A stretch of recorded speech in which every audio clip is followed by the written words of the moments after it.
Hello guys, I like energy drinks and today we're gonna play some more stuff. I got, what is this? Monster, Rehab Monster, bro. Peach tea. It's a lie, it's all an elaborate hoax. I got some stuff to show you guys though. I got some neat stuff. Before we actually get into HBMs NTM, I want to show you guys something.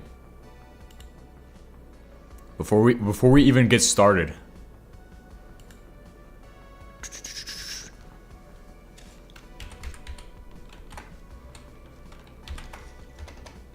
HB Greg.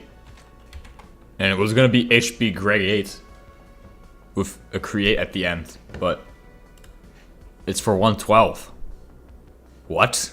HB Greg 112? What? Hold on. We're missing some settings. I forgot the most important settings. This one. 1920 by 1080p. Right? So you go into HB Greg, you go edit 1920 1080p, please.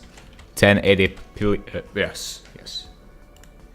And it should also, if I'm correct, more options, XM8G. So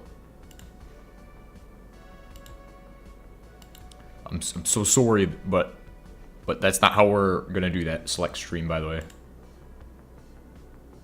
That's the wrong one. It's the one from earlier, bro. Can you select the correct stream this time?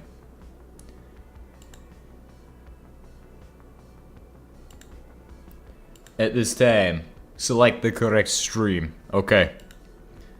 So HB Greg, right? HB Greg.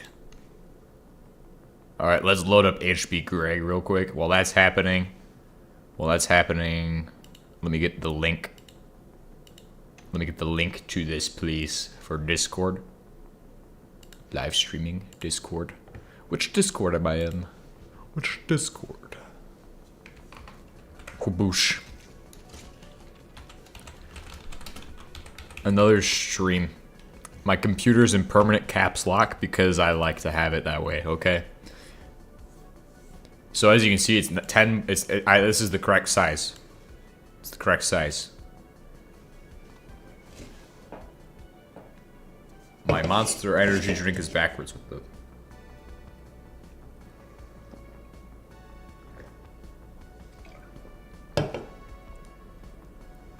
Tastes like garbage.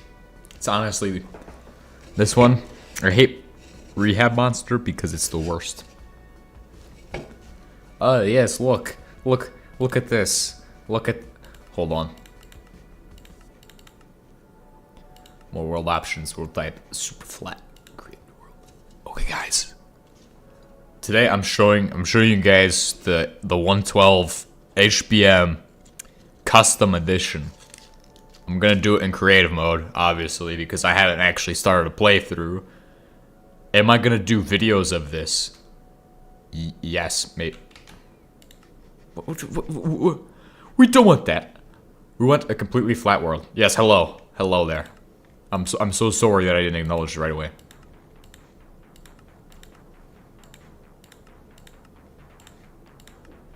Delete that. Okay. Also, options. You know what?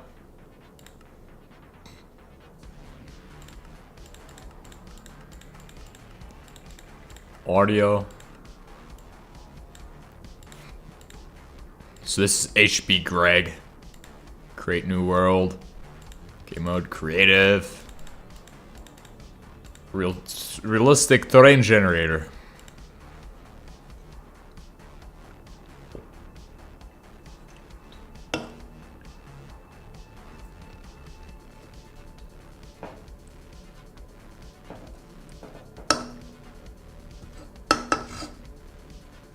Non-carbonated. It's absolutely abysmal. I like to speak English, so I know a lot of English words. Ah! Whoa. You're probably wondering right now, like, what the heck? What HBM on 112 is it okay now? It's okay. It's acceptable. Is it?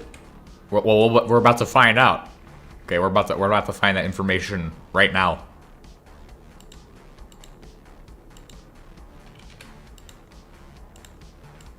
Turn that down.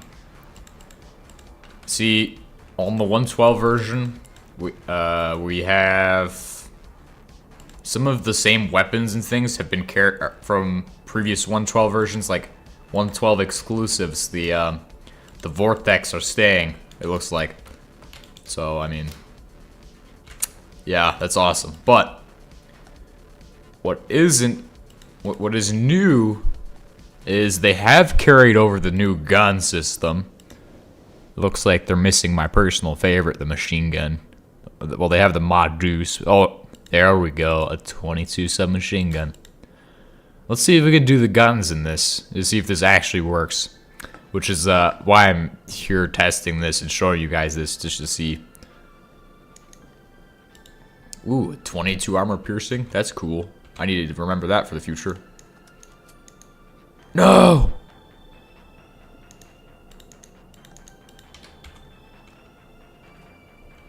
Okay. Oh, it's suppressed. Is there gun customization? So that'd probably be an NTM machines. Look, there is the drones. Now, are these actually functional as well?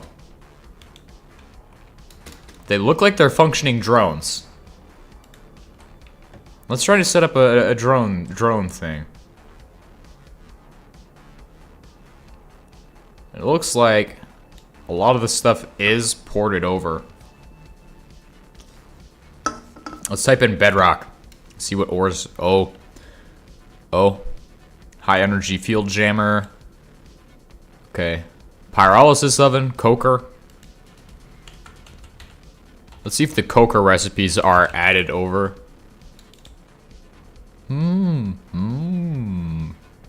High cetane. Community edition tane.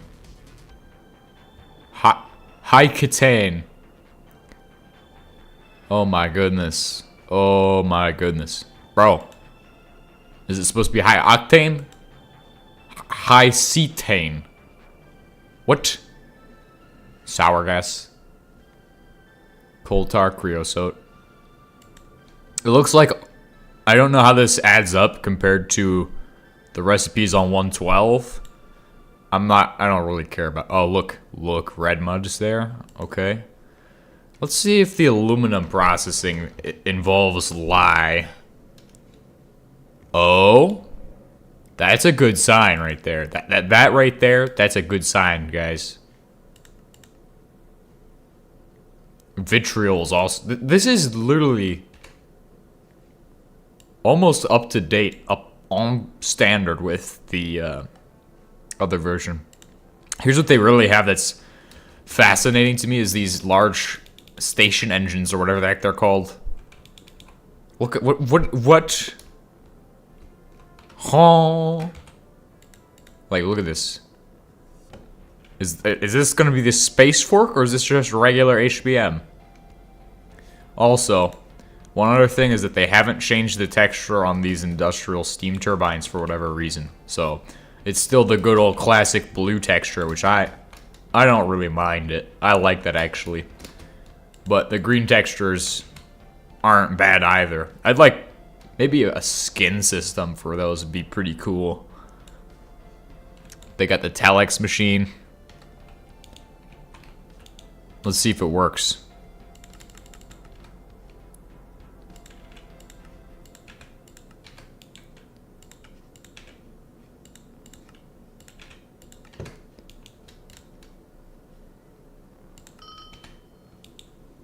Awesome. Telex machines work. And 112. HBM. This is HBM 112 for all of you just jumping in. Is Xernox complete? CO2 required for Xernox reactor to function correctly. Blah blah blah blah blah blah blah. I'm honestly impressed. Now, one other thing I'll mention is that I have GregTech installed on this mod pack, so when we go to play this one, it's gonna be awesome. Oh! Here's something that's really good. I'm glad this is still here. Look at this. Okay, now that looks ancient, but this needs to be an HBM mod. Like, on both versions. Like, this is one of the best things ever. At least in my opinion. Let's grab some pellets. Oh, let's see what they have in here. Looks like they have dash stuff. Ooh. Batteries. Balefire battery. I think that is... The power generation on these is actually off by like 10 times. So, just to let you all know... That's off by like, yeah. It's supposed to be 5 kilo HE, pretty sure. If I remember correct. Well, 5,000 maybe. This is wrong, but looks like everything's pretty good. They even have the Silex. Silex, was that on the, was that, I believe it was in 112. Just the reason they have PWRs, by the way, which is you can see that right there. So like overall, it looks pretty good. I wouldn't say that the one, somebody asked me about it. That's how I know about 112. This is called the Community Edition, by the way. I'm gonna go ahead and grab you all a link. I'm gonna get you all a link, okay? So that way when you guys want to mess around with this, you all can do so. HBMs.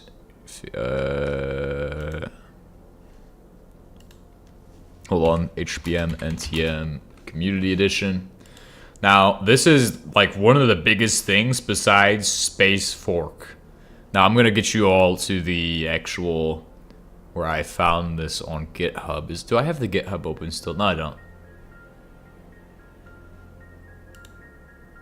Alright, I'll get you guys the GitHub link for it, so it's directly from the source. So it seems like it is ready for survival mode.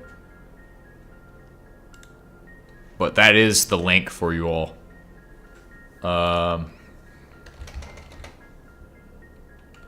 Combination oven. So like here. Yeah, the combination oven's craftable. Let's go ahead and see if the coker is. Now the combination oven, all of the thermal stuff is not an extended edition. So extended edition doesn't even have this. So like it's already a step ahead. Obviously, it does have the old textures on the 112 stuff. It's got these weird... It's like a hybrid. Is the assembly machine still craftable? Oh, it is. And look, it works with the GregTech components too. So that's pretty cool. So I can use some GregTech components in there. Obviously, the motors aren't really interchangeable, but... I wonder if they actually could be used in... no. It's really cool, though. It's really cool.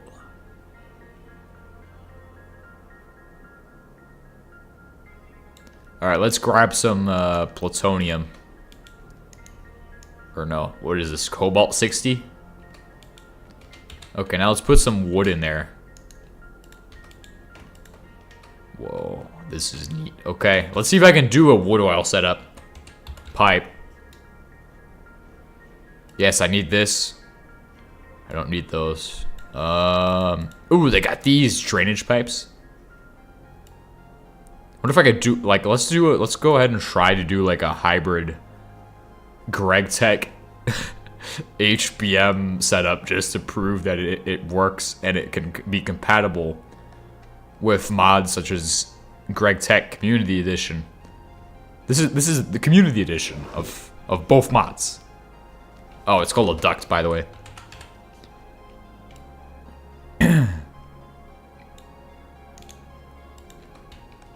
Obviously, I like GregTech Community Edition, but I also like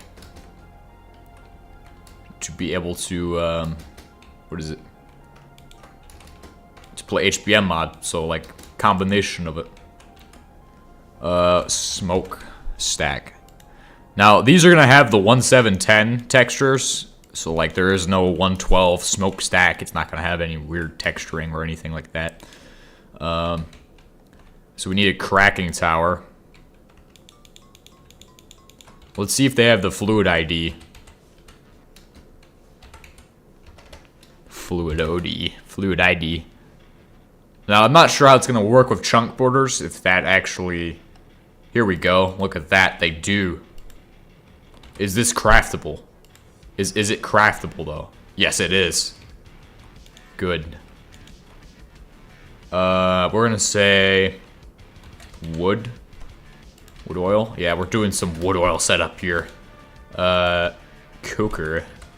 Right, now cracking.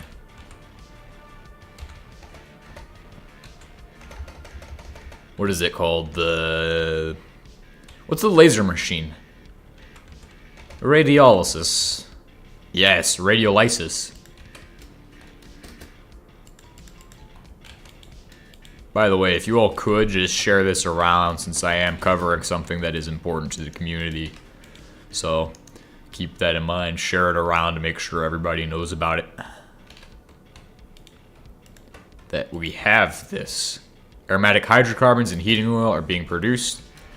So heating oil needs to go to a coker. Boom. Look at this. This will actually destroy the heat system if you add this in.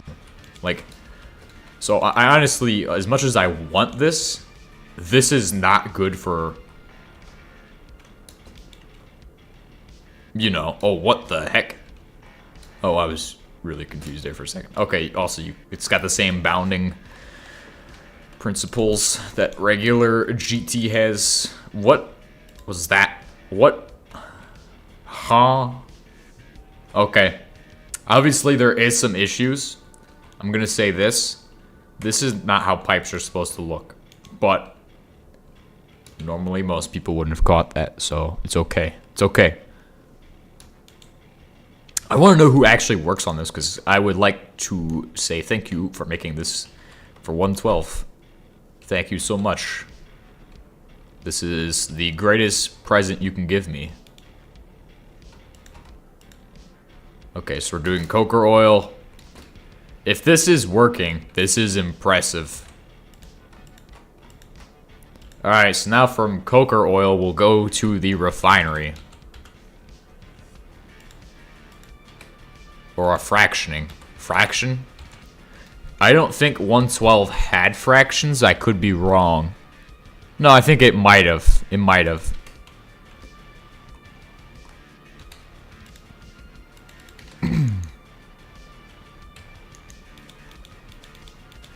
Obviously, with the setup, with the mod pack I'm currently running, we should be able to handle some of the weird. Right, it's coker oil. I said, oh, this doesn't work. Does it? Does it not work? Oh, it does not work. Hold on. Okay. So this is where you can't get that far. But I'm pretty sure you could get past that to the rest of the setup.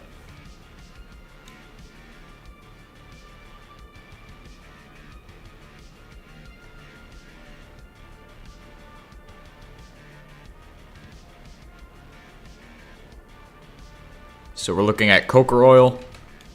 There we go. So you have to use a metal template or metal ID for that. That's what I figured.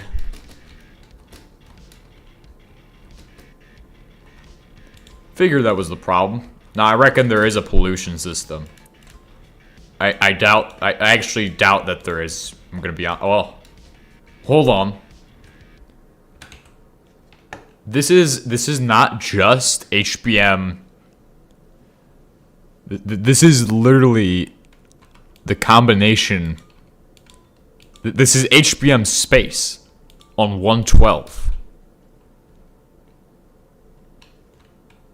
What the heck? What the heck?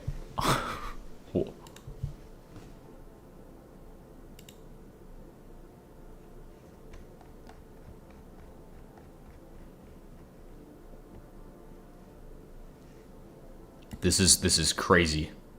You know what? I'm just gonna drop the link to this stream in the HBM Discord. See what they will think of this. I know that a lot of them probably will just clown on this, the 112, but still, it's impressive to see that somebody actually did it. They actually are porting James to H-Fork. What the heck? I wonder if I can, where I should actually,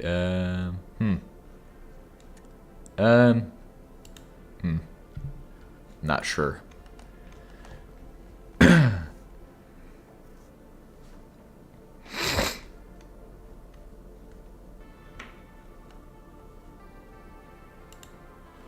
I don't think I should post there. But well, just gonna. Obviously, once we get past this part, how well is it ported? It looks like it's a combination of some of the 112 features. Like these are not a 1710. Okay, so these are some of the 112 features. Obviously, if you look at the cables here, they have the 112 texture or like the old 1710 textures. I think it was old. It's definitely well ported. It's like it. I'm able to build this setup and it is functioning. So that's crazy that it works like that. Obviously, with the fluid IDs, they are bugged. So you have to use this metal one to do these. I'll demonstrate real quick. So with this, if I try to do it with this, it does not work, right? If I do that, that does work. So coker oil. So the coker oil then creates cracked oil and heating oil, which is sent back. So then I do this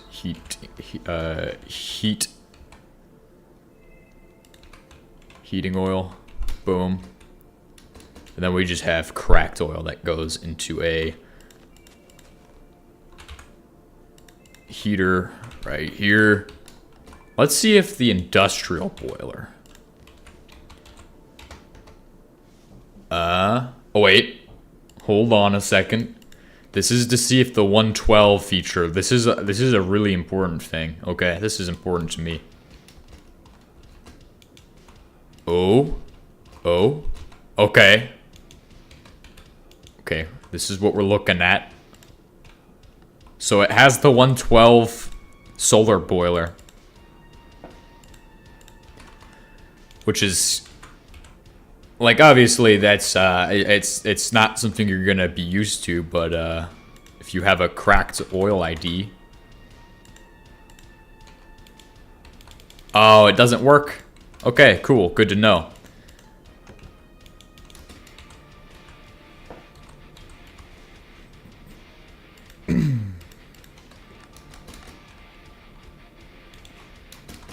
But that's always something that's been I've enjoyed with 112 version, is you can just use the regular water boiler towers.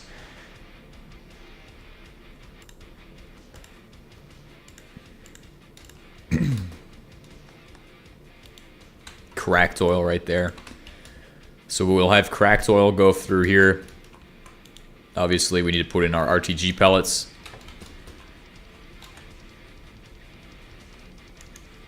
It doesn't have any of the 112 radiation stupidity, so that's good. And this looks good as well.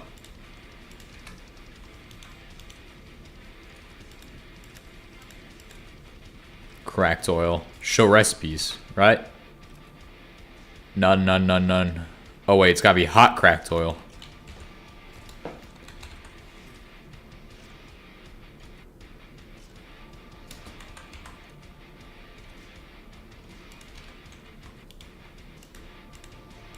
Boom. Nice. Keep in mind, that's all. This is all on 112. So. Oh. Wait. Ah. I mean, the textures. Textures are still like. I'd like to see 1710 textures, but for some of these, it's kind of nice, like to have the if you had a choice, like the option to choose the texture, that'd be neat. Like hit it with a paintbrush or something like that. That'd be cool. Be like, oh yeah, I want this texture today, or I like this texture here. So that's gonna require a battery. And then obviously these, as we already discussed earlier, these are weird. Yep. It's not bad. I don't mind it. Like honestly, I would play this with I'm gonna play this with a Greg Tech at some point. Like everything is working, so that makes me happy. And then from there, figure out what that does, so. Now, how are the chem plants actually? That's a question. And I think it would probably use the same chem plants from the 112 or like old HBM. Yeah, oi. Oh, look at that. Look at that. They just need to get the new assembly machine. Like, yo, this is impressive. This is just a regular refinery here for wood oil. So if I do wood in here, this will do all of that. Just to show it off. Okay, so this is gonna make... And it should have the alkylation unit. If this is... It's not. Hold on. Is there zinc? No. Okay. However, notice the sky is 112. Or not 112. Is the space fork. Also, additionally, in our machine section, we have these.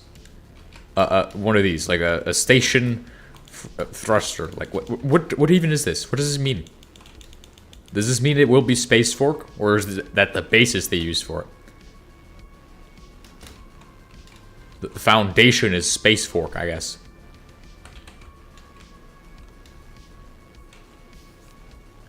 It's a very good question to be asking right now.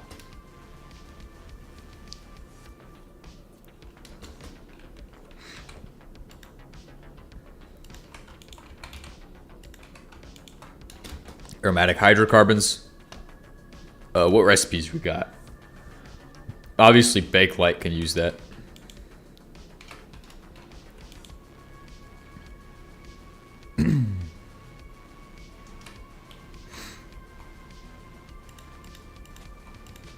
Well, if I'm gonna do this, right, to get the other two materials we need out of this, we need to do a fractioning tower for both of those. So that's gonna be... I wonder if these will work with Greg Tech pipes even. That's something I've never actually tested.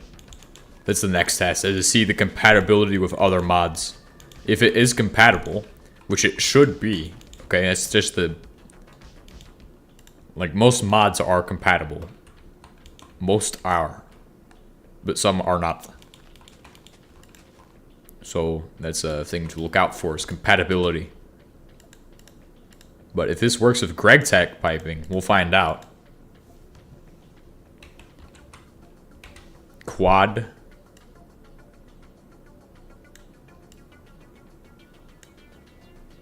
Let's go with steel. Well, you could do PTFE, why not? Let's go see what that does. See if this works. Oh, what the heck? There we go. Maybe. Is it? Give me a wrench.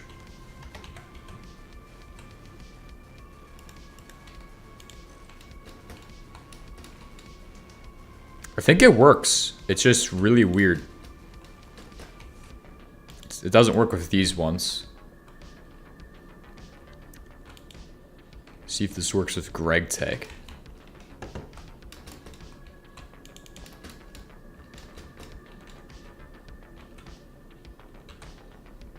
I don't think it is compatible with other mods. I'm gonna be honest. Let's see if a barrel can snap onto these. I mean, obviously, this is one of the... Greg Tech is like... What the heck? Oh, those are heavy dash barrels. It's one of the mods where, like... It's not necessarily always going to be compatible, but... We'll see if we can separate out the products using this. Huh? This might work. Who knows? Alright, so if we set that to aromatic hydrocarbons... Yeah, no, that won't work. So you have to do... If you play with this mod, you will have to use these, like, ducts for the entire thing. Probably. Except with Mechanism, because I know Mechanism will be compatible as far as that. Well, I mean, I can't say it will be, but I know if I were to install it and try it out, it would be. So, if you do Mechanism, then you'll be fine. But obviously, nobody here plays Mechanism, right? Nobody here plays Mechanism, correct? Correct? Okay. So that's all that matters. All that matters is that nobody plays Mechanism. If I catch one of you playing Mechanism, you're dead. Oh, I'm joking. I can't say stuff like that. I'm sorry. I'm so sorry. It's okay. But here, we'll do this now. So we're gonna just set up the rest of this just to demonstrate. Continue the excessive demonstration. And then a light oil.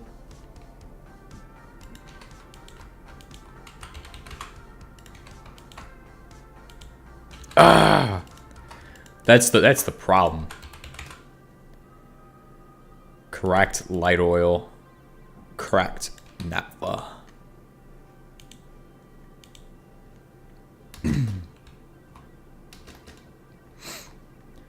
Okay, diesel.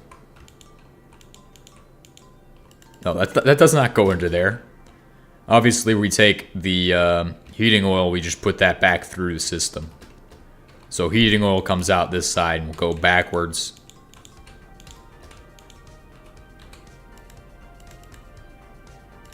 So yeah, you'll have to use the original metal, like iron setup. So like you can't just be like, oh yeah, I'm gonna do this with my special fluid ID. Also, in addition to that, we have our, okay, so that's where we start making petroleum gas and stuff.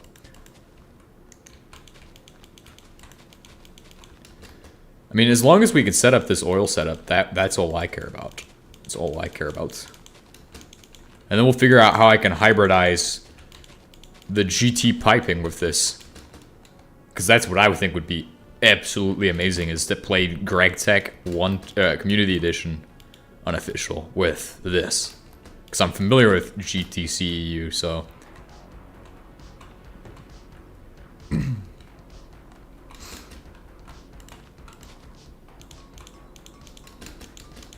Alright, so we're gonna say this is kerosene cracking.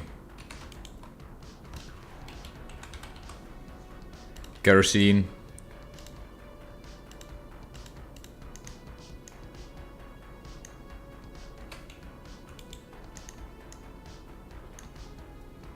And then we have diesel.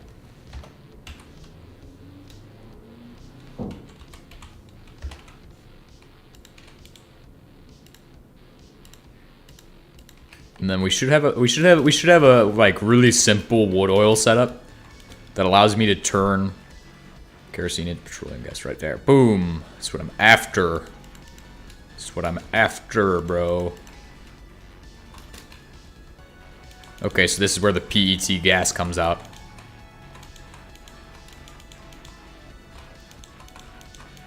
And what is this guy? Oh yeah, also PET gas.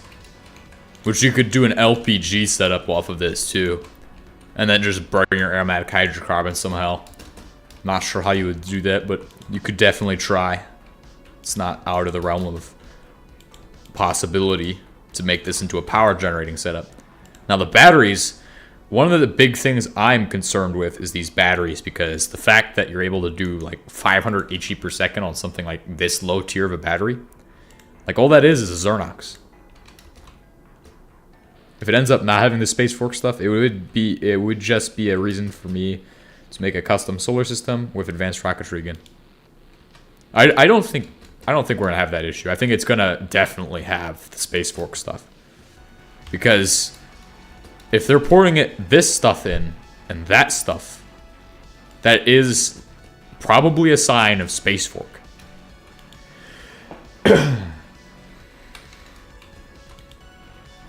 So obviously diesel, which makes kerosene, and that kerosene needs to flow into this guy.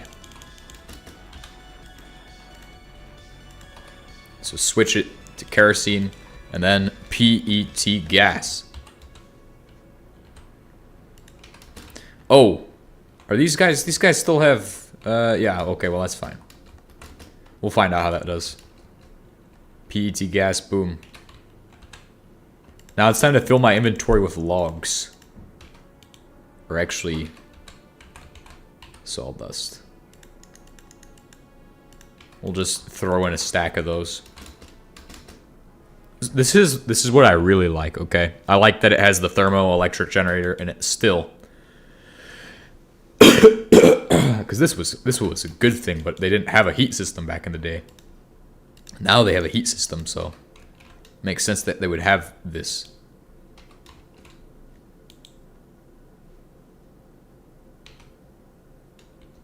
This is not getting oil, is it? Cracked oil. He is making cracked oil. Oh wait, we're waiting on this guy though. We're on this guy's time. RTG. It's okay, guys. It's okay. I'll just put in some gold 198. Just speed things up a little bit. Speed things up a little bit. Yeah, that's what I need. Some gold 198.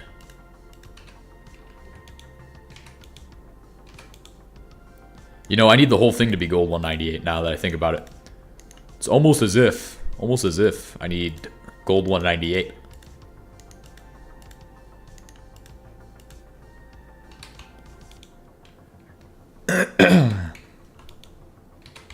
Oh, okay. We just finished a stack. What the heck? Charcoal. Charcoal. Charcoal is useless right now. The question is can I turn charcoal into something using one of the other mods? Well, let's see. Because that would be where it would be the best usage for this would be is to like turn charcoal into something else. I mean, obviously if I have HBM installed, I'm not going to use the GregTech method of producing that, so.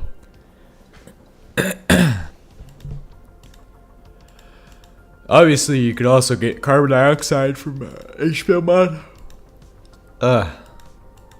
HBM steel.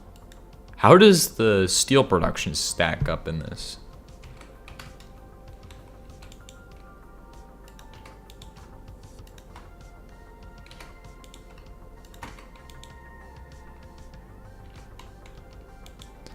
Coker oil, boom, boom, boom, boom, boom, boom, boom. Has this even made one single thing yet? How much have we? Okay, this is not a valid way of making bakelite. I mean, look, sure, we're turning all of the stuff into petroleum gas, but at the end of the day, we're only making barely any. We're making barely any.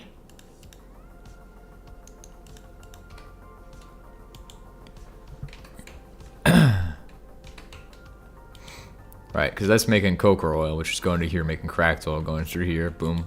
It does work. So that's proof of this. Let's go ahead and switch over to the wonderful display capture mode while I exit the game, so that way we can. Oh, there it is. That's pretty cool. I'll have to work on finding out if I can do that or not with 112. Ooh, 1710. But that's absolutely astounding. It's absolutely wonderful, guys. It's absolutely wonderful.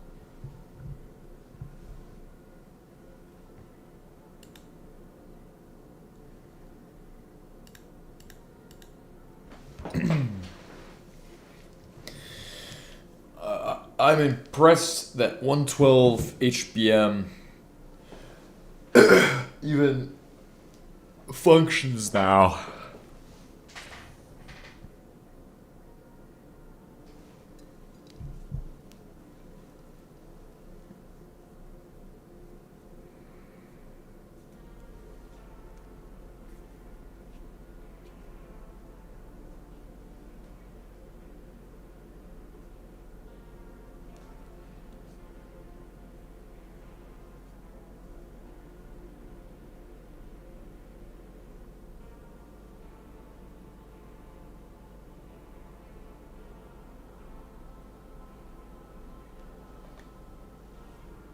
Sorry, it's taking a while to load.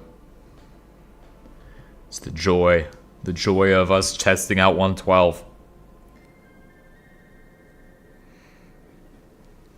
I wonder what other features the 112 version has, by the way, because it's crazy that worked so good. It's like 1710 HBM mod, but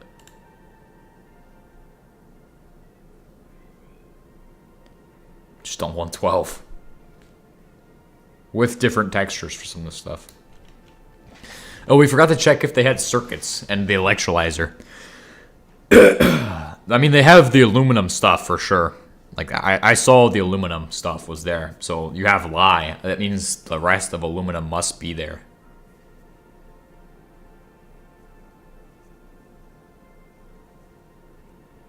Using clean room stuff, right? I don't know.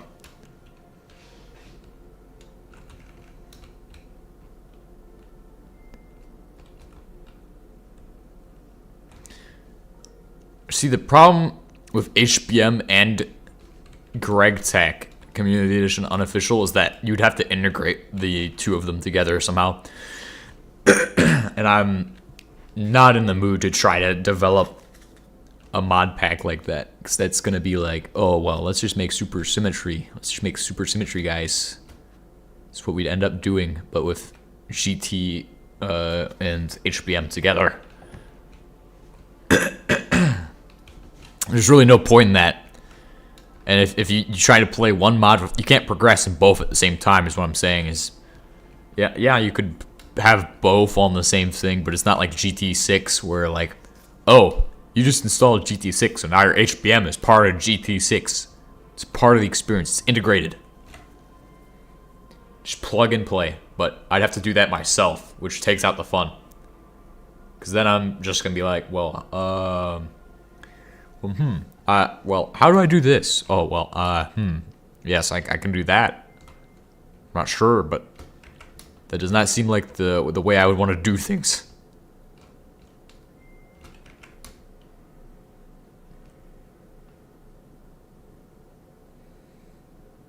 Did we make everything I need? We need a power saving level 3, right? 2 should do. Two will be fine, guys. 2 will be fine.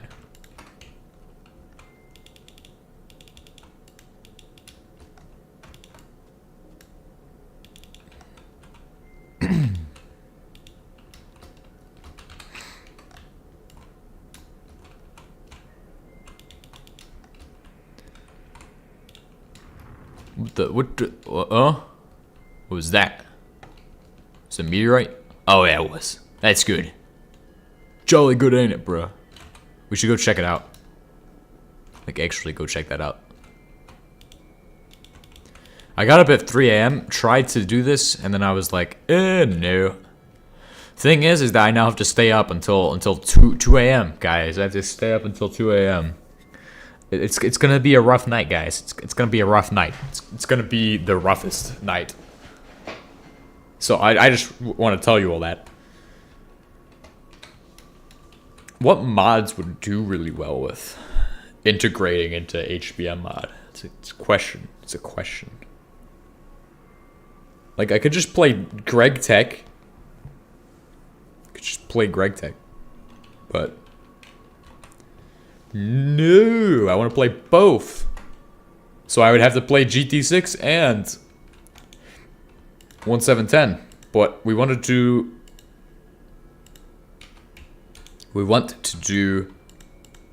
the other one. Efficiency upgrade. What do we need for making another tier of these? Like a bunch of circuits and oh, solvent too, energy. We're not there yet, guys. Guys.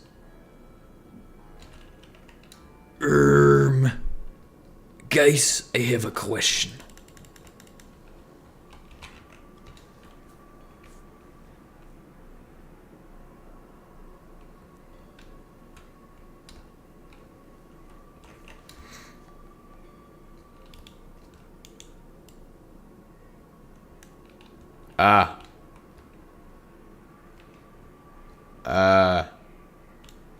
Stop!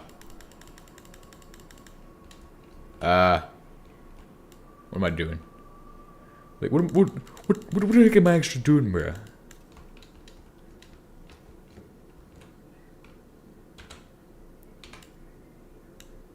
Thank you. Thank you so much, bro. That's what I was after. I was after the treasure block. Why am I whispering? I don't know. These are questions we will not ask. Because I already have given the answers. I don't know. The answer is I don't know.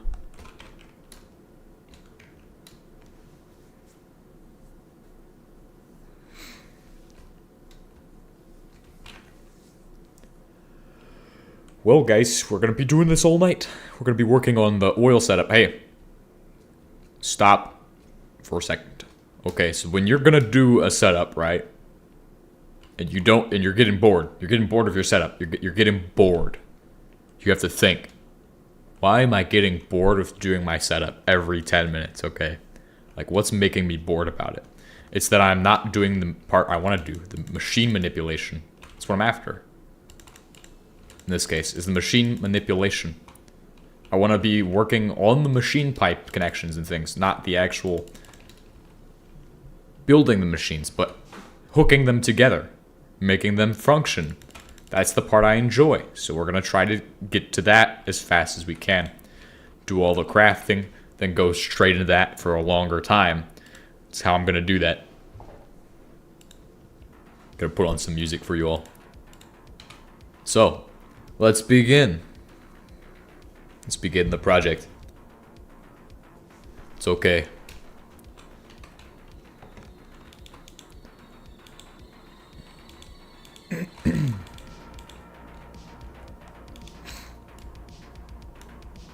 What the heck? Ah. Huh? Oh, wait. Ah. Well, that was depressing.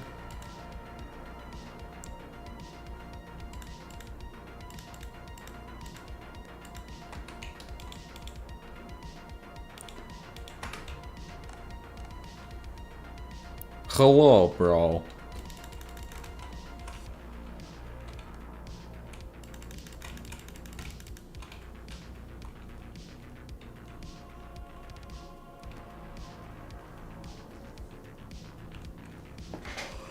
Oh, it's gonna be a fun night. It's gonna be fun. It's gonna be a fun night. What do we need to make solvent? It's one of the big materials we're gonna need, as well as more circuits. Do we have enough to make more circuits? Because if I could make solvent and then 32 of these, also we need polymer, so that's gonna be on that machine manipulation side of things, is the polymer aspect of it, because we need to have polymer.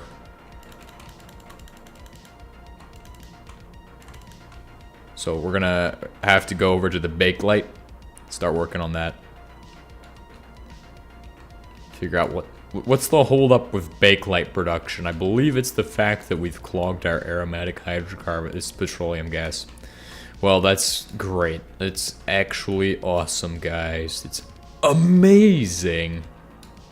It's great news, because you know what that means? I need to dispose of that in some way.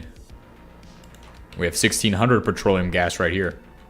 So I'm gonna leave that there for now. To dispose of petroleum gas, we can either build a gas tank or build a gas flare. So we'll make a new crate so I can figure out where I'm gonna put all my stuff for this. A layout for that. We already have 3 of these too. Because we already made those. So solvent is gonna require a acidizer, by the way. If we take a look at solvents, it should be either chlorinated or not chlorinated. But regular solvent is going to cost aromatic hydrocarbons and coke or naphtha, or just regular naphtha. So any capacity of naphtha is good for that, and it will produce solvent. If you have a mixer for that, which means you just need a mixer. I'm sure we could borrow one of the... these are all set up. Can we not make this on chemical plant? Like, can we not make this on the chemical plant? Like, I'm certain we can do this on a chemical plant. We have naphtha and coke or naphtha. Whoa, guys, how do we get this? How are we gonna get this? So obviously, aromatic hydrocarbons is a big limiting production factor in our setup. So trying to produce all 3 of these at once, bad idea, guys. Naphtha is at 75. Heating oil. What are you doing? Okay. We might tear down this entire oil setup because I don't like it anymore. It doesn't cover all of the ground I need it to cover. But it serves a purpose. That purpose is to do this. Oh, let's get a gas flare. Let's get a gas flare so we can figure out the polymer problem.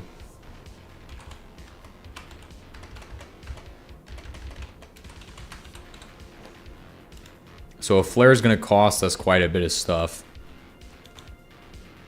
Well, resources. Let me find my steel first. Man, I'm not doing anything. I'm failing you guys. I'm letting you all down right now. I'm letting you all down. Oh my goodness, guys. I'm letting you all down so hard right now. It's okay. It's okay.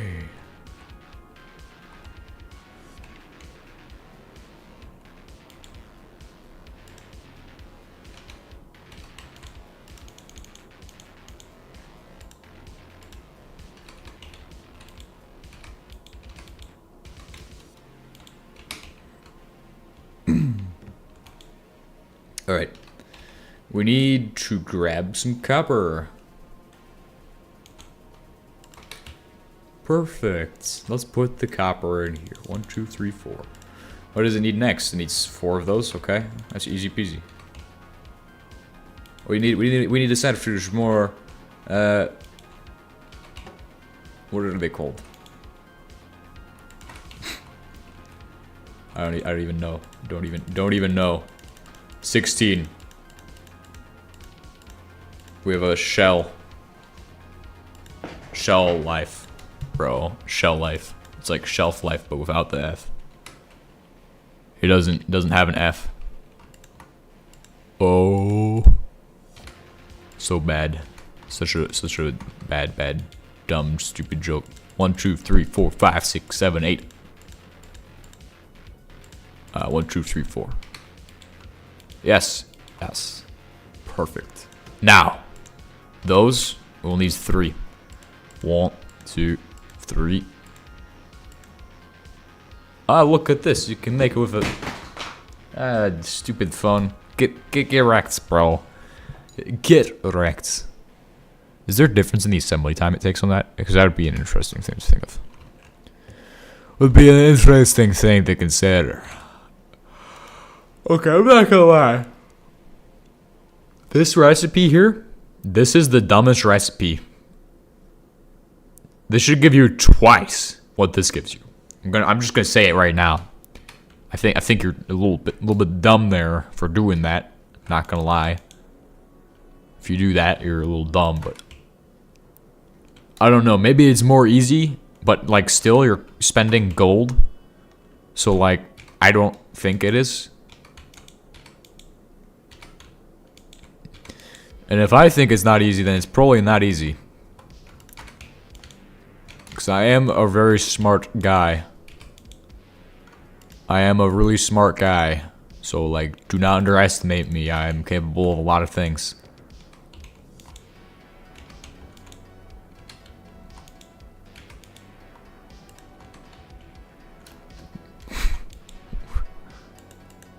Which sounds like a threat, but no threat intended. That's what I need to start saying, guys. That's what I need to... Every time I accidentally make threats on YouTube, bro, we need to just start saying, oh, no threat intended, guys. Guys, no threat intended. I'm a comedian. It's okay. We have all day.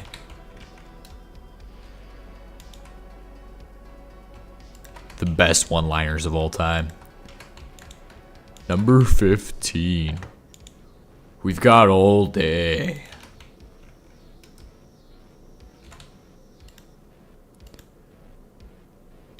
The last thing you expect at Burger King is somebody to say to you, we've got all day.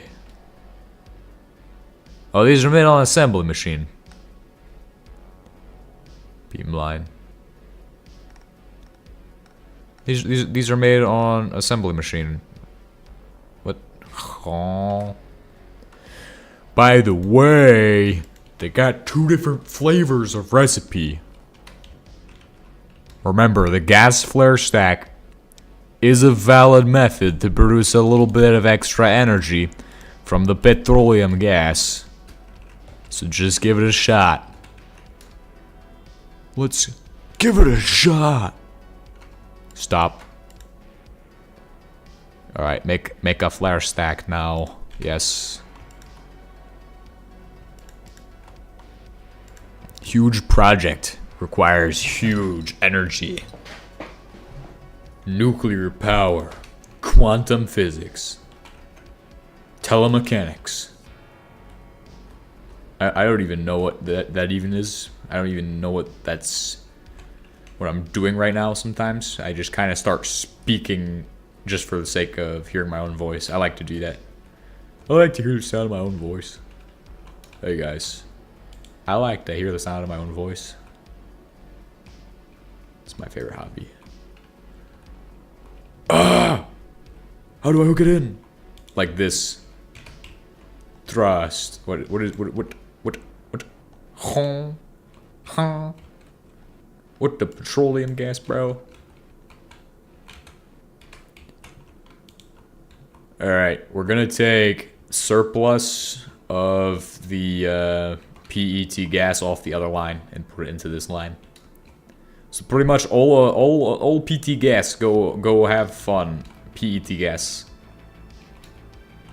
PET gas about to have a hoot and holler, bro. Petroleum gas. You could turn it into LPG if you want to condense it, by the way. You got options. You got options. Options are optional, guys. Now remember, if we go up to this and we type in upgrades, we can check out what it's able to take. And that's where it's really at, is the upgrades. Look, efficiency, 33%. Efficiency 100%. Now you have consumption 300%. Efficiency 100%. Afterburner upgrades don't really apply to this. Yeah, you got limited options. These are good when you have a Watts reactor. Just want to let you all know that in advance, because that's like future. That's years away. I do want the Watts reactor though. It's actually a fun reactor. Great iron line. It's a fun line to do. Everything in HBM mod is just a line, but a little more advanced than a Greg Tech line. And I'll be back after this commercial. No, I'm joking. I don't actually have the power to say that. I actually do, technically. I could just click a button, and then you guys have to watch an ad. And I can do that as much as I want, technically, probably. I don't know. But I don't do that to you guys, because I'm nice. Remember that. I'm nice.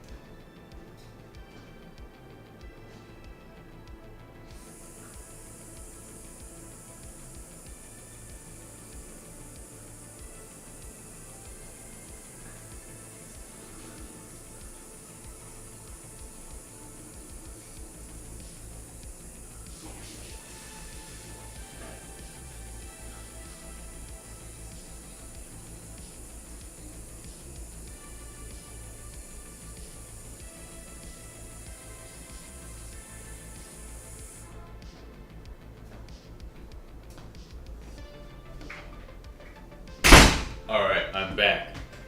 It's okay, guys. It's okay. We'll fix it. We'll fix the screen. Yeah, we'll fix the mentality. Gotta come up with new ones. Like, alright, since you all don't want to do the right thing, we're gonna set a new record today. 8 billion.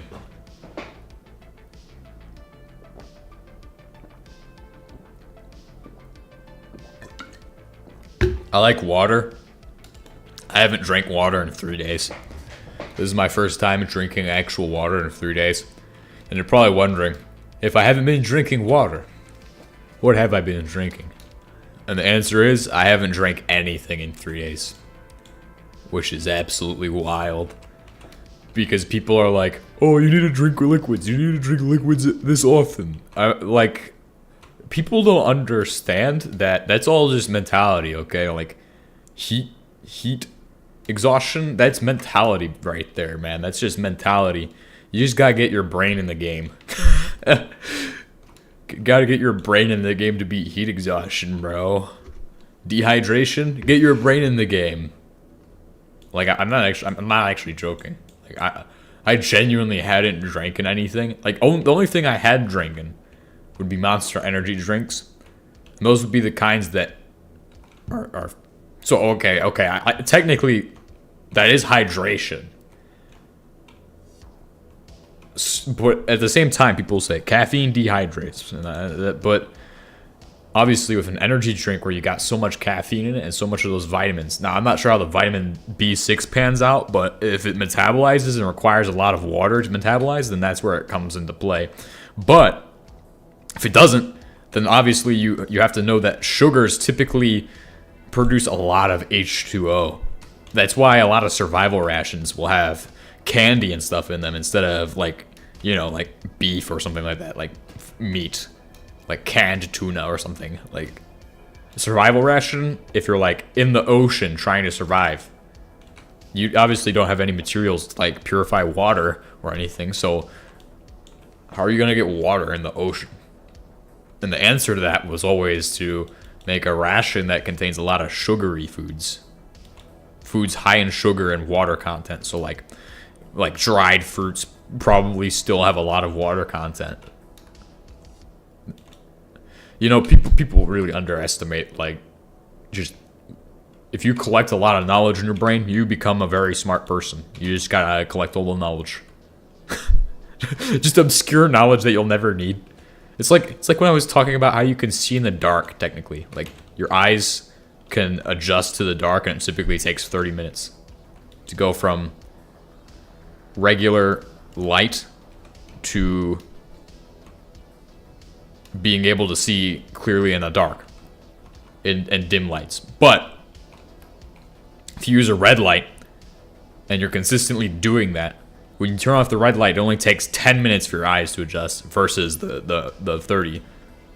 As far as I have heard, and that is from some guy from the Marine Corps who said that in a YouTube video. So I don't know if it's actually true or not, but obviously there must be some information that he's saying that, like, he's read that information, so he's saying that's true. It's a credible source, okay? If it's an instructor for any branch of the military and they're saying it, usually that's a pretty credible source of information. Because to be able to do this, to do that job, you need to be able to know so much. You need to know a lot of stuff. You need to become gigabrain. It's crazy. It's unbelievable the amount of things you have to know. Moreover, people are glowing in the dark, but the eye can't see this. I don't know anything about that. People are glowing in the dark. That's interesting. Well, technically, if you're radiating thermal energy, I mean, I guess they can see that thermal energy technically. And then if that can, I mean, it might actually emit, because if you're using energy, you could probably emit, like, if your electrons are like going up and down inside the valence of the atoms in the human body, then maybe that means we'd definitely be emitting at least some kind of low amount of light radiation. It's just a matter of how much that's occurring. I definitely could see that. There's definitely a lot of chemistry in the human body that could cause some level of that. So I could believe that, but I'm not just gonna. I don't know how I feel. I need to hear it from a credible source. Like just any article will do. Any article saying that would be helpful. Well, it doesn't even have to be off of like some fancy article place like Wiley.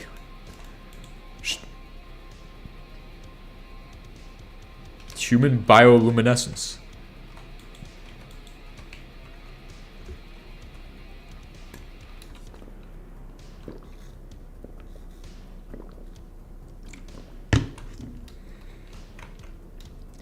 The human body is the most advanced chemistry. Like, any organism is so advanced in chemistry. Like, it's unbelievable. I'm definitely fascinated by chemistry of living creatures. That's where it's at. What was I doing though? Oh right, we were trying to solve the issue back there, and we need obviously a bunch of stuff to make more effectiveness upgrades. So we're just gonna slap in the level 1 effectiveness upgrade for now. This way we can get a gauge of how effective it actually is. Ooh, crap. Dude, turn it off. It generates a little too much energy. Now this actually leads me to the question of, is oil industry a valid method of power generation for a setup that uses 3 electrolyzers potentially? And I think it might actually be able to run that, like, obviously not constantly, but some capacity, some level, it is probably able to do this. I need my poles, and I remember they're here because it's such a weird place to put them at.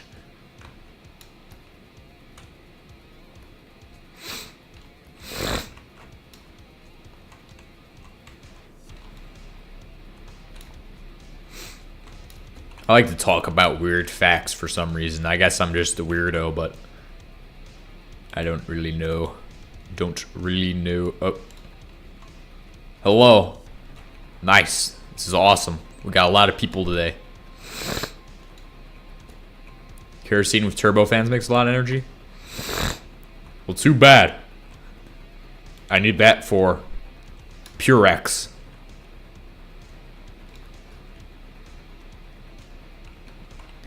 And I'm not going to bring up the Purex is a real thing spiel again. Every single episode we've done a Purex is a real thing spiel. Hey guys, let me look at the paper for Purex. It's so cool, right guys?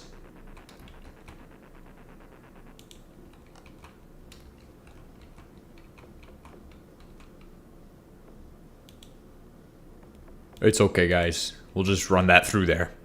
We'll just put a hole in the wall to plug our wire into it. That seems like a good idea.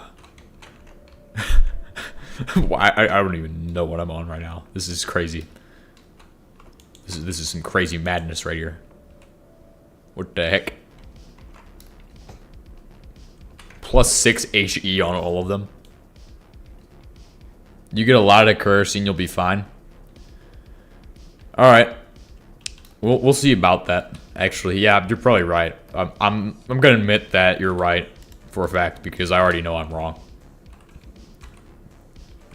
I already know I'm wrong, so there's no point in arguing and being like, oh, well, actually, guys, I think this. And then just being like, blah, blah, blah, blah, blah, blah, blah, bunch of lies.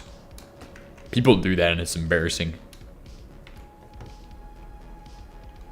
It's the most important thing is to know when a person is wrong. In this case, I know that I'm wrong. It's very important. Like, that just means that you're humble. You know a lot. I don't know why I'm on that subject. Let's just shut up. Shut up. Get back to the kerosene video. Video of kerosene, bro. Which is the next objective. Kerosene production is gonna be a huge goal for Purex. The Purex of all time.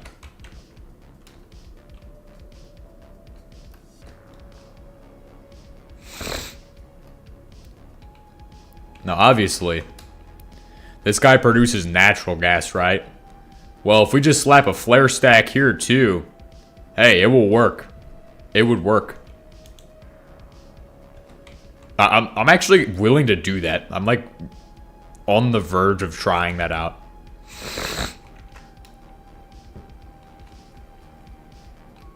And just running it back into the other power grid. I don't know if I'm gonna do that, though. I don't know! Ah!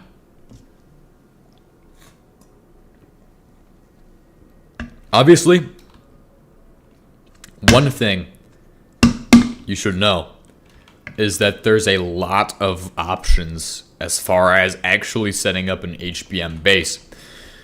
And one of the things I think of that would be an idea if somebody wants to try it out is to have one single like oil setup machine for each potential option and be like, oh, well, I have a coker that does this. I'll just pipe all my stuff to that one. Oh, okay, I can just pipe it into this one. And then you just don't even build a refinery. You're just building machines at that point.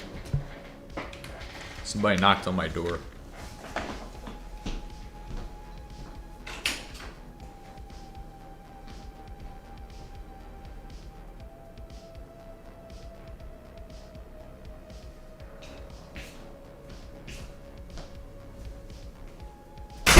Never mind. I'm wrong. I was wrong, guys. Okay. Okay. If I'm yelling, it's because I can't hear out of my left ear. And it's been like that for a couple days now. It's awesome. It's awesome. It's the greatest experience. I can barely hear out of it. I can just hear this, like, muffled sound, and then... Who could that be? Yeah, it's a good question. Hope it was not that was not the FBI knocking. Hope that was not knocking, not the FBI. Ah, it's okay. I wouldn't ever challenge them, but I don't know. I was just thinking. I was thinking of a joke I could say, and it was really stupid. See, never challenge somebody. Never challenge somebody that you don't know their capabilities, really. I don't really know what the FBI is capable of, so like I wouldn't be like, oh, well, I could take 100,000 of them. That's just stupid. That'd be stupid. And I was like thinking about saying something like that. Like, oh, well, that's cool. I could take them all. But then you're literally challenging them, and it's just, no, don't do that. I wonder if I should check my phone. I should probably check my phone. I should check my phone. The answers are on my phone usually, but I have not checked my phone at all today. There's no reason to check phone. No reason to check the phone. I think one time, this isn't a weird thing, but I just thought of this for some reason. But you can do LPG from ethanol. So if you do an ethanol line, right? We have ethanol. Yeah. Biofuel, what? I was doing an ethanol line, and I think I made it into LPG. So biofuel, then you could do the coking machine to get coker gas. That's not gonna get you to what you're looking for LPG. How did I get from ethanol to LPG? Some weird chemistry right there, I believe. I mean, obviously you could go to engine lubricant, which then that will take you about 12,000, so you have to max this thing out to get 1,200 coker oil. So that's how you would turn sugarcane into oil, is by turning it into biofuel, turning it into ethanol, industrial lubricant, and then making more. Now the question is, how much will you get? I don't even know the answer.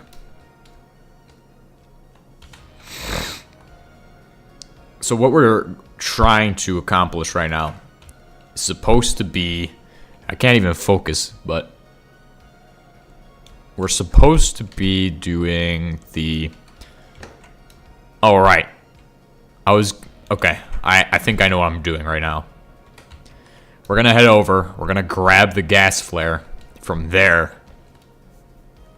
We're just gonna set it up, and we're just gonna dump energy out. I don't know. I don't want to do that. I'm scared, guys. It's okay. I know exactly what to do. We're just gonna get rid of all of the natural gas. There's like no point in having it here. Like there's 0 point. So as we go through this, we'll just get rid of natural gas as we go. Oil and natural gas. Crude oil. What are you? Natural gas.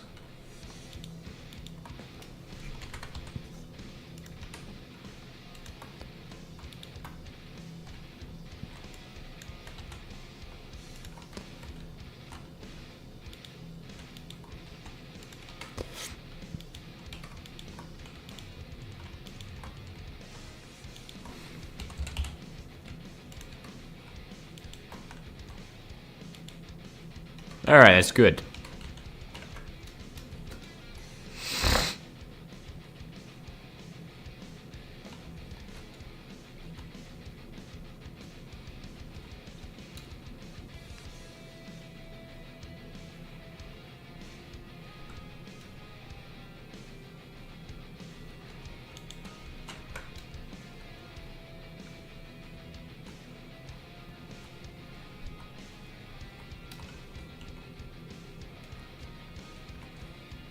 Alright, we need to harvest, or we need to put oil in. Just put oil in, steel barrel. What is this guy doing, bro? Just put that there. Okay, I'm stuck, but it's okay. We'll fix it. We'll get to this ladder, and I'll start climbing. Climbing to glory. Boom. Right out of there. That's just what we need.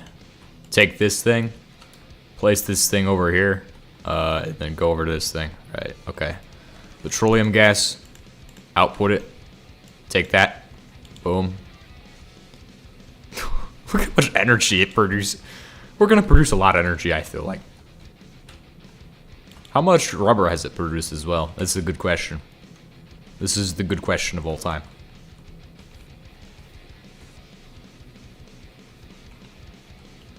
You know, if we could find oil closer, I'd probably... It's plus 160, by the way. Now, obviously, I'm not hooking up that. This monstrosity is not ready. Like, as far as power production, this is enough, but then it's gonna eat it all instantly. So we're not gonna push that yet. Pushing a boundary there that we're not ready for.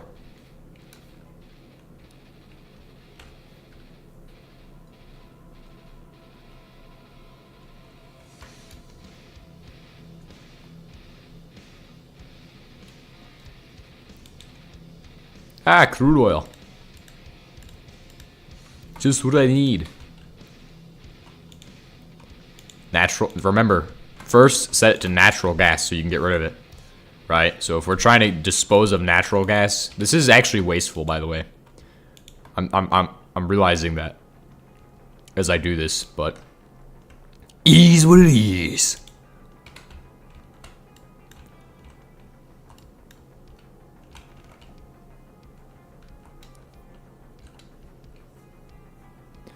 Yeah, I think you are gonna look at drones. That's only temporary. Maybe for the setup over there. I wanted to do minecarts, but I don't think that's gonna work out. Especially not with fluids, but I'm sure I could work a system that does that. I just don't want to try that.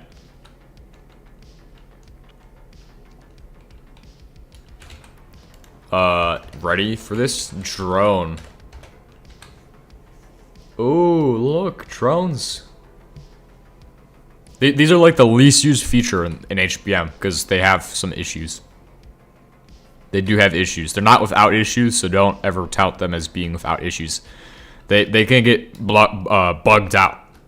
Like, at least they used to be able to. I mean, just don't tout them as having no issues, okay? They definitely have issues.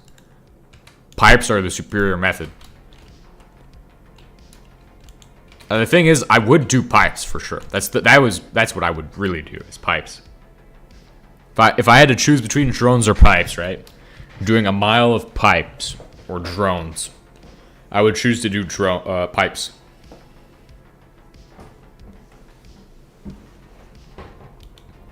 But if I do minecarts, they probably have the same problems. Pipes also have some of the same problems because then you have chunk loading issues where you have to load all the chunks of the pipes probably. But I think you might be able to just load an endpoint and load the start point and it will just work. It might work, but I don't know. I don't know.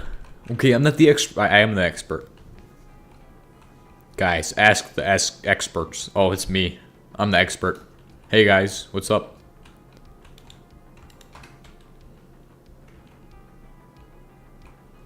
I'm the king of HBM mod. True or false? Who is the king of HBM mod? It's a good question. Question that I'm not going to answer right now. Because I don't think we're ready for the answers.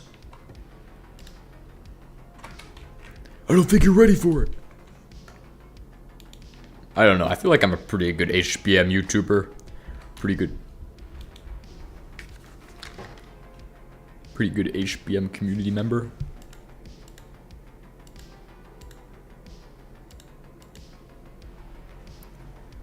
The main problem is that there's no drone with a chain gun. That's a good issue to have.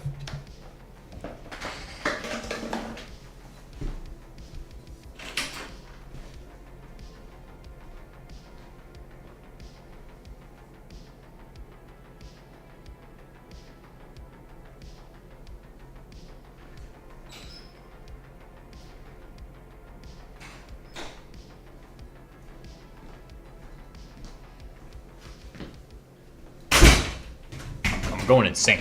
I'm going insane. Huh? Somebody said, hey?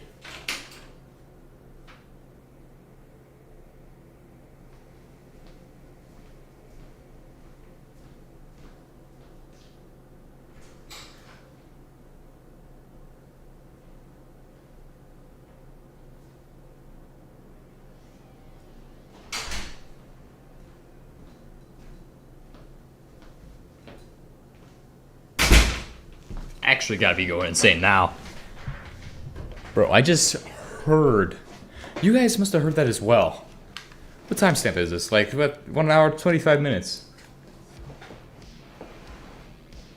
I heard somebody say, hey. Must be going insane. Well, maybe it's... Maybe it's the people next door. I can't hear it. I can't... Hello? Let me just ask. Hello? Sounds like... It seems like I'd be faking this, but like, I'm genuinely like... just interested in who said hey. Let me kick the wall. Let me see. No response. Ooh, fascinating. Très interessant. Hey, we'll get to the bottom of this. We'll figure out who is saying hey. Hello?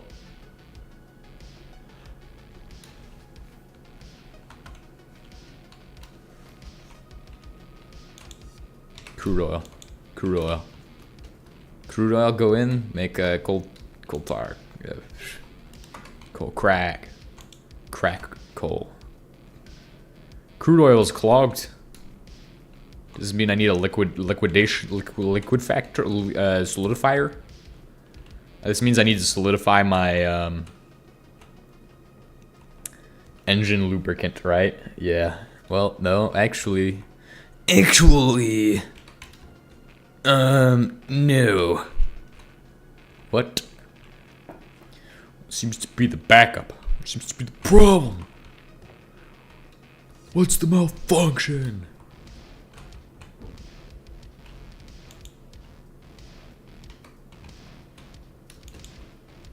Okay, this is not backed up. These are not backed up.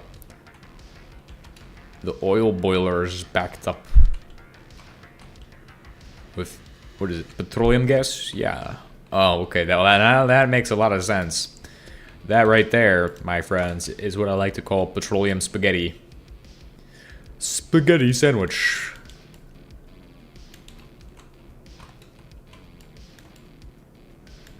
It was working for 50 seconds. I swear. Swear by that.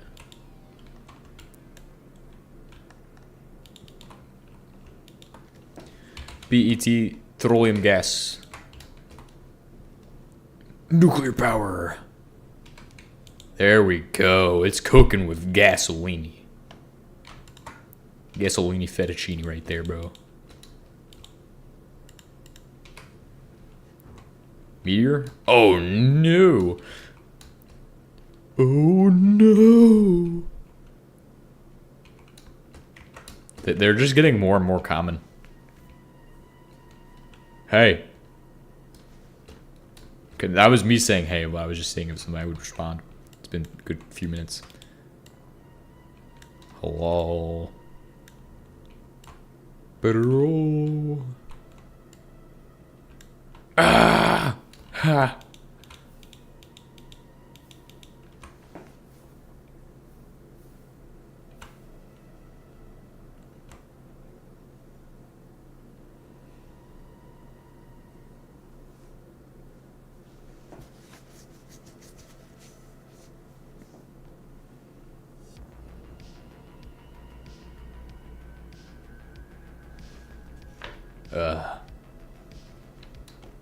I'm not excited.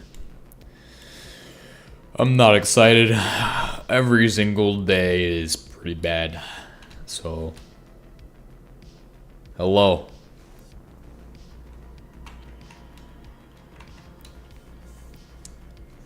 What's up, bro?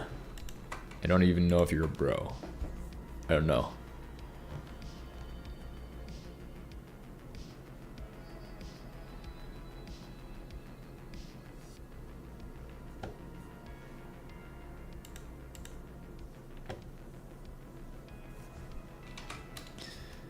Man, I'm so burnt out.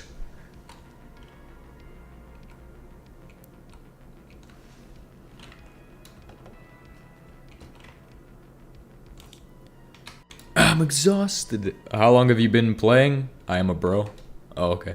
A while. Oh, what the? Diesel? Where's my diesel at? Where is my diesel production? Hold on. What's the hold up on? Oh, it's just got 64 in there. We've been playing for, well, if you want the amount of time in minutes played, 1.78 days, which this does track for 1.78 days in, I would say. I mean, I would probably be a little farther than this if we didn't have to make another oil setup for kerosene, but it is what it is. We have to do a new kerosene setup. Or if I had known to prepare kerosene in advance, but clearly I did not know those things. So we are stuck with the dice we have rolled, and we've landed 6s when we need 1s. So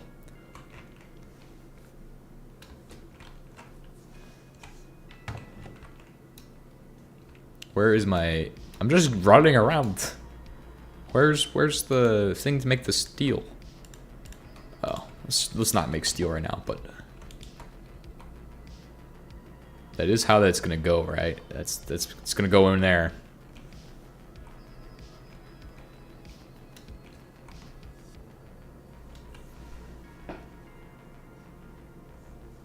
We need to set up. We need to do a catalytic cracking tower. Or no, we're not doing a cracking tower straight out of it. So we'll need to set up the for the new oil setup. The first things are going to be the fireboxes and stuff. Also, where's my? I should have upgraded it by now, but I should have one of these in here. He needs to be fully upgraded, so let's make wires, let's make insulators, and then let's go ahead and see where we're at from there. Copper wires, right? Hook this up. Chips. We need more insulators, though, for sure. Too bad there's no advantage of using, like, gold wires on this. It'd be so nice. Be so easy. So the major goal, get everything to kerosene. Whatever the cost may be. Basic for oil, or for power, cracked oil for byproducts. I run a setup that does both, so it starts out with coal. That's how I do my products, is coal oil. And then for everything else, it's just gonna be running the regular oil, probably.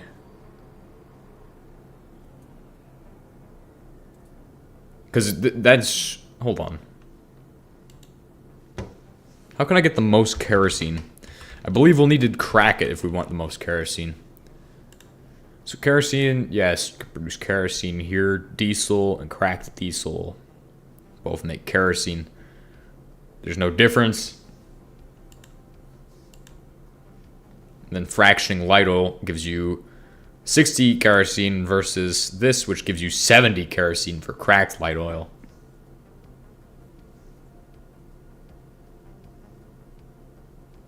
Alright, yeah.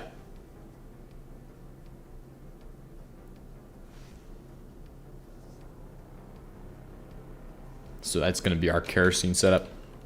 Cracked oil. For any of these upgrades, you need 8. Okay, we need some more insulators, guys. I hate to break it, but I need more insulators. I love insulators. Insulator gaming is fun. We need to organize all of these. It's such a mess. How could it go so wrong? Where did we go wrong so long ago? I do not know. Fraction out the naphtha too. I mean, yeah, that's how you get diesel. Hey man, I don't need the wiki. I could figure out myself, and I'm saying we're probably gonna do cracked oil.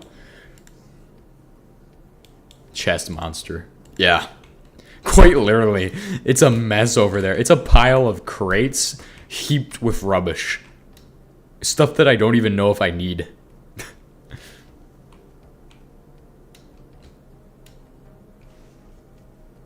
I mean, at least it's in boxes and not just piled up on the floor or something. That'd be crazy if you could just pile your items up. Oh, like, let's just throw all of our stuff on the ground. At least it's in boxes. It's boxes. Hey, a box is more organized than just throwing all your garbage on the ground. Trust me. Okay. Now this will get us the 2 times power output thing. Now, of course, if we do natural gas, should we go to space? Should we try to do that? To get nickel. Then well, we need to upgrade our stuff for that. I think we're going to spend like close to 20 days playing HBM. And in real life, it's going to be more like a year of me playing HBM for us to actually get to the end of the game. If we're going for that goal. But I don't have that as a goal. I just have that as a side mission. Okay, it's a side quest.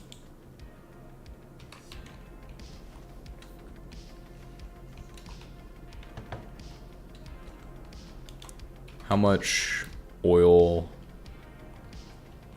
What's a good rocket fuel? Kerosene. Lol. Yeah, but I just don't know if it's worth it to alkylate natural gas or like what I'm gonna probably just burn it. Like I don't have an option. I just have to burn it. Huge W's in the chat to figure this out. Huge W's.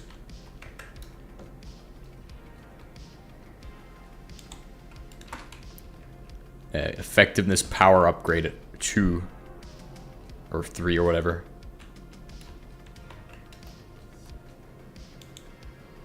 We'll just slap that right in there. See how much energy it makes next time.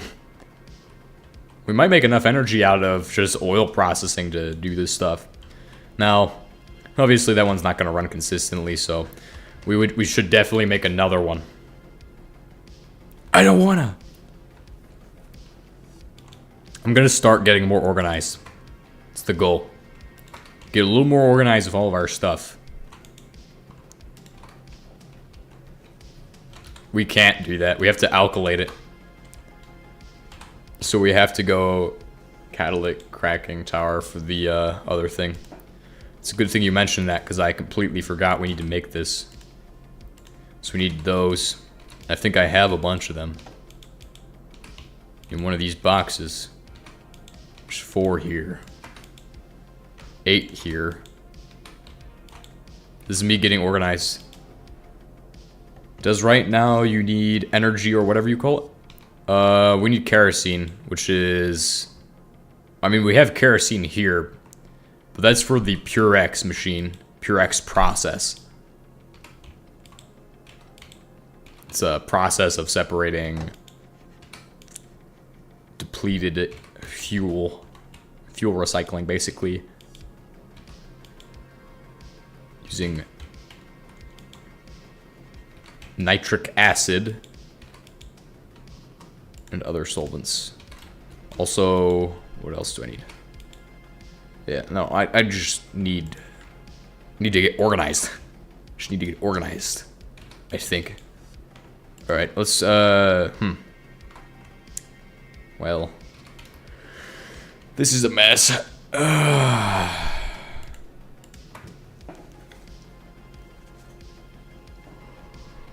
Cracking tower. It's gonna need steel and lots of steel. It's okay though. It's okay.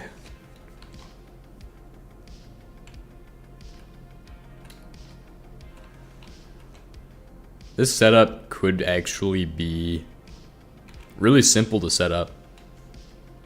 Do we have iron in this? So iron will just go through to the end probably.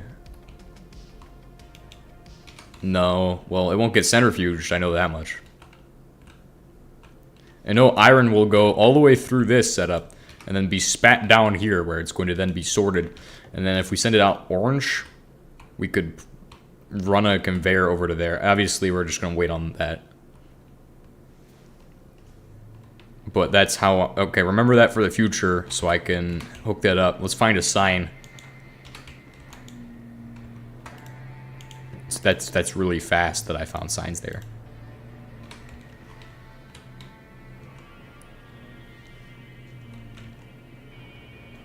Alright, we'll mark this now. Iron ore out blast. So for blast furnace. Are we looking for more of these? Because I don't think we have more. So I think we are just going to have to use steel for the rest of it.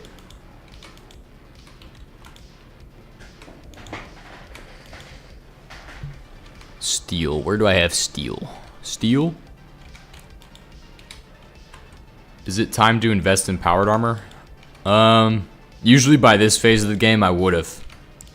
So that will answer your question as yes. I've just chosen not to.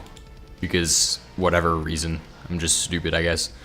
That's my typical answer to that. Typical answer is I'm just stupid. Nah, I'm not stupid. But I am choosing not to because I am more focused on other things. Like, I don't need powered armor. I have good armor right now. My armor is decent enough. Like, we made it to level 58 before we died last time, so that gives you an idea. Obviously, my armor's not bad. It's not great, but it's not terrible, so at least there is those facts. Oh, my steel is on me. Okay. So how much will I need steel-wise for that? I think I just need to do one craft, 20 of these. Okay, so we'll figure this out. 6 times 4, 24. 1, 2, 24. 4 polymer bakelite, whatever the heck you want. So find 4 of those. I don't know where they're at. I actually do know where they're at. They're in the box over here. This one. This one. Hopper. Where the heck? Where are the polymer buyers? This place is a mess. I would honestly pay somebody $20 to clean up my base. I would do that. I'd be like, hey man, $20 if you can organize all these boxes in 30 minutes. There you go, the challenge right there is a Mr. Beast challenge. I'll pay you $20 to organize every single box in this space. The $20 Mr. Beast challenge. It's like the opposite of Mr. Beast. It's like Mr. Poor. Hey, I've never claimed to have much money, but I just say that I have enough money to get by, so I have enough money to get functional, or be functional as a human.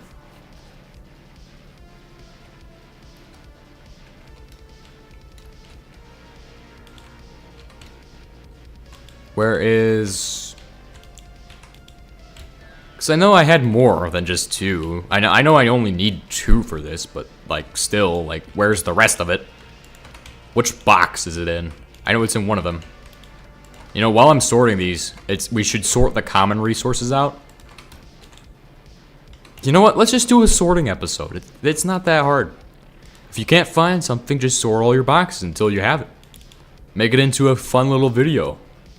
I don't need to do a Mr. Beast video, guys. Don't need to.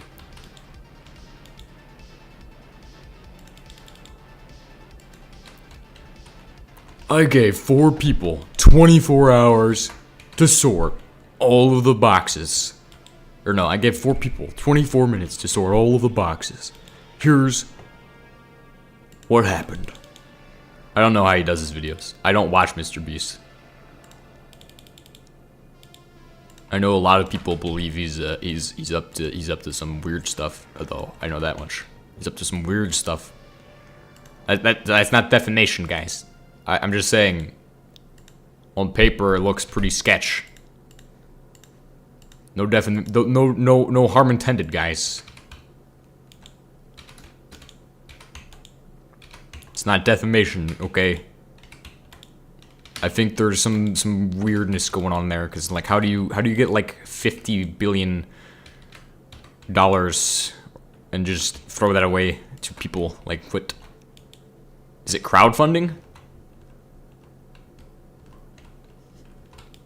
Honestly, I would crowdfund TH3 Fish Channel if I wanted to, and then just be like, I paid somebody $20 billion to play Greg Tech New Horizons. Here's how far they got. I would do that. I sold a homeless person Greg Tech New Horizons. I would do that.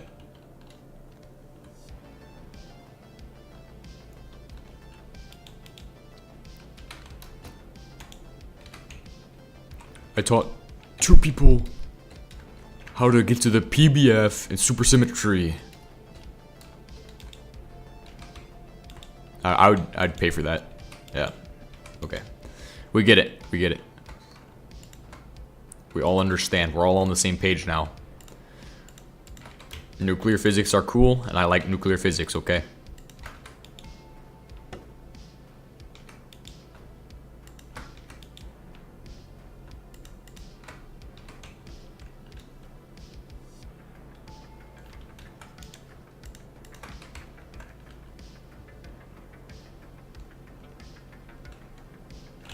Alright, where's my steel? Okay. We need more steel.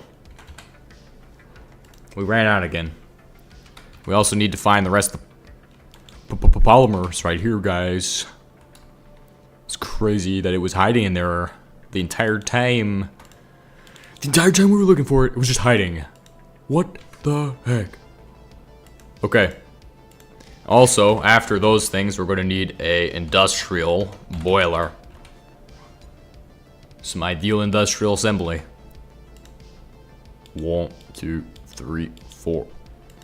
Okay. Okay, grab 8 copper, bro. 8. 1, 2, 3, 4, 5, 6, 7, 8. 24 steel. We don't have 24 steel. Ah. Oh, hey, we don't need 24, okay? We've already got 6 down. So that means we just need 18. So run 18 through here. Wow, look at that. Look at that go. Oh, yeah.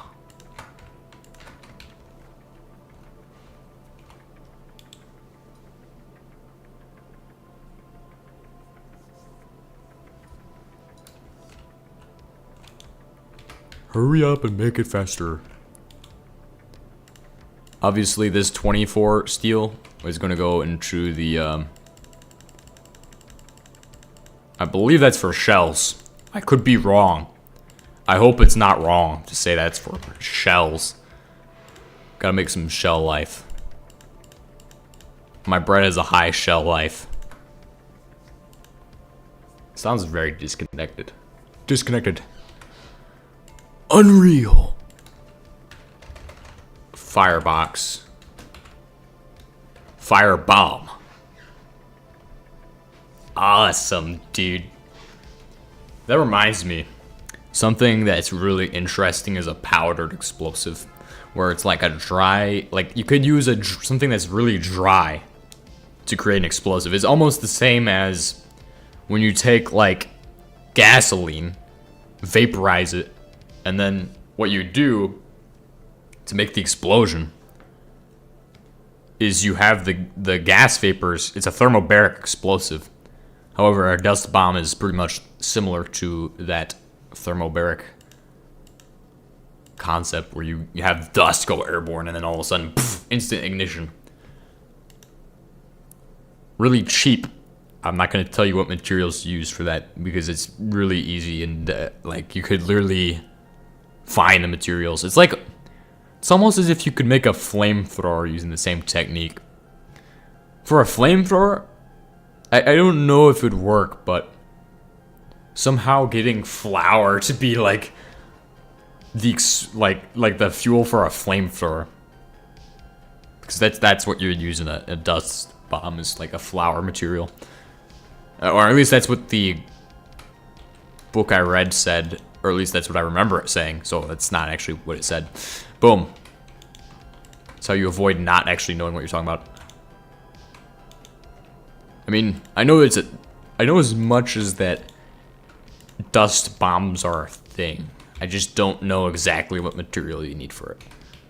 So let's go ahead and say that one. But I think flour's on the right track.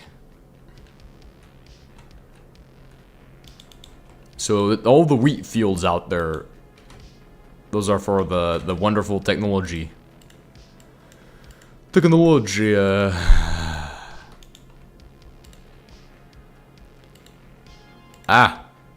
Just. Scream.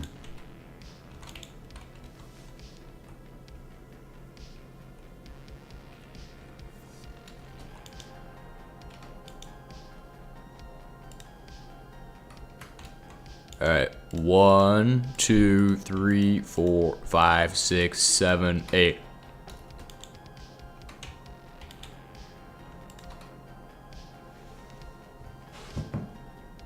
Somebody sent me a message. What the heck?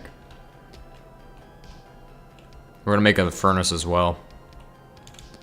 This is for the firebox, which is a method of turning your oil. How did I just get this achievement? I love 1710 and how buggy it is. It's awesome.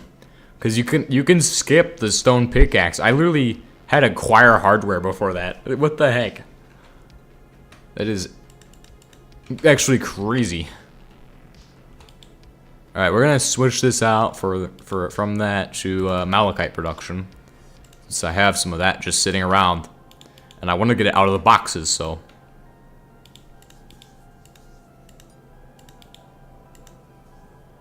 split that down. We'll have 8.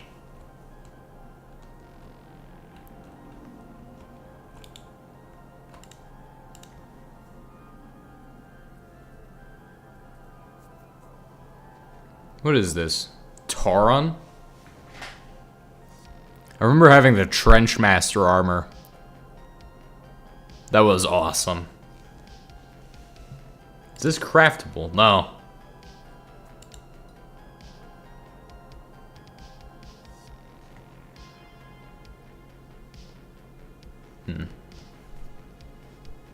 I don't know. We'll someday get that again, if we can. I know this one's a secret one. Oh wait. Oh yeah, you can make it. No, it's not secret at all. It is in no way secret. Fire proximity armor is where it's at. It's where it's at. Ash pit.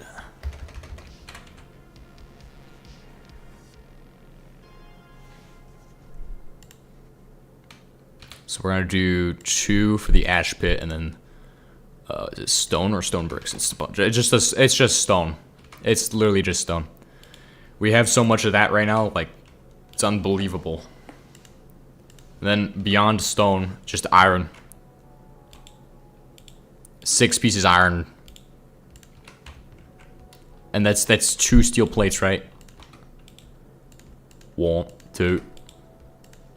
Boom. 6. Alright.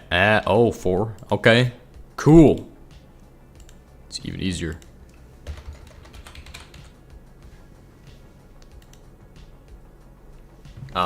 Yes. Lovely. Wunderbar. That's what the Germans would say. We're gonna have to make this thing. It's gonna be a lot of steel. I hate steel. Steel makes me crazy. Crazy? I was crazy once. Steel makes me crazy. Now remember, we're gonna just do, so every split it 6. 6 on top, 6 on bottom, right? You'll split. That gets you to the wonderful number of 6 total. So if you don't want 6 total, then just do this. 1, 2, 3. Oh, would you look at that? It's 24. It's 18. Yeah, I told you guys, it's 18. Primary bedrock for steel. That's like the only way to do it now. Yeah. Like that's the way to go. I mean,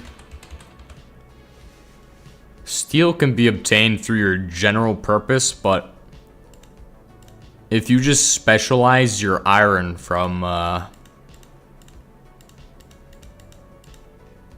ground, that's the, like, bedrock ore is the way to do it. Now, with old bedrock ore, it was easy.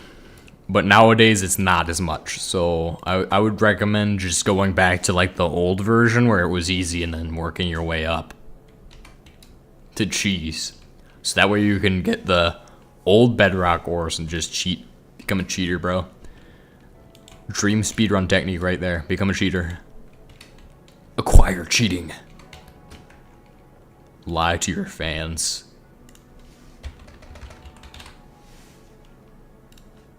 I just had to warm up for a second to like actually remember what we're doing.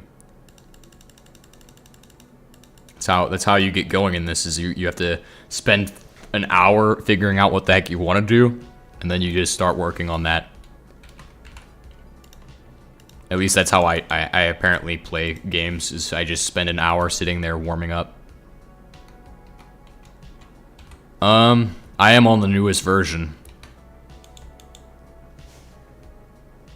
I'm on the newest version for James 2H Fork. And it has them. As you can see, Bedrock has them. Oh. Should look at that. Is this it? Yes, that is.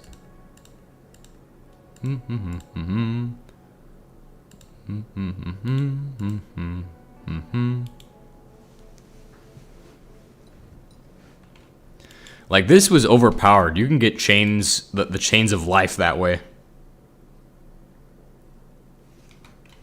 I had 4 crates of steel in that world.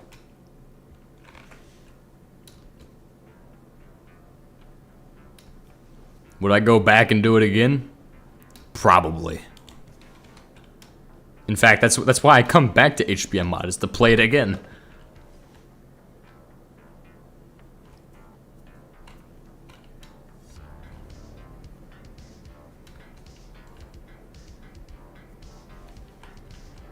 It's not even a question. What even was I asking there? Like, what logic? Ideal industrial logic.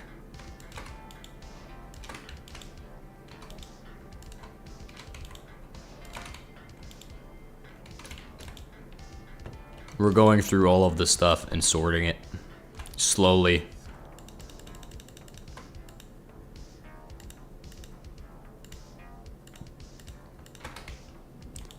Titanium crystals to this box for now.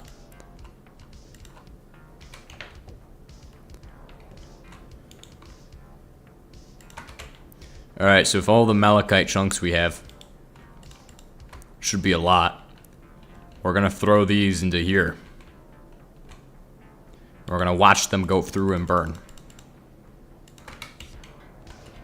Oh yeah.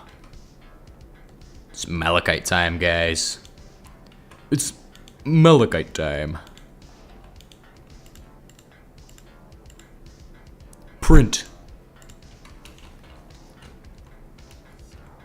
Have you defeated the Ender Drac? No. I haven't even made moves to actually go do that. I don't even bother with that usually. We could definitely do it with the machine gun.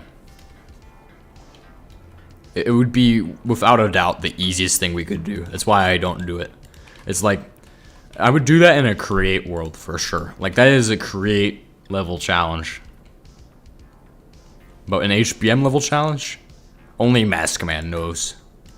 Only Maskman knows the HBM level of challenge.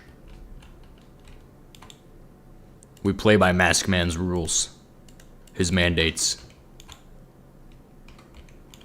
His lectures. I don't know. Proof it? You want me to prove that it's not a challenge to beat the Ender Dragon in HBM mod? Like, that's not even something I have to prove. Like, it's literally it's right in front of, the answer is in front of you. We have nukes. The answer is in front of your face. I'm sorry. I don't mean to be rude, but it's just, the facts are already in front of you.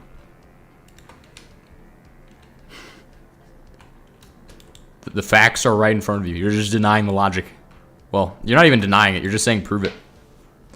This is not necessarily denying it. Not necessarily denial. It's interesting. I'll have to consider this for future thinking. Future chains of thought. I am the A2 system, by the way. So if you're wondering why I don't use A2, it's because I am A2 right now. You don't need A2 when I'm around. Well, actually, I think you do need A2. I'm sorry. I'm apologize. I will apologize. I'm so sorry. I did not mean to be rude. I just have to think.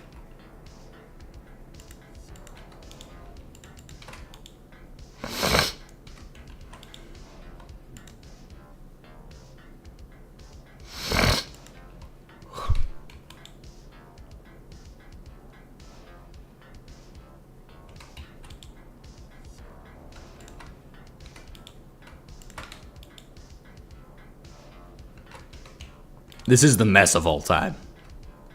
This is literally a mess. Like, how have we even been using this? It's not even a functional way of living in a base. Not even a functional way of having a base. Like, what, we're moving pieces of bolts around and stuff. Like, what are we doing?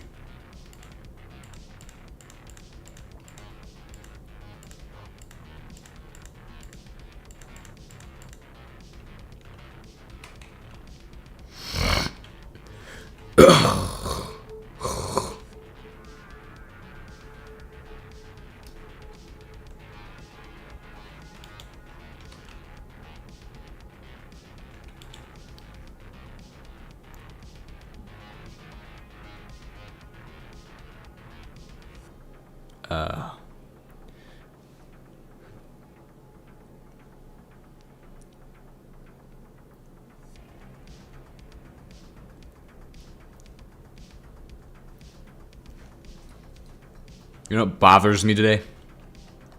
You know what bothers me today? It's a good thing.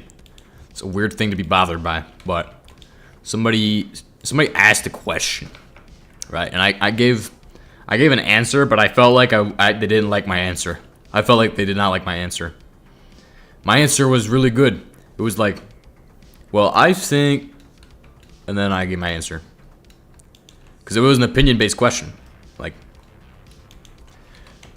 Like if I asked you, what do you think makes a good leader, right? Like, you would have your own answer to that question, right?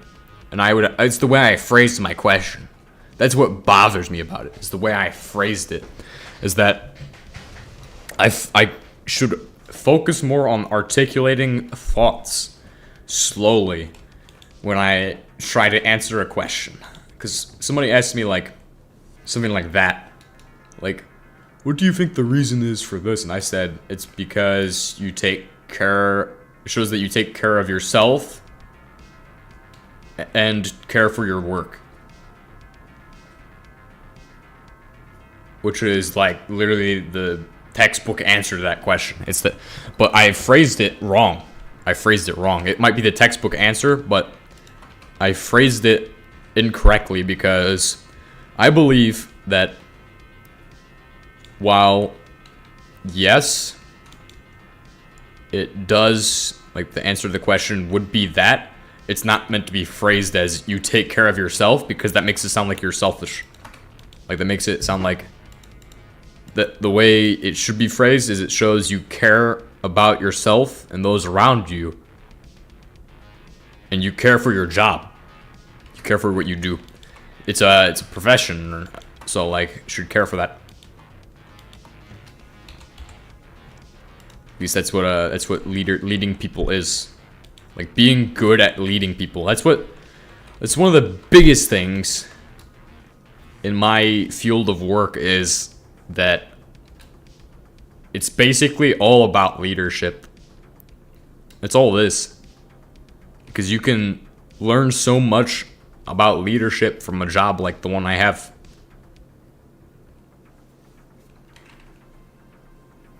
But leadership is something that people don't look at usually. People who work like a 9 to 5 job, right? You just go there to do your job. You don't go there to tell others what they need to do, what they need to hear, and understand them. Like, somebody who's a manager at like Walmart doesn't know leadership.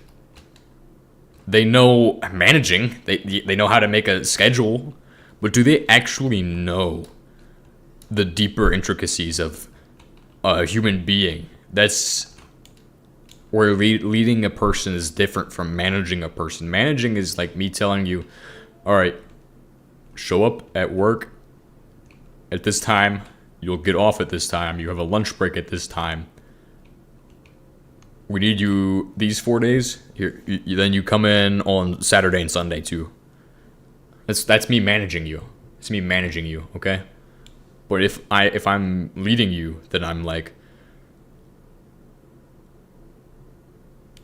it's different. I'm still telling you to be there at specific times, but I'm also a part of your support. Like, that's, if I was a leader, that's what I would figure is the answer to leading people. There's more to it than that, because you have to be an educator as well. Like, you don't just lead, you educate, you teach. Like, you have answers to questions that people wouldn't normally have. I definitely have that part, but I don't have the human management aspect. I'm not really somebody who's gonna manage people. In fact, I actually hate that aspect, is telling somebody else that they need to, like, if I had to tell somebody, right? Like, if I had to tell somebody, oh, like, obviously that's an important part of the job, is being able to tell somebody when they're wrong and they need to fix it. I don't know if I'd do that, because I don't know, that's not something I would. I mean, yes, I would actually do that. You know what? It's not even a question of if I would do that. I would do that, but not up. I wouldn't say up. I'd go down with that. It'd be downwards for that, but I feel like really what makes somebody good at leading is philosophizing about leading. Hey. But it's a good thing to think about. It's a good thing to understand, is that eventually that will be my role, is to educate, manage, and be basically like part of the support system for that person. For whatever person I'm leading, or whatever group of people I'm leading, wherever it may be. So, but it's just like, even at the lowest level, like, you can still see what people do, how they do it. You get a better idea of like what the people around you are like. I feel like upper levels do not see that, and I feel like if I was in a leadership position, right, I would be like, does anybody have any criticism? That's the question I would ask. I'd be like, does anybody have an opinion on this? Just give me your opinion. I don't care what your opinion is, okay? Just tell me what it is, because I might not see something the same way as somebody else. Like, if I had to be in that position where I'm in charge of other people, I'd be like, well, what's your guys' opinions on this? Because I want to know what you guys are thinking. That's not like me being like, oh, I don't know how to do my job. It's more like, oh, I want more ideas outside of myself, because I might have tunnel vision. It's what that would be like, because that aspect, there's always this idea like, oh, a leader just tells others stuff, but really a good leader should see that he is not always going to be correct. And I would be like, well, So if you do this a certain way, how I would ask them, how do they do their things? And I can tell them, oh, well, this is bad because of this. Well, this is bad because of that. This way I'm open to other perspectives, and I could be like, well, that's a actually astounding idea right there. Let's go ahead and all do that. Let's go ahead and I'd recommend that you all do this. I'm not gonna push it, but you guys should do what he's doing. That would be like my perspective. If I saw somebody doing something a certain way, I'd be like, that has some good merit. That has good merit. So that's the side of leadership that you need, is the open ability to others. It's not a one, oh, I am in charge of you, I'm gonna just... No, you need to accept criticism sometimes. Because sometimes people may be like, well, as long as it's I don't even care if it'd be constructive. I would take somebody being like, well, I think that's a stupid idea. Like, somebody could be like, oh, well, you're stupid and your idea sucks. And I'd be like, okay, why does it suck? I wouldn't have any problem with that. That might be seen as, to some people, that's like disrespectful, but for me, that'd be okay. I'd be okay with that. I wouldn't really, because that's just, I asked for opinions, so I mean, I got an opinion. That's what I asked for.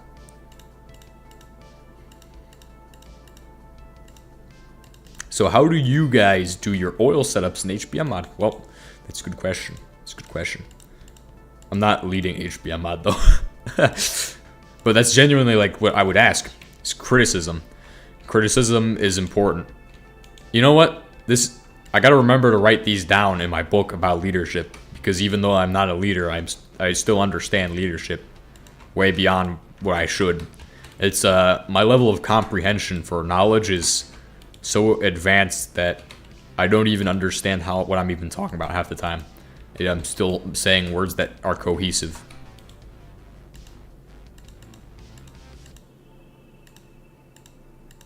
And we're just sorting boxes, and I'm having fun. I'm having a good time right now. I'm chilling with these boxes, dude. We have literally 12 hours.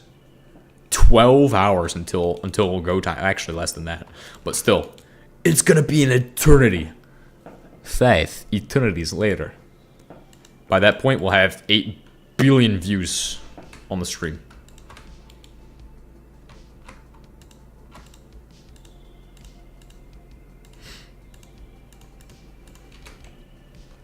The problem with asking people for opinions, I feel like there's this constant, like, you don't really know who a leader is to be going, oh, well, you're dumb, your idea sucks because this.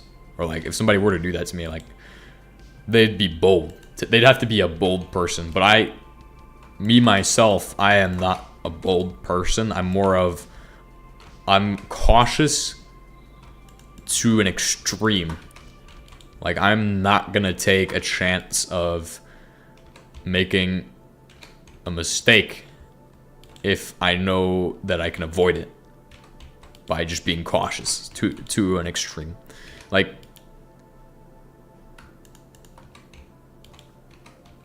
that's a problem though, is that you have to be willing to jump into, like, you have to be willing to jump into danger to get results, but you can't just blindly jump into the danger. You have to choose the danger that you're jumping into.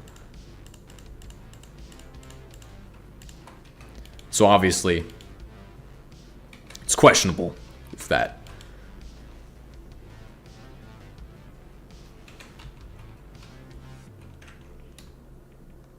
Gotta choose your danger. What are we at right now with the with those? Is that's what's waiting on what? It's a refinery, right? Refinery. Yeah, 3 of those and 8 copper.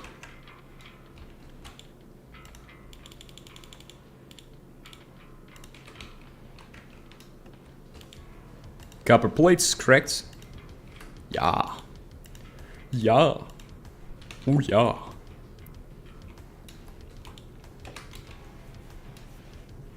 Alright, we're gonna go down and grab a ton of iron ore out of the ground. Operation Iron Thunder, Operation War Thunder. After I organize all these arrows.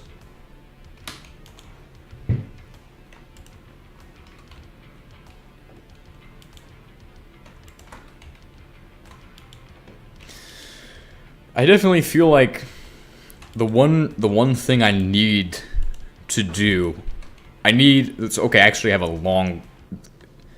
have a couple things I would need to do before I actually see myself being ready to take up the mantle as a leader. I actually see quite a few things. The primary things are getting myself to where I am not, like, where I don't need to worry about myself anymore, where I can take care of the people around me without worrying. Like, I'm not in a good place there. Like, I have to start with myself. So, self-improvement now will pay dividends later. Working on improving mentality and improving, like, fixing things that need to be fixed. My own personal issues, taking care of those first. So then I can be ready to take care of, later on, the people around me, so I can do that. I mean, if I had to, I would probably do more for the people around me than myself. I definitely would do that. If I had to drag somebody up a hill, I don't know if I could carry somebody up a hill, but if I had to drag somebody up a mile hill, I would do it.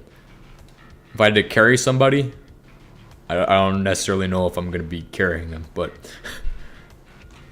I've done it before and I would do it again, so that's all I will say. Obviously, I've done that multiple times, but sometimes it hasn't gone very well, because I am not necessarily super strong, but that doesn't really necessarily need, you don't need to be the strongest man in the world, okay? You just have to be the most motivated. You gotta be the most motivated man on the planet. I'm genetically weak, but mentally incredibly intelligent. To a degree that's very dangerous.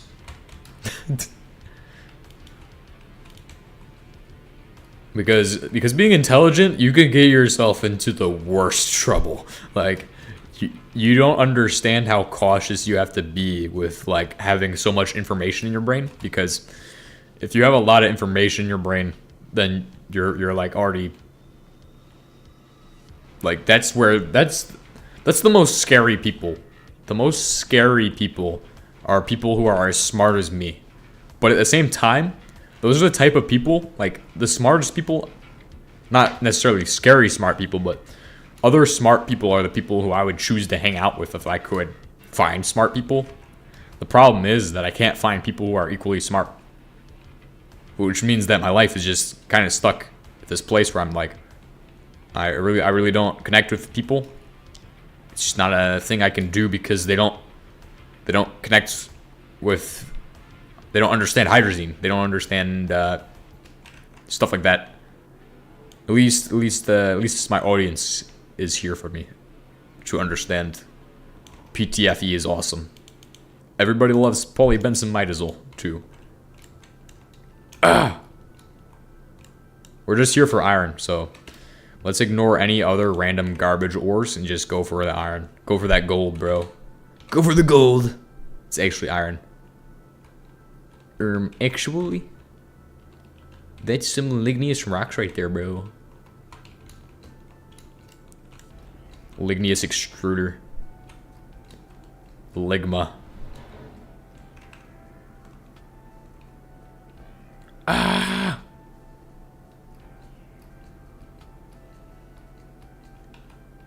I don't know. I just... See, the way I would like to do things and the way things are done are two different things. Because there's this constant idea of just like, oh yeah, well let's do it this way because oh yeah, I like it this way, so I'm gonna make everybody do it this way. This is my biggest criticism of anybody who has, like, anybody who ever does any type of leadership if you're gonna do something like, let's say, oh, well, I have a certain way of setting up my equipment, so I'm gonna push this way. You're not accommodating that. I mean, yes, being the same is awesome and all, but the sameness is stupidity.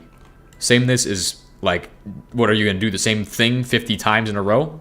You're gonna do the same thing 50 times in a row, right? Like, having everybody being one unit and having everybody do the same thing. Yes, I mean, I get the idea, but there's not a there's really only a few reasons to go and do like, oh, let's have everybody have all of their equipment the same way. Let's have all of their equipment the same way. There's a few things that need to be the same way. That'd be like, oh, well, all my medical supplies is here, and it's in this setup, in this configuration. That should be the exact same for everybody. And if it's not the exact same, then that has to be like at least to a level understood by everybody internally to that group of people. But that's still, I feel like there is limitations on like what should be like, because you're just really, what you're doing is you're preventing the ability for everybody to extend, like to trying to articulate the words in a way that makes sense. Adapt. Like, you can't just be like, oh, I want you all to do it this way, because then you're not open to others' ideas. Like, so me personally, my way of setting up like a rock or something like that is I like to put the items I will need at the very top. The items I will never use will go in the middle and below. And then I will also try to have everything above the flap, so that way I can just zip up the flap in the middle and then have nothing beneath it, which puts all of the weight in the position where it's the most valid if I need to pick up and run. Versus, let's put everything everywhere. Let's put the sleep system in the box. You don't even need a sleep system. You don't. It's just on the packing list. It's not something you actually are going to use. You should never use a sleep. I'm gonna be honest. That's my perspective, and I understand that other people will be like, oh, well, I'm more comfortable that way. So you can use a sleep system if you want, but I personally will not use a sleep system ever. Even if it's like negative. Well, if it gets negative, I might use it. That's when I might use it.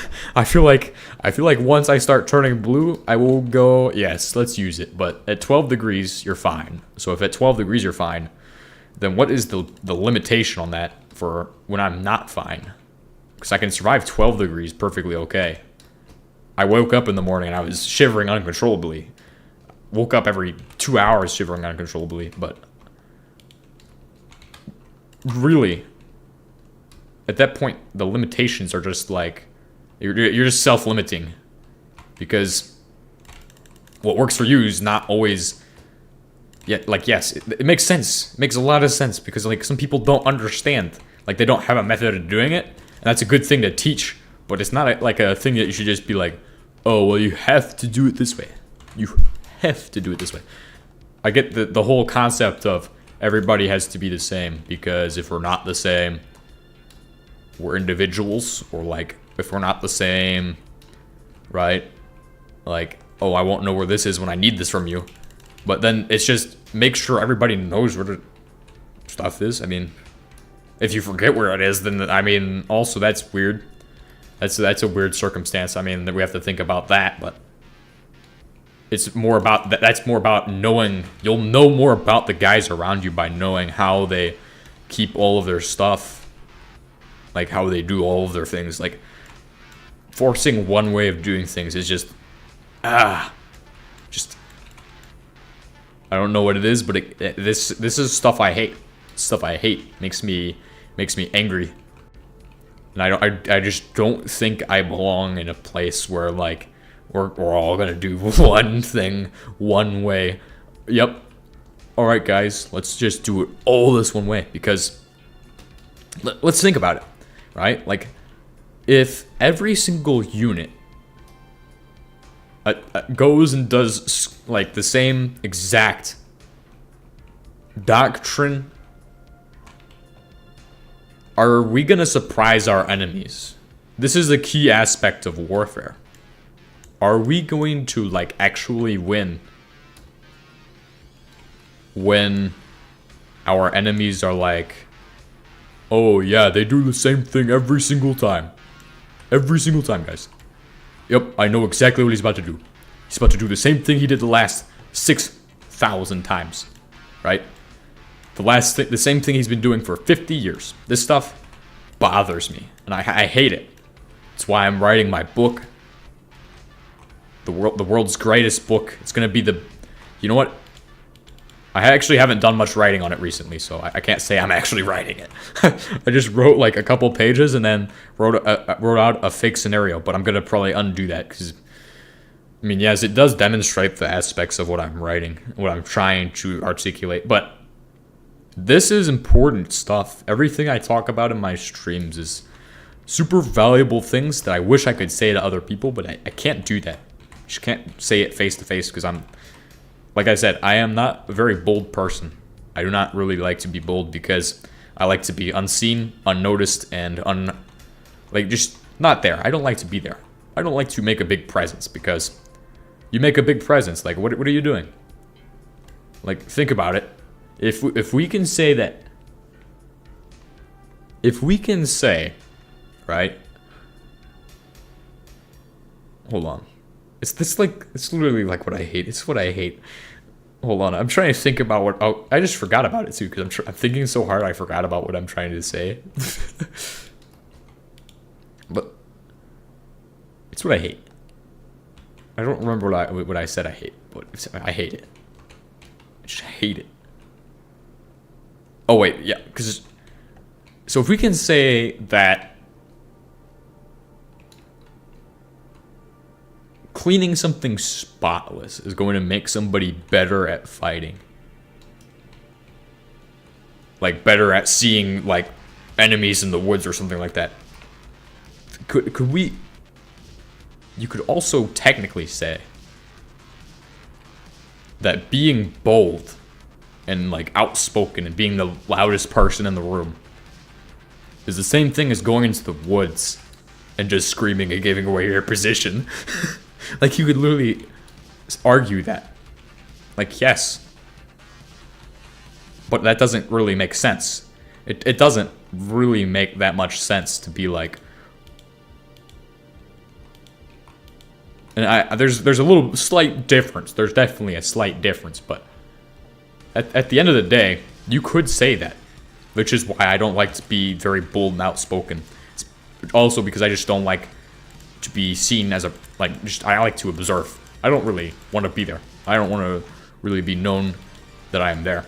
I just want to be there to absorb the information and then do with that information as I will. Probably apply it later on in life. Be like, oh yeah, well, I learned this. Yep, this is what I'm going to teach my new elite team of highly trained, skilled warriors, airsoft warriors. That's what I'm going to do, airsoft. Well, it's going to start off as airsoft. And then eventually, could be the future, could be like, what's it called? Forgot what it's called, but that's... Could be like Wagner Group or what the heck they're called. But United States Wagner Group. But no, oh, here's another thing I was thinking about. Teamwork. Teamwork. This is interesting. It's under the category of teamwork, right? There's this idea of hand and arm signals, but I've seen this in a lot of different aspects of, like, you know, like the Russians do this. They'll do hand and arm signals as well. They have theirs is more like small units, like doing 3-man. It's so intuitive. ACOG? I don't know what you're talking about, man. But, well, I guess it's like a special warfare group. It could turn into that someday. I have the ideas and I know what I'm doing enough to be able to make my own guerrilla warfare. Which is, hey, like, it's pretty dangerous to say that. But I don't know. I can't really make up for that. Okay, I literally would just make my own guerrilla warfare team. It starts off as an airsoft team, but eventually I'll be like, okay, guys, our mission is to become mercenaries, guys. We're gonna go and we're gonna go do this thing. We're gonna go help NATO, guys. Help NATO. Slava Ukraine, guys. We'll go do this. It'd be awesome. It'd be awesome. Highly elite unit. I could do it. I have the knowledge, but I'm very limited right now. So I have 6 years to acquire more knowledge and ideas on things, but we'll see. It might just stay as an airsoft group, honestly.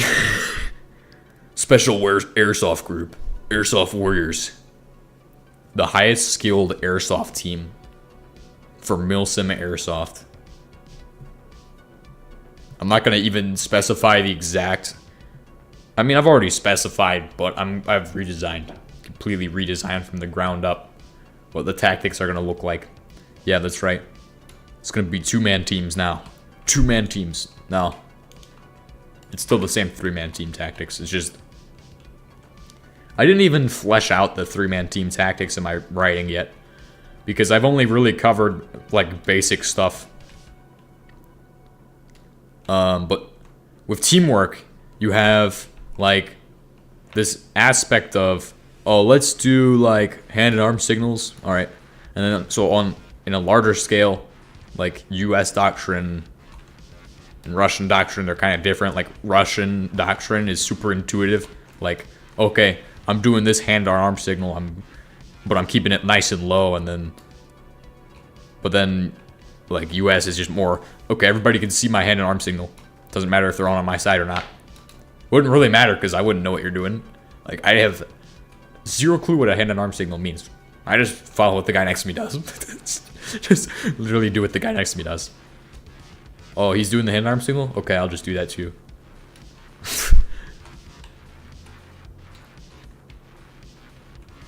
More profitable staying airsoft. NATO's budget for Spec Ops team is tied up by rules. It would be a mercenary team. It wouldn't be a Spec Ops team. Unless I got contracted by the government. But that's private military contractors. That's what I'm talking about. That's PMC. That's what I would do when I retire. Just make one of those. At the same time, now I've said it, I can't do it. So, once you say something, it's too predictable. Let's not do it. Let's stay away from the ideas like that. It's the type of stuff that gets you into issues. They'll be like, "Oh, well, you guys are danger. You guys are dangerous. Stop them." And then you have like, you become a threat at that point. I don't know. I'd work for the government. I'd be like, yeah, hey, you guys need us. You guys need my super elite team of professionals, highly trained and skilled warriors. They know what they're doing. They're guerrilla warfare experts. Like legitimate guerrilla warfare, not just, oh, let's go do a raid. Like let's go do this. Let's go do a raid using helicopters. And after Blackroot, PMC's lost public favor. Hey, but you have to admit, like, with the war in Russia and Ukraine, right? They have Wagner Group, which is a PMC. That's pretty ludicrous that they have that, because it's a different doctrine. It's what really, obviously, in the United States is probably not as valuable, but they had a different doctrine. It's pretty much their special forces. Like, that's their actual legitimate good fighting force in Russia. The rest, I honestly think that the par for United States and Russia is pretty much the same. Like, from what I've seen, if we go to war ever, like, I don't know if we could win. I think it'd be a very bloody war because a lot of it boils down to a lot of guys don't really know what they're doing. There's a lot of things I still don't know. That's what bothers me, is that I still don't know everything. And that's a problem. Because if you don't know every single thing, like, I'll even admit mentally I'm not in a good place. Not in a good place mentally. Like,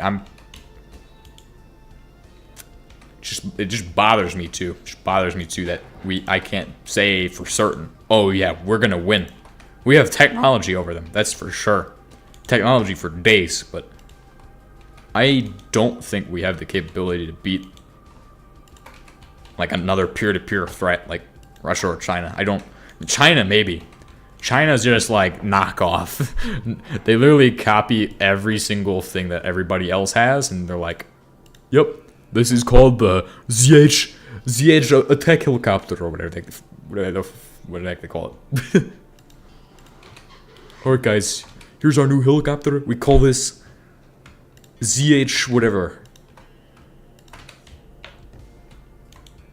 Oh, here's our tank, ZTS. China. That's nothing against... nothing, it's just against China, like... I also see that they're just losing. Like, China and North Korea don't do very well. It's probably because they haven't really participated in, like, super big conflicts. I don't think they have, at least. To my knowledge. Like, China participated in Vietnam. I'm sure North Korea has had participation in that as well. Maybe. No, they probably would have stayed it. Maybe not. I don't know. You never know. Really, North Korea is just kind of a... they definitely are a threat. They have nuclear weapons. I feel like Pakistan is pretty scary. They definitely know something. They must know something about warfare. Iran is kind of a little scary. I'd be scared of Iran. But still, technologically, we hold an advantage over them. But they definitely do have... They definitely are pretty scary, and I'm not going to talk about why. Because I know a little bit. Just not going to talk about it.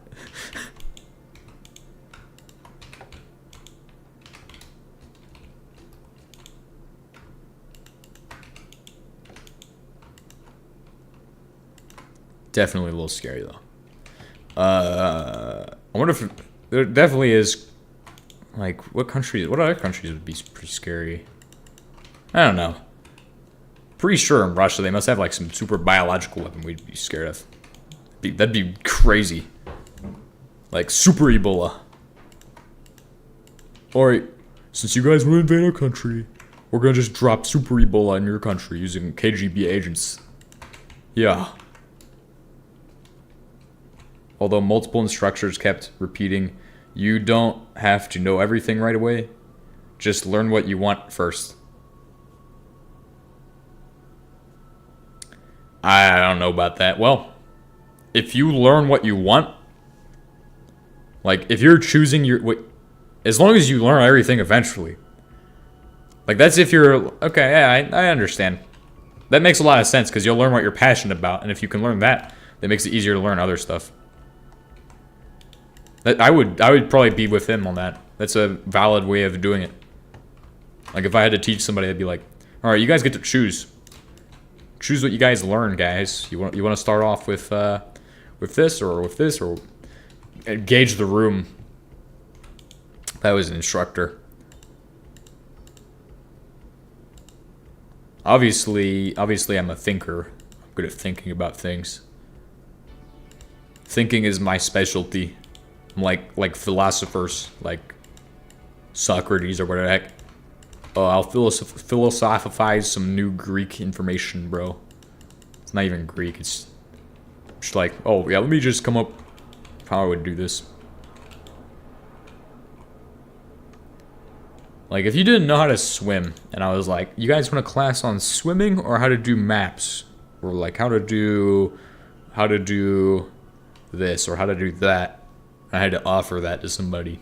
I don't know how to swim though. Swimming has its usages. However, if I'm gonna have to cross a deep body of water, I don't know. We might just have to just avoid it. We'd be stuck. Trust me. We'd all be stuck. Yeah. Say I'm leading like 6 guys, and we're like, oh, or 5 guys, and I'm like, oh crap, we have water here. Well, let's go through the water if it's deep enough that it's not above our heads. So that's the limit. Is if it's above your heads, then no. Airdrop. I wouldn't use like aircraft necessarily. Like if I was, at least in the doctrine I've been developing, I wouldn't use aircraft. I mean, yes, you could start off by being like, oh, let's send these guys and throw them behind enemy lines. That works. You can't just pick them up and then just drop them on their side, like a helicopter or something. Nah, I can't do that. At that point, if it's deeper than our heads, we're just gonna try to find a way around or try to improvise a way across. Whether that be a boat made of logs or some other method of crossing the water. Because that's all it really comes down to at the end of the day, is if you can't get across something, just improvise. So we can be like, oh yeah, well, we have this obstacle. We have a forest behind us. Well, we don't want to leave any evidence that we were here. Let's go ahead and, let's not make a bridge. Let's go ahead and just, let's try to thug it out and just swim across, guys, if we can. If we can't swim, then, how about somebody go across? We'll have the best swimmer go across, and then we'll set up a rope bridge across the river. If we can do that in a timely manner. If we don't have a time limit, then that would be ideal. If we have a time limit, it's just, alright, let's go. Let's get across the river. Obviously, you can go underwater for quite a bit of, well, for some time, as long as you jump back up to the surface and collect a little bit of the air. So.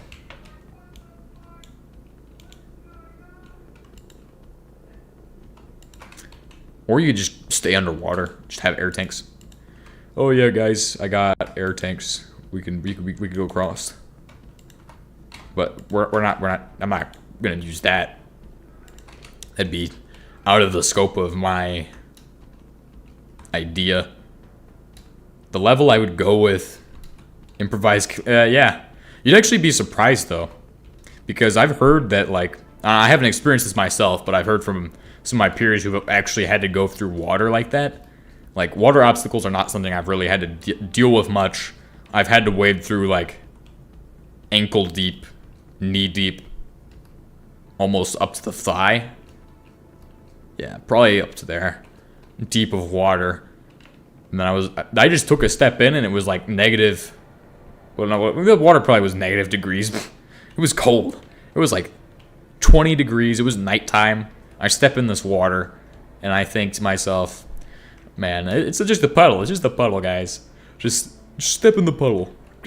I'm telling my friends, I'm like, guys, it's just a puddle. I'm just gonna put my foot in, and then all of a sudden, oh, my foot is all the way at the bottom. Oh my gosh, my knee's all the way in.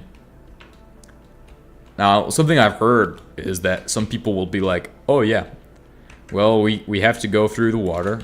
Let's just put on trash bags on our feet. No, that's unnecessary. The people who do that are insane. Psychopaths. Like, just don't worry. It's just a little water. It's okay to cross the water. It's okay. It's okay to get wet. even at 20 degrees. Well, 20 degrees, that's where I'd be like, it's a little scary. However, you're only at risk for getting trench foot. The colder the water is, I feel the easier it is to get trench foot, although any temperature of water can give you trench foot. From what I've read about trench foot, it's typically more caused at colder temperatures because like your skin's already dying at that point, so it makes it easier for bacteria and fungi to get in there and do some whack stuff. And I've actually had a mild degree of trench foot before, which you can just change your socks and you're fine usually. If you get your feet wet, change your socks. But if you don't have socks left, let's say you don't have socks left, right? You can reverse the socks you do have so they're all inside out, and you'll be able to, as long as you air out your feet. That's how you avoid trench foot. As long as you air out your feet, you're good. Like once you notice the initial symptoms, that's when you need to air out your feet, or beforehand, before it gets that bad. Now, if you don't have time to air out your feet, like let's say you're like expecting contact or something like that, you should definitely find a better time to do it. But it's just a matter of, okay, we're sitting here, we're not expecting anything. Let's go ahead and take 30 minutes. We have 30 minutes to dry our feet. We shouldn't be attacked in 30 minutes. We don't expect them to be within attacking us in that time. But still, we have security too.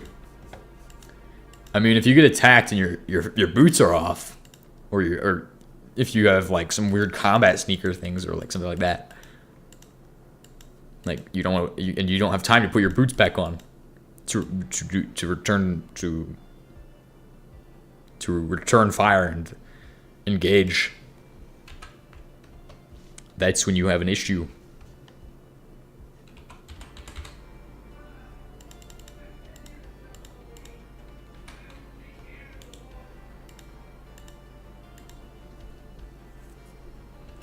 All right, we need 8 insulators.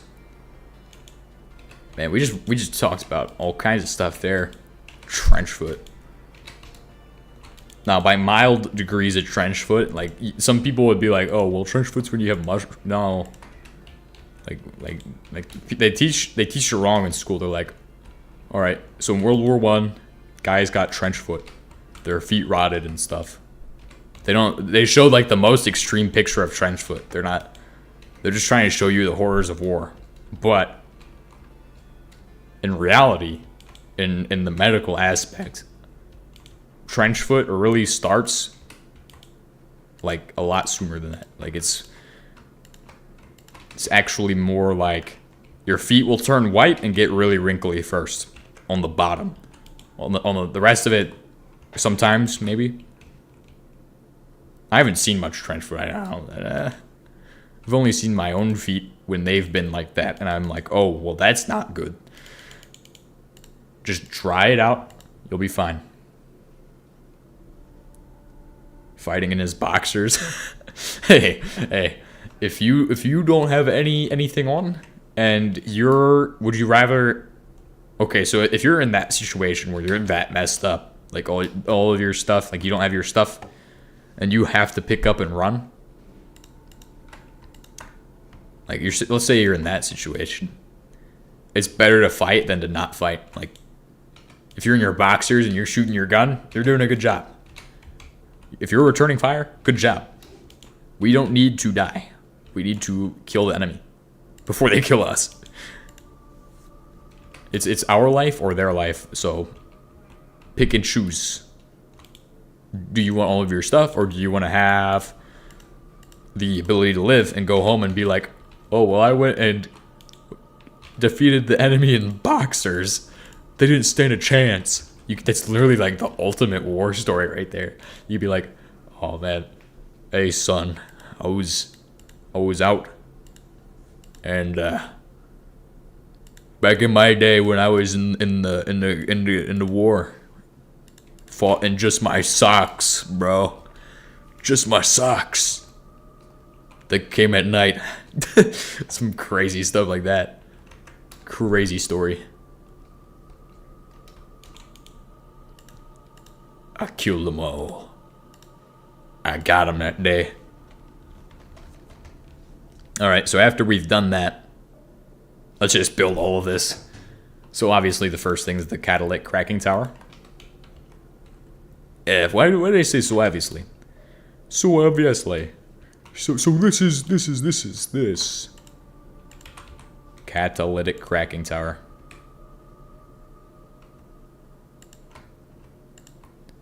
Oh, and in theory... I gotta stop saying that one too. Alright, so... with this, I want a flare stack again. You're probably like... But TH3 fish, you have like 6 billion. You have like 60,000. What? Why do you need so many? Also... crack. You're ready for this? Are you ready? I'm asking you all if you're ready for this. Because this can actually be liquefacted for bitumen. Ooh. Ooh. Ooh, look at that one. PET Coke. Look at that. So remember, we have to write that down, I think. I think I should probably write that down. Because that's good information. That right there. We can turn it to bitumen in the liquefactor. Which means I can recycle it. Be like, oh yeah, well... obviously now I'm going to need another cracking tower.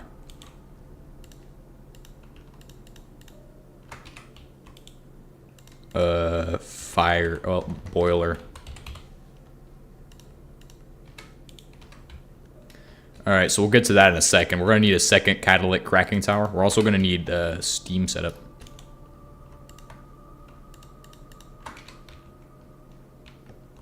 This is for the firebox. This is for the ash pit. This is for the final component. Man, there was this new guy. There's this new guy, right? Who just showed up today, and I was like, okay, let's send this new guy to ask for the ACOG batteries. To go ask for something that does. Literally, it's a scope that does not need batteries. We told him to ask for batteries for something that doesn't need batteries. What the heck? What did we just do to that guy? We just messed him up. Literally just sent him to go get messed up. He had to stare at the sun.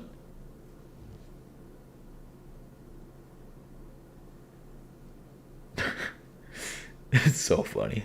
It's the best part. Sending somebody to go get sent to stare into the sun. It's messed up, but at the same time, it's funny. It's comedy, top tier comedy. I find it comedic because I'm not him, so I've had to stare at the sun before, so I hope my eyes don't end up melting someday.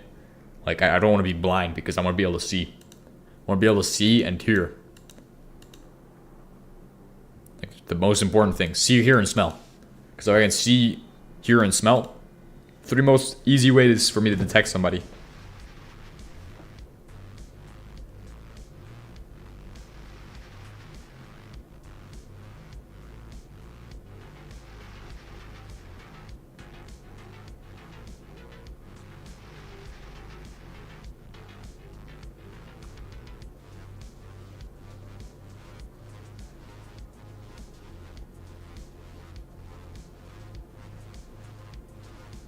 Oh, what the heck? That's crazy.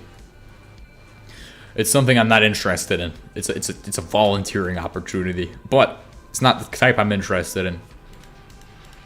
It's like, okay, so something with just any career in a military field is if you have the opportunity to volunteer for something, people are like, yes, it shows all these it's good, do it, go do it. You can do a lot, but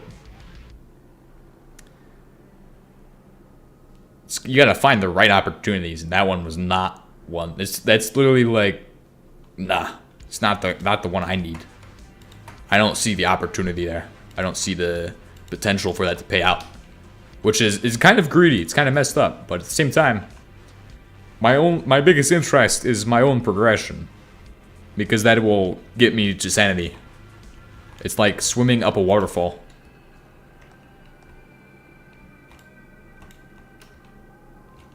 And if I was in charge of people, I'd obviously be interested in their progression as well.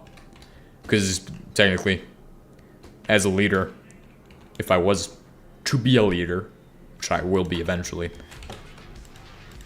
it's guaranteed in my future to at some point be in charge of people. But to actually like be interested in their career. Like, oh, well, I want to see this guy do well because I know him on a personal level. We've known each other for like, what, a couple months now. I know this guy pretty good. So maybe we should... I mean, obviously, it doesn't take a few months to achieve something great, but can it take a lot longer to attain something like that? So if I was in charge of somebody, to be my perspective of that, be like, oh yes, well, I'm going to take care of this guy and make sure he's set up appropriately so he can be successful. Want to see him succeed. You don't want to see somebody fail. That's the worst, probably. It's the worst. Being like, oh man, that just brings you down at the end. It's like watching somebody else who you know well fail is not a good thing. It's not a good thing at all. Oil. So oil, we need the boiler. Yeah, solar boiler, guys. Ooh la la. Well, actually, could run the water boiler, but that's gonna be constantly going. A solar boiler will be the best option for this. So let's grab that. Let's grab some steel and let's get straight to this. With this, it's going to be how much? 12. 1, 2, 3, 4, 5, 6, 7, 8, 9, 10, 11, 12.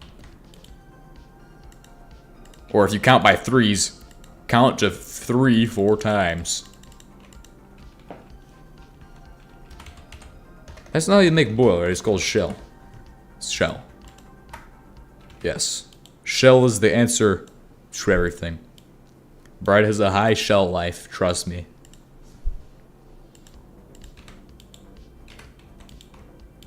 This is the easy stuff to make, by the way. What we're making right now is the easy stuff to make. Okay, we found one of those. As I'm going through these, I'm sorting them. Indirectly sorting them.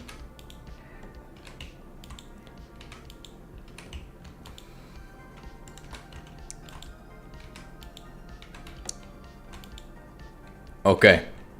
So, now that I figured out what the heck I'm doing, I'm going to take aluminum.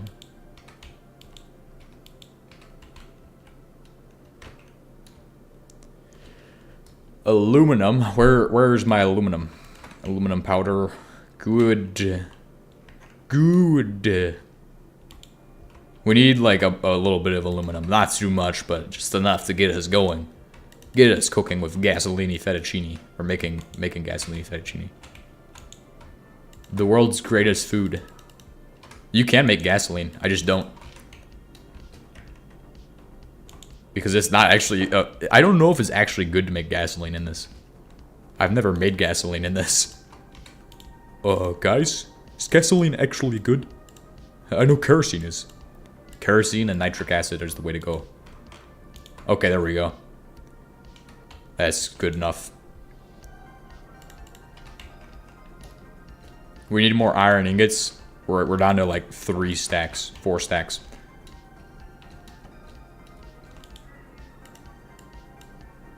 Okay. It's good to know. We'll put that in the request for next year. We'll request that for next year, guys. Just throw a stack of those in there. This should be a lot of the stuff we need. Then obviously a couple of fractioning towers, and then another setup for... Oh, and we have to run... We have to find some way of getting sulfur. We need desulfurization. How do I get sulfur from this? I know with fracking, right? You need this fracking solution. Now, this is how do you get this, right? How do you get this? You need sulfuric acid, which needs sulfur. So then, how do you get sulfur? Well, you can do obviously refinery, but I need sulfur to make fracking solution. How do I get this? So we're gonna look into this. Sulfuric acid, right, comes from reforming sour gas. That's a vacuum refinery. We don't have that option right now. It can be made in the chemical plant. Don't have that option. Vitriol, not an option. Electrolysis, vitriol. I mean, this is probably the best one, but desulfurized, I believe, can give you sulfuric acid from sour gas. So if you do elbow grease, how do you get elbow grease? Reformant gas and syngas. How do you get syngas? Pyrolysis oven. Petroleum coke. That gets you to syngas, which you mix with, what was it? Reformant gas, which can be obtained from... Obviously, it's not going to be easy for us to just set up a fracking tower. We're going to have to find a way of getting some kind of sulfur to it. So, we're going to have to do regular oil. I know it sounds unfortunate. It is unfortunate. It's just the fact. We have to do it this way. We don't have an option. I know we're getting less kerosene. What? I can turn a lot of it into energy, and we don't need that much. It really adds up for kerosene. So we're not doing dedicated kerosene. We're gonna do kind of a power setup. So that's cool. That's great. It's great. It's wonderful. It's wunderbar.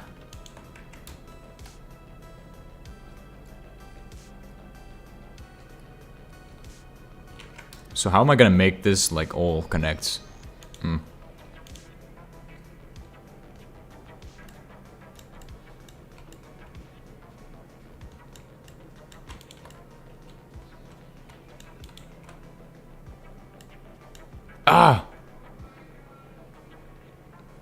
Because all of the oil stuff we're about to set up is gonna go here. So we're gonna do a chunk setup. Remember this, we have to have space here for a rail system, which is gonna be in the future. Some weird minecart system. I don't know what I'm gonna do with that. It's, some plan I have. I believe HBM has heavy duty minecarts, so we'll look into those.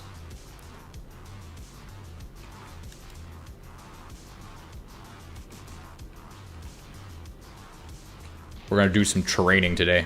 Some terrain features.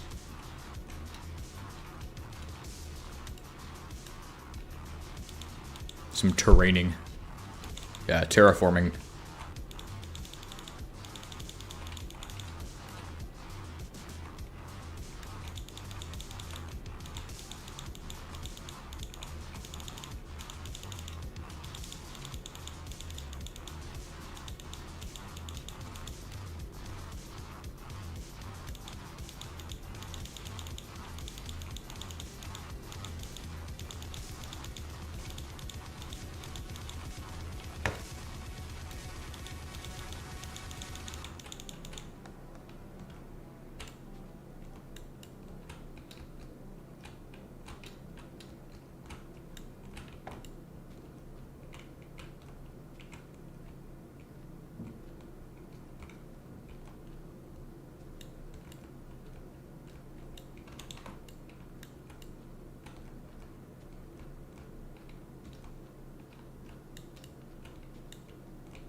All right, so the actual kerosene setup is going here. We're going to have a bit of a... I guess we could just flatten everything, couldn't we? I don't have to do everything like so linear to where it's yeah, let's have a little bit of a slope here as well. Like I could do that, or I could just flatten this entire biome. It's not that's a lot of work. It's a pain to flatten things. But there's really no good way of integrating a machine, a building, especially an oil setup, with kind of that flatness. It'll be fine though. It'll be fine. We'll figure something out here.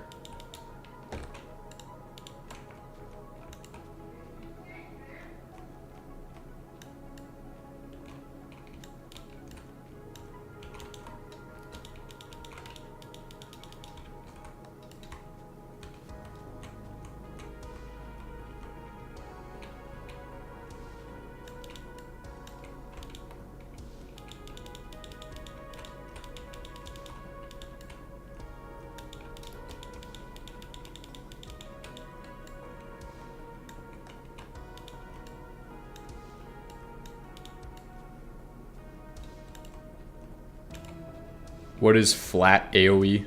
It's just doing AoE, but so, okay. If I do AoE like this, right? It only does one layer. If I do AoE like this, it does 2 layers. If I do AoE like this, I'm doing 26 blocks, essentially. As you can see there. That is flat AoE.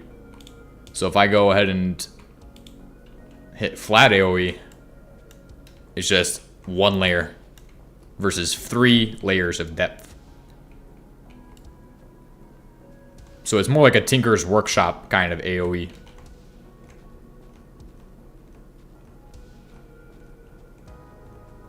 I don't know. I don't mind. I'm used to either. Been playing HBM for so much time now that it become too much of an expert at it. Time and expertry are the same thing almost.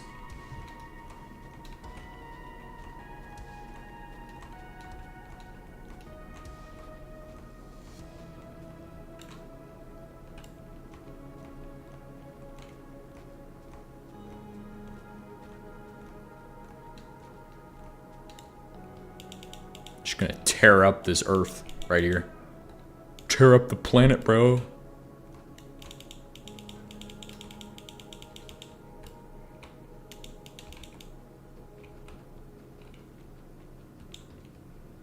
Do you have drawers? No. Dirt doesn't matter, man. If I'm leaving dirt on the ground, it's like throwing dirt on the ground, okay? It's useless. The only value is probably if I wanted to, like, go build something with dirt, but I don't really have that desire. Like, do some terrain features. Don't have that desire. Don't really care about terrain. It's all gonna be flat, so we don't need that. It needs to be like Kansas because we need to be able to actually do stuff. I mean, we could have a little gradient here, I guess. We could do a gradient. Like, I would not mind a gradient. That'd make things a lot easier. Start working on a gradient on this section. It's gonna definitely make it harder to build, though. We're gonna try to do it in 2 chunks. Actually, let's go ahead and establish that it's 4 chunks. We're allowed 4 chunks for this oil setup.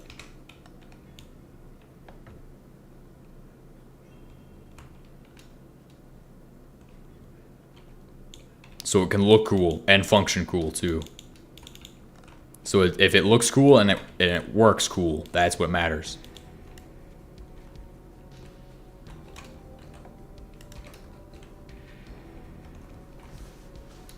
Looks cool, functions cool. Okay, that's awesome. Looks stupid, functions stupid. Ah, no. Don't do it.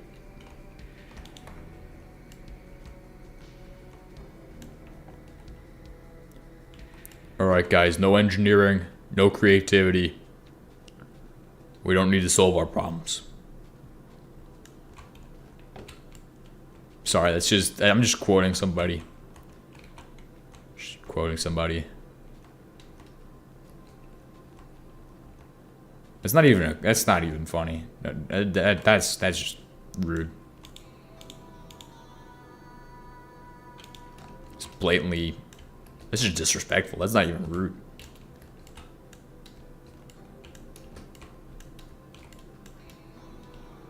And nobody's actually ever said that. That's why that's rude. Oh well, guys, no engineering, guys.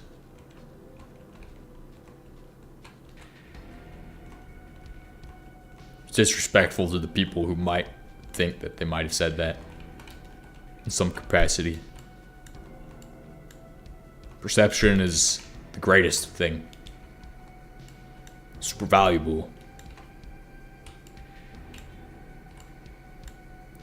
Therapeutic dirt digging session. Hello guys and welcome back to Minecraft. Today we're going to terraform all of our world before Mojang removes dirt from the game. Because I need to use all this dirt before they get rid of it, so. Minecraft was too dirty, so they had to remove the dirt. Otherwise it would have gotten an 18+ rating.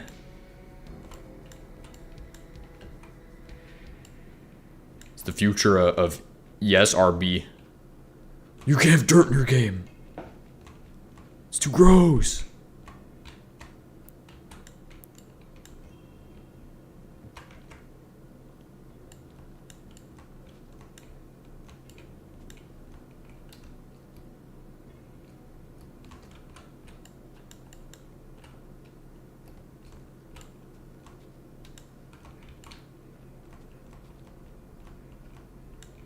Two chunks looks like this. So if we add another 2 chunks, we'll see how that looks.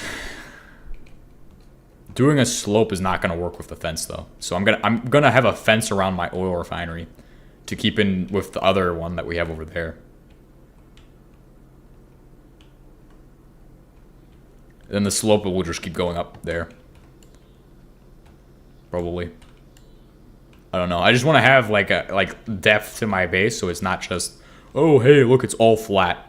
Everything's on one layer. Because no. If you do everything on one layer, you're limiting your build. Your build's going to look like garbage if you're doing something like what I'm doing.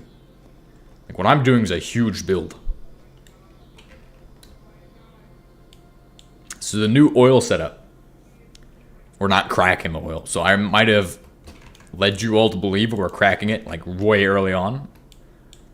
It's fine though. It's gonna be okay. We're just doing regular oil for the sake of producing the fracking solution, which is the hardest piece of this puzzle to solve. Right? It's the part of the puzzle that's arguably the worst. Because then we just have to do another pipeline for that. We're gonna do a pipe that goes in, a pipe that goes out, and we're just literally having that thing just recycle the natural gas as energy. Because it's pretty much useless at this stage. Like, we haven't been to the moon, so we don't need natural gas. That's where we're at with natural gas, right? We haven't gone to the moon, can't use it. Except with energy production, we can. It makes it actually expendable resource.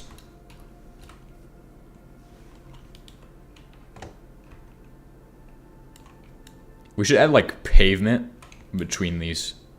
Like, asphalt. Maybe we could do that here with the bitumen. But we're recycling a lot of it. We need to get something to make a road out of. Alright, let's go ahead and get rid of all of the dirt in my inventory.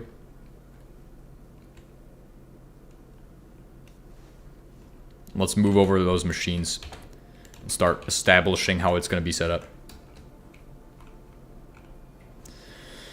I'm bringing the crate over so then we can start looking at how it's going to go together and what's going to be done, how it's going to be set up, what we're looking at as far as each piece of the machinery. As you all already know, I want to do a regular oil setup to get sulfur. So, that's going to involve Setting up the refinery first, like literally just the most basic refinery of all time. Setting up a industrial boiler too.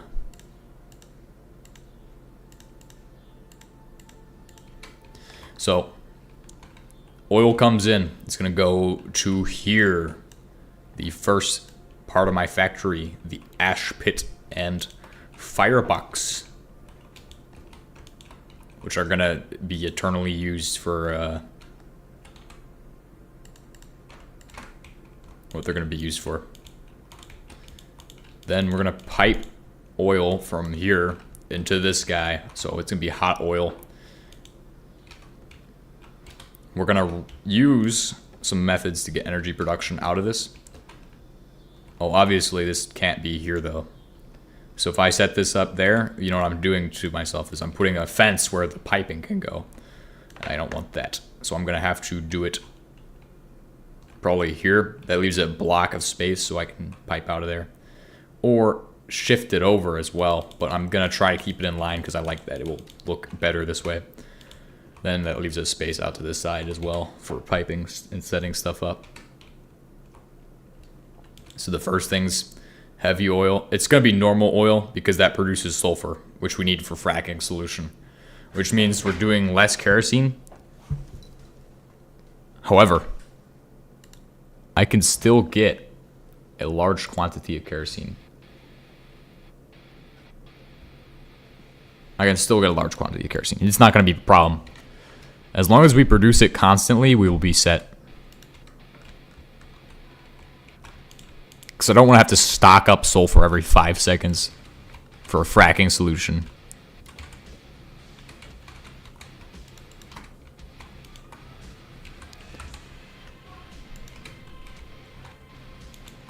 Hot crude oil goes in, and then we're setting up our fractioning for naphtha, light oil, and all of that. Yes, but we don't, it doesn't matter. As long as we're producing some, I will have enough. It won't matter. But it also will step in on our energy production game too. So that's why I like this, because I can just be like, well, kerosene, I can just send it this.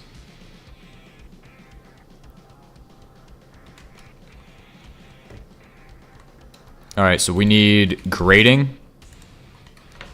We need steel. That makes fractioning.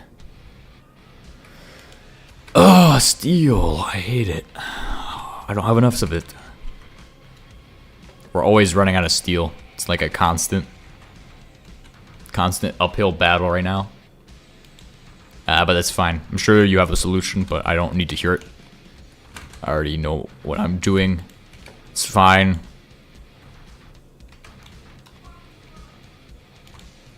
One, two, three, four, five, six. 1, 2, 3, 4, 5, 6.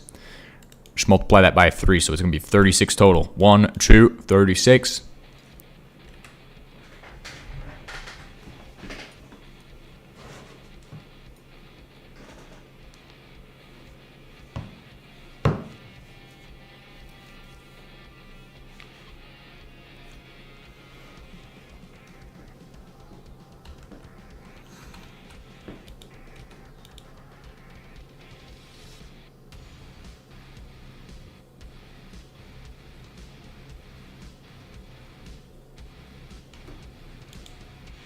Come on, hurry up. We need to make it faster.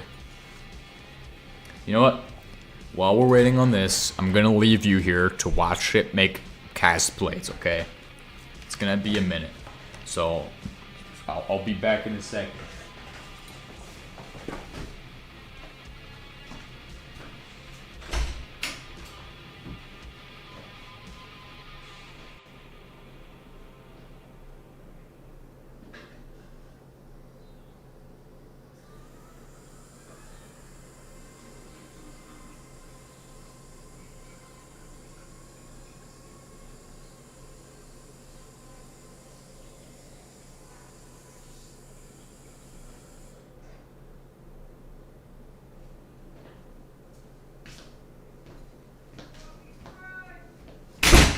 Shut up!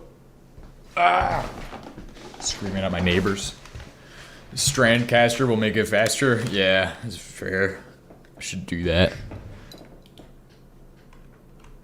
For real, for real. Wait, did the music stop? What kind of music is this that we cannot hear the sound? What is this?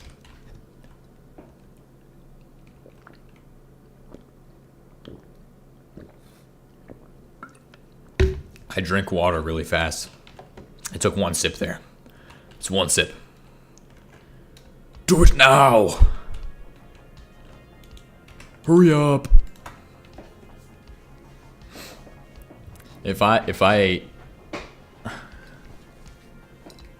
Minecrafted with other people, just scream hurry up at them. Hurry up, you're going too slow. I need it done faster. Need it done now. Come on.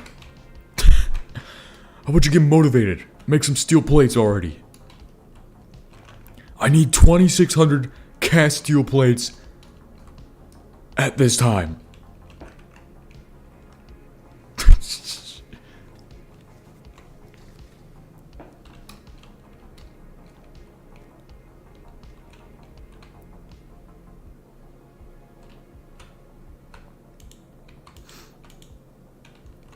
Take charge of the HBM Minecraft SMP. Alright, as you all may know, I am taking charge as the clan leader for our HBM playthrough, guys.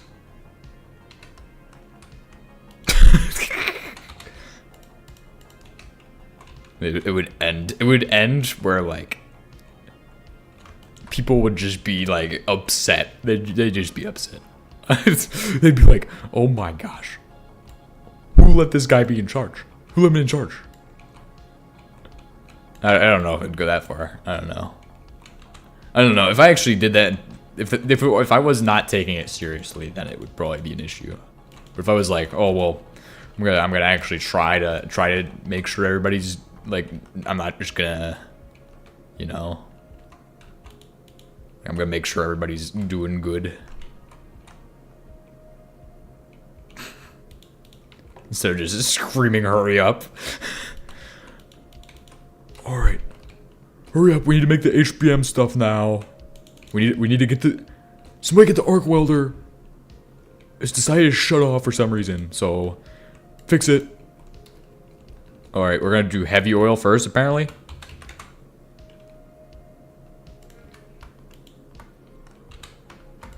Then we're gonna do... Let's go 1, 2. This is going to be naphtha.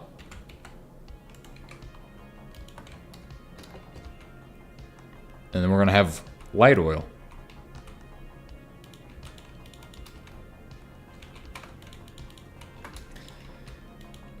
Well, we also need to have space for PET gas, but we can do that in a second. This doesn't look too bad. It doesn't look too bad at all. This is like a really... it could be better. It could definitely see some improvement. Okay, I'm not gonna lie. This could use a little improvement. However, for like fitting all of the fractioning, the level 1 fractioning into one chunk, that's pretty organized way of doing it right there, is to work your way from top to bottom of your ore proc, or your fluid proc, I guess.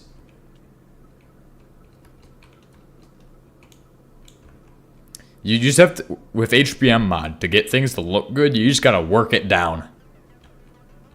Like you can get stuff to work look good if you just are like, okay, well I'm gonna do this here, and that here. You just gotta know what you're trying to accomplish like that. It's a little more advanced. Like with mechanism, oh yeah, you could just do that easy. With Greg Tech, you can do that easy. With create mod's always gonna be ugly unless you know how to build. You have to know how to build to do create mod. HBM mod, you don't need to know how to build. But it's better if you do.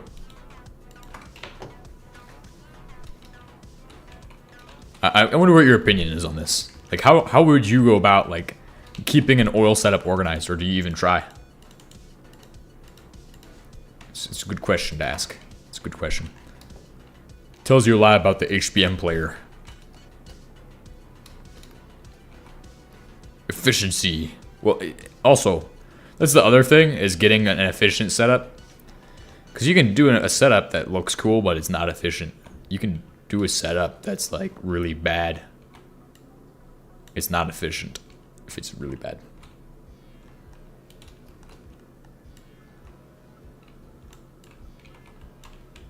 I could also stack these. That's always an option.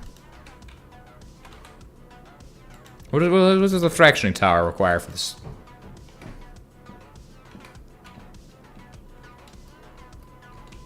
I don't like to stack them though, because it looks ugly when you have all that pipe spaghetti at the end. That's what happens, is all turns into spaghetti. Just separate them out like this is the way to go.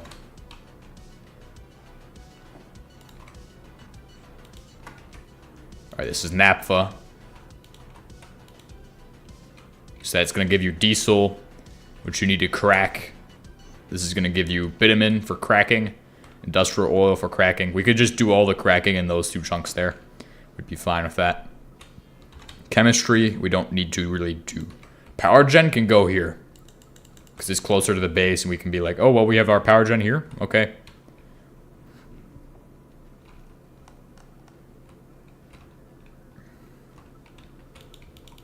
Now when I set this one up,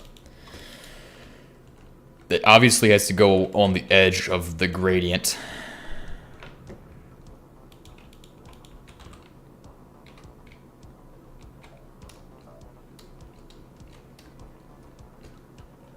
I don't know if I like the gradient or not. We'll have to do this one as a stack. And then here we'll have the petroleum gas fracking solution mixture.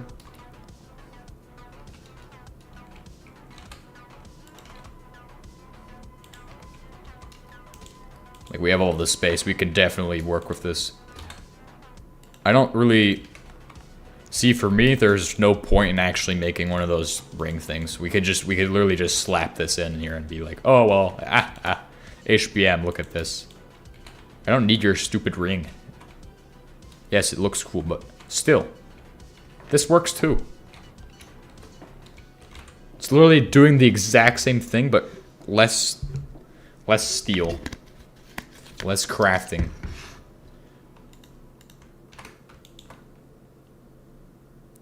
This is called light oil.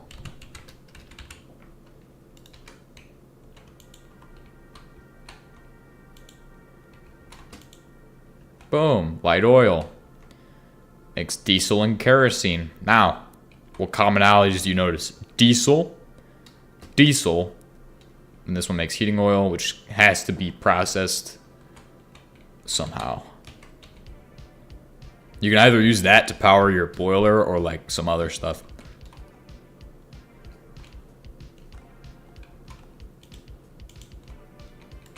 There's a lot you can do. Just gotta figure it out. Alright, I will authorize this to be 4 chunks of size.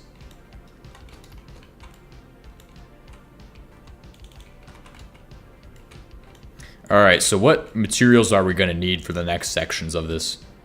I mean, obviously, we have to set up a water condenser boiler thing, so I can supply energy through the, or so I can actually crack the oil down.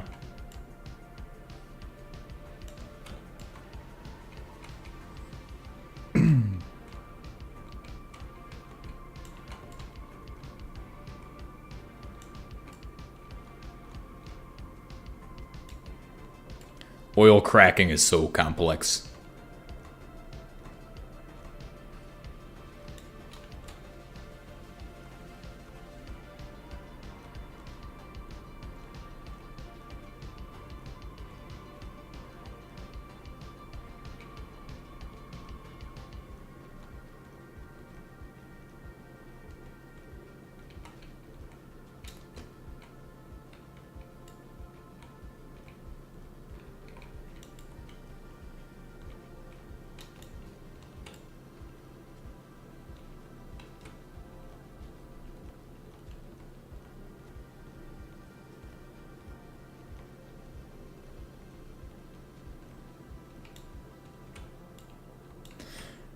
Should I stream where like I record the video and then stream that? That'd be crazy, dude.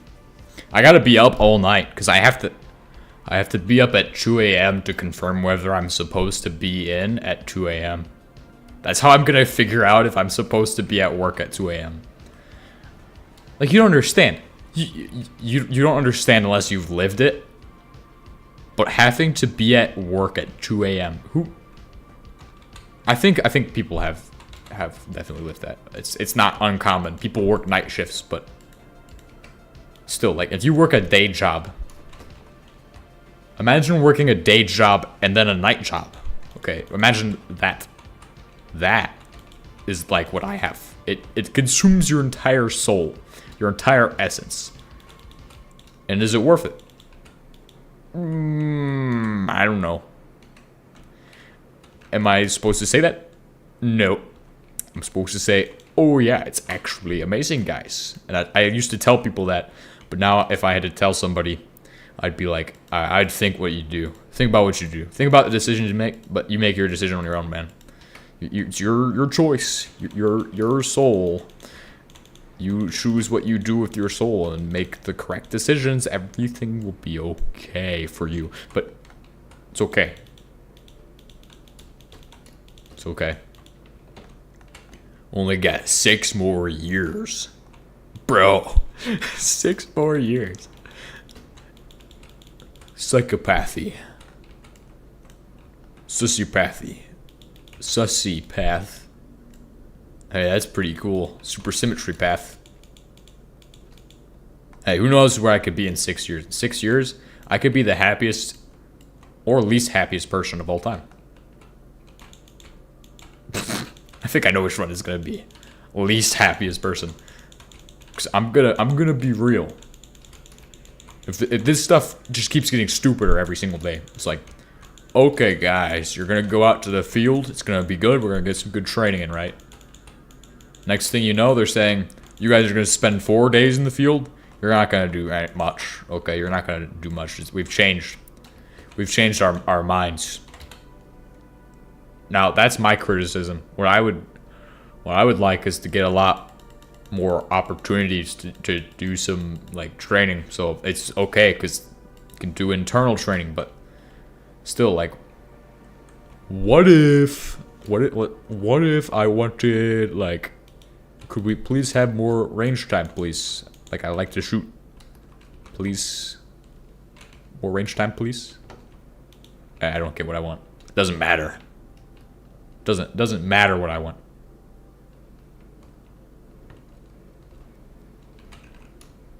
It's how it's supposed to be. It's okay. If I got what I wanted, the world would be a very different place. I'd be a dictator. And that would really suck for everybody.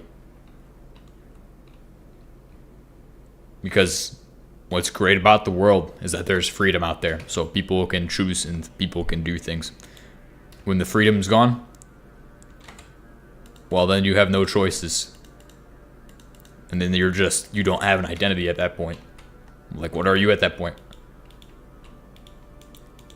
Like, let's say I told you you had to be a specific person, okay? This is dystopia. Okay, welcome to dystopia, guys. I'm gonna tell you. Alright. You have to be this man. You have to be this man. I don't care if you're a woman, but you have to be like this guy. You have to be this. These are the standards. They're set. Be like that. I don't like that. I don't know if I like that. It's just, I think I'm realizing now that I've gained sentience. I've gained the ability to understand. I have sentience now. The world is not so tiny and I understand much more, but I am not ready to understand that much more.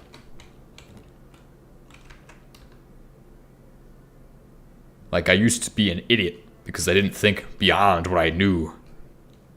Yet now, I see that there's so much to understand, there's so much to learn, but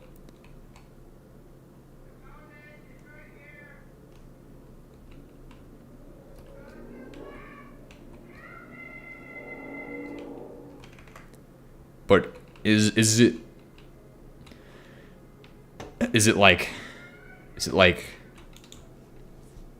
truly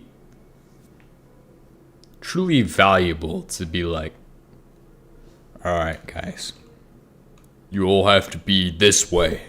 This is who you are. Nobody says that, though. Nobody says, oh, you have to be this way. You have to do things this way. They only say you have to do things this way. They don't really say you have to be this way. But if you want to, it's implied that if you want to be successful, you have to be a specific way. You have to be a specific type of individual. Well, you have to be a member of a team. You can't be an individual. But still, you know, there's a guy I talk to sometimes, and he always argues with my ideas because he's like, oh, well, you don't see it this way. And that's what I like because, well, actually it bothers me. I will be honest. It bothers me when people argue with my ideas because now that's a problem. It's a problem right there. You can't let other people's ideas bother you, because if you let other people's ideas bother you when you're thinking of like, oh, well, I have an answer, but his idea contradicts my answer. Both answers could be correct, but he's continuing to argue, oh, no, my answer is this is, but we can't meet at the middle. That's the problem, is that we both have to stand our ground. Is that human nature? That's human nature, isn't it? People choose to argue with each other, but what really is the purpose? What really is the purpose in that? Like, what gain do you get by standing your ground? What evolutionary reason is there for people to be so strongly divided? We could just all meet in the middle. I don't really understand these things because, like, there's so much information to comprehend. I don't think I'm ready to comprehend all of that yet, but like when I think about that, that's interesting. It's just such an interesting concept, is the division of people, because we have our ideas that are so strong. Like well, is that good? Is there a healthy level to that? I believe that it would come down to there being a level of that which is safe and reasonable. But then there's the level of that to where it's unreasonable, to where you can't actually achieve anything and get anything done. When it becomes a hindrance, I feel like that's when disagreements become a problem, to where they are like, oh, well, we can't actually do anything now because of this. That's when that's a problem. That's when it's an issue. But that's just me thinking from my logical perspective of everything. I have to understand everything now. That's my goal. That's my goal. My goal is to understand as much more that I can, than I could. Alright, so what do we need to do? Let's go ahead and write out, decide what needs to be done, which ways, and how it needs to be done those ways. Because we're looking at right now heating oil, naphtha. I believe we have industrial oil, yes. So I need to have another tower on top of this for that. It's okay though. It's okay. We got time.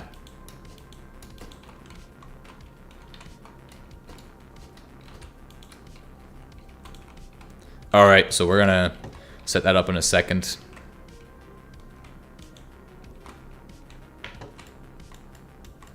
Man, I just like philosophy.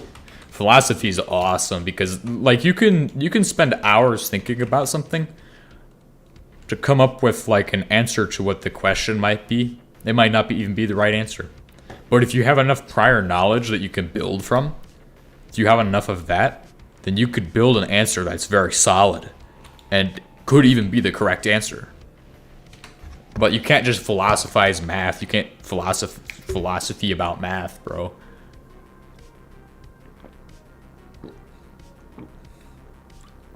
That's where you have the issue. So people start to armchair speculate. Oh, but that's what I do all the time. I'm literally the armchair speculator. Speculatologist. I'll speculatize everything. Speculate. Hey, bro. I have the answer. It's in my brain. It's not in my brain yet, but it's about to be. We're about to put it in there. Okay? I like how we're not actually making the Pure X machine. Hey, we'll get it done eventually. We'll get there eventually. Like, we gotta set up all of the infrastructure you need first, bro. Trust the process. And see the results in 2 weeks. Become the man you want to be.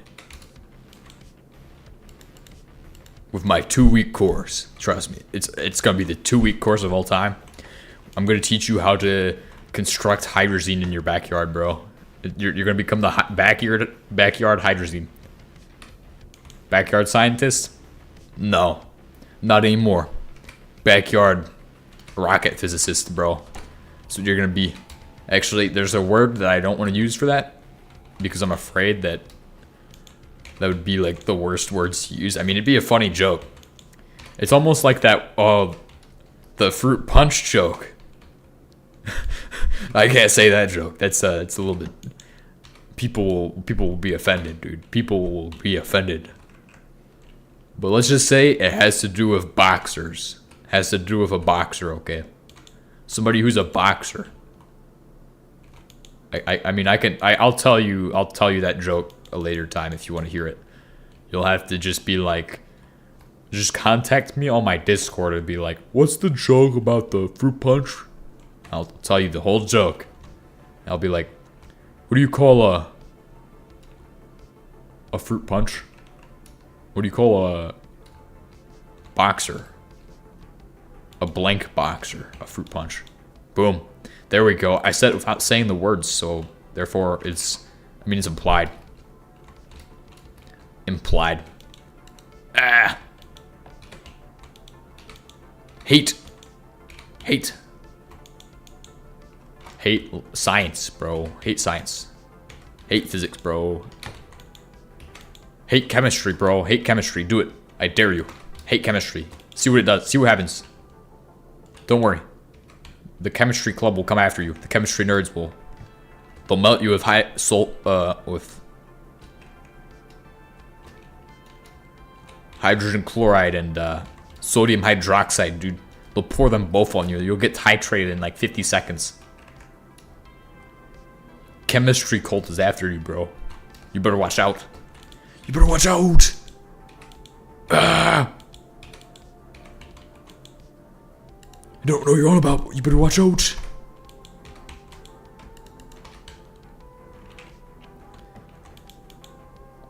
One, 2, 3, 4, 5, 6, 7. What is this? SC. Arsenic Semiconductor Extension. Extension cord. It's in the name of the game. Okay, we need to build yet another one of those. So with the industrial oil, as mentioned prior, industrial oil is a wonderful substance. It can be cracked down for naphtha and petroleum gas. I wish I would have known that sooner. I would have probably invested in this. Because the other method is to take it and put it through, well, obviously a coker. Pyrolysis oven. Or do this for heating oil and engine lubricant if you're trying to maximize heating oil. Heating oil is coked usually in one of my setups, but we could change that up. The engine lubricant, however, is used to make... I thought it was using something. Well, actually, no, it's really not. So let's just go ahead and make a third. Just go ahead and make a couple those. Right, so we can always recycle the stuff through the setup. I need a bucket for water. And then we'll figure out the rest. If we can avoid coking anything, yeah, that's great. Cokers are really stupid expensive now. I mean, they cost niobium now, so that's why they're expensive. Well, let's go ahead and look at coking. Let's go ahead and look at coking in the real world. Let's find a paper about coking. PET. No, put it in caps, dude. It's got to be in caps. PET. No, Coke. Coke. PET Coke. Look at this. Petroleum Coke. Well, I like an Ullman's Encyclopedia of Industrial Chemistry.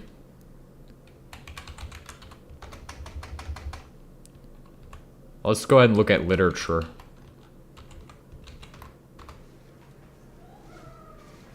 ScienceDirect.com. Petroleum Coke and overview. How do you make petroleum coke, dude? Oh, look at this. Ooh, what? Industry and environmental issues. I don't care. We don't care about the environment, dude. We're looking for the answers to science. Science is more important than any environment could be, bro. This is science right here. Petroleum coke. Oh, look at this. There's an image. Let's just look up how to build coker unit. Coker unit.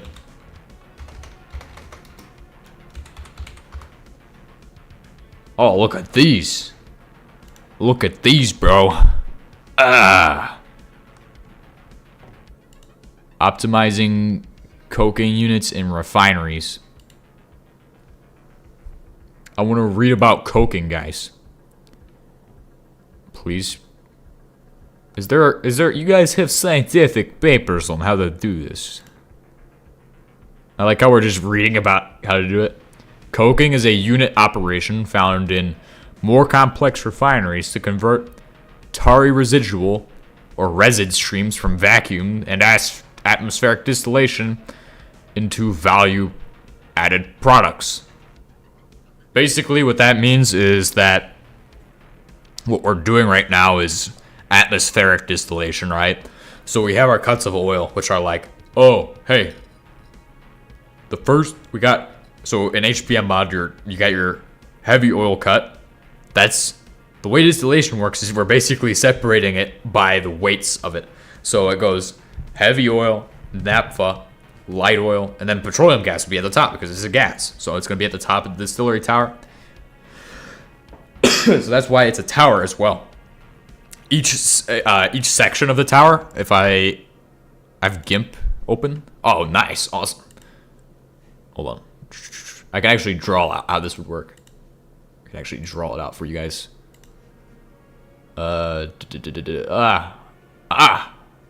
Where's my drawing? New. I'm pretty sure all of you probably...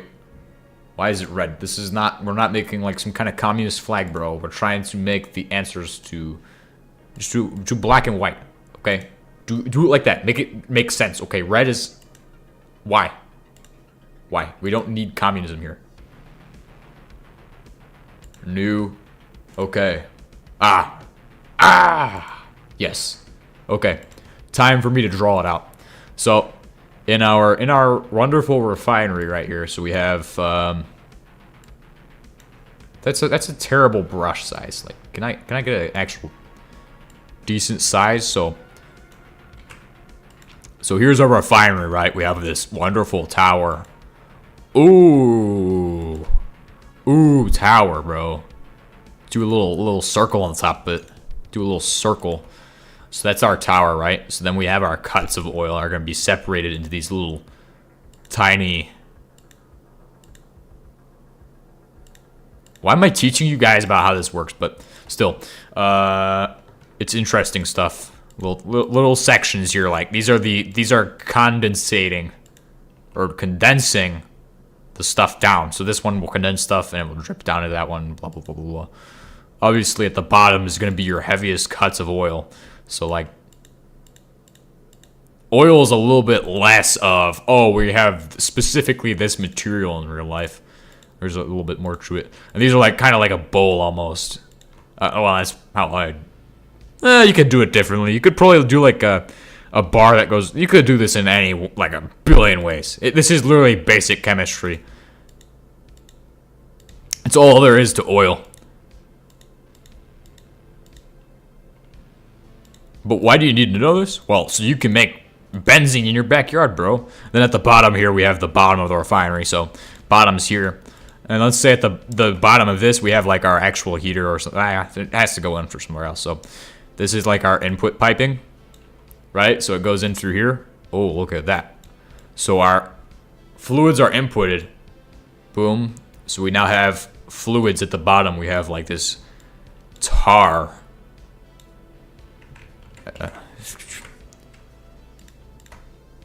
Give me this. So we have tar.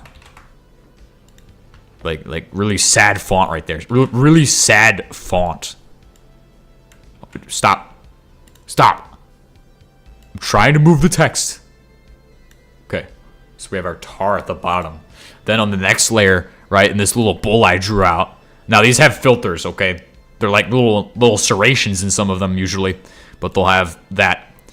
So this layer, let's say the bottom is like, if it's a liquid at, I don't know what the actual temperatures are, but I'm gonna go ahead and say it's 170. I'm not gonna say Celsius. I'm gonna say 170 Fahrenheit. Okay. Well, actually, let's go ahead and say 300. 300 F. I don't know the temperatures. Okay, I'm 300 F. Okay, so 300 Fahrenheits, bro. 300 Fahrenheits. Switch it to a less sad font, like Comic Sans, dude. Comic Sans MS Bold. Oh yeah, that's. I actually had a writing teacher once who was like, "Oh, if you use Comic Sans, I don't like Comic Sans." I'm like, okay. But she let us use any like style except Comic Sans. But anyway. Oh, also we have to have this cut here. We forgot this bowl. But then this bowl is like, oh, we got some liquids in there, some liquids in here, some more liquids in here, and then we also have gas. Okay, so then we have our wonderful gas. We'll say that's at like 100 F. It gets cooler throughout the column, technically. If you don't want to have internal cooling, you don't necessarily need it. We'll say it's 105 F. Lowercase f. And then here we have light, heavy, and, well, heavy at the bottom. Heavy. And then we have naphtha, or yeah, naphtha. This looks really stupid, by the way. This just looks so stupid. And then we have I don't know why I'm even doing this. I think I've lost everybody, but I feel like there's one person who really is enjoying this for whatever reason, or they're not. They're just taking notes. They're like secretly spying on me, which I think I know exactly why that is happening. It's because I'm teaching people chemistry. I'm like, oh, hey guys, I know everything about chemistry. Hey, just hire me. Just hire me. I need a new job. Need a better job. Need to do something better with my time. Chemistry, bro. Oh, no, light oil.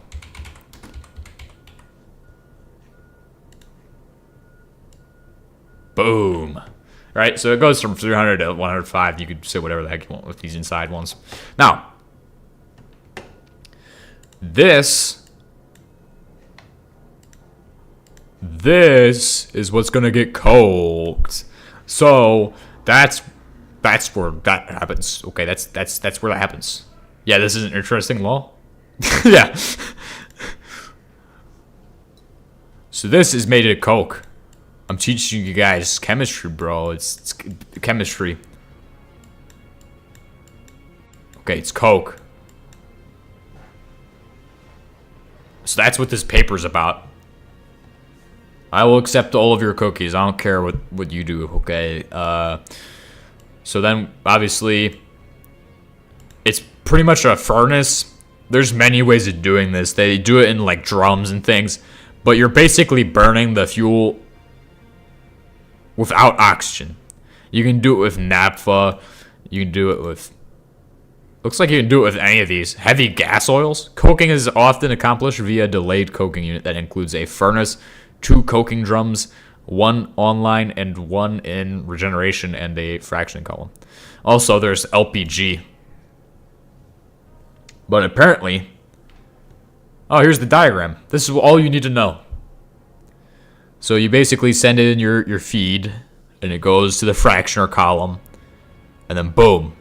You have gas goes out the top, and then you have your naphtha, your diesel, your heavy gas oil, and then you have these. So stuff can go from the bottom of this to the coker furnace, and then be sent to the coker drums to solidify, and then any residual liquids could just be refractioned out. Looks like. And then there's also, looks like they talk about water removal. Interesting. Our products, can I purchase this? Okay. Okay, well, let's get back to interesting stuff. I'm sorry that I had to talk about that. I just nerded out for a second, bro. Just had to nerd about something. But I really wanted to find like an article about this. It's kind of interesting. Use Minecraft as your inspiration to learn chemistry. It's the easiest way to go.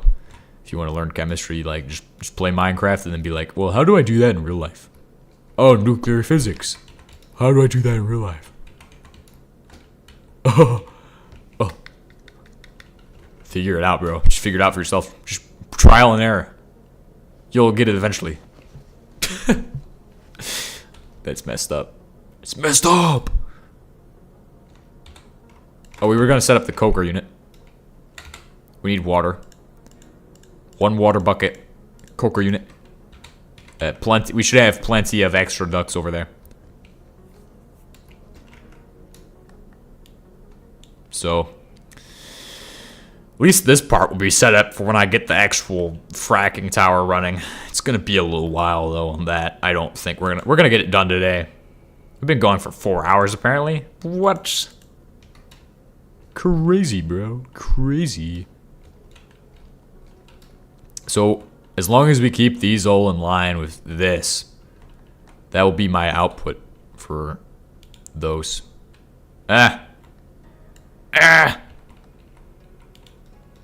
There we go. So that will always be the output for all of these. So, just gotta bring it a little closer. Bring it in. Alright. Boom. This is going to be the first one. It's going to handle bitumen. That's always the first one I do. Bitumen. Then we're going to do a second one for industrial oil. We're going to do a third one. Holy crap, this is going to be massive, isn't it? Because then we're going to have like 2 more. We'll have 1 for diesel. But what we're getting out of this is a lot of petroleum gas. The kerosene is what our main product goal is. So we're going to try to go for that. There's no math involved, really, for the most part, in what I'm doing. Like, you could definitely be like, oh, yeah, I know exactly this, and this. I know what I need. Low pressure steam, by the way. I know what I need and what I'm trying to get. I know the numbers. Yep. But I'm just doing it with no math, and I'm still going to get more of what I'm trying to get. Although, doing a little math is always fun. It could always be fun. Guys, let's do a little math today. Let's do some math. Let's do some math. What's 2 plus 2? Ah. Stop. Stop before it gets too bad. Too cringe. Math is cringe, guys. You heard it here first, folks. I think math is cringe. Here's why. Here's why mathematics are cringe. I'm sorry about rambling so much. It just had to happen this way. I keep getting brought to the page about the Coker unit, but I need to be doing other stuff. Who's sending me messages? Who is sending me messages?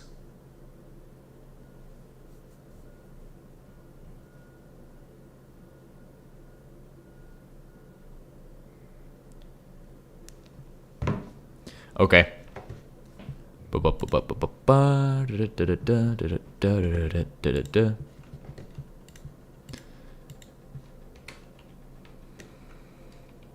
Alright. So when we run this, oil will go through... We should be at vacuum refining. We should be able to do that soon. Like, we need to start working to that. So oil's gonna go through here.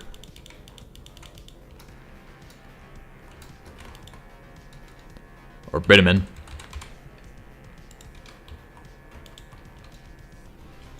So we're getting out aromatic hydrocarbons. Kind of a useful product over there. So we'll just... I guess we'll have to export those. Vacuum refining needs resistant alloys. Yeah. Let me see. I think we need technetium steel for these. Stuff that I don't have. But if you're just talking about in general in like real life, yeah. Yeah. Like pressure is gonna cause some issues. Well, there's a reduction in pressure. It's a vacuum, isn't it? I wonder how that does work. That's actually I don't even know how a vacuum distillation in like a industrial setting works. Cadmium or technetium steels. Yep.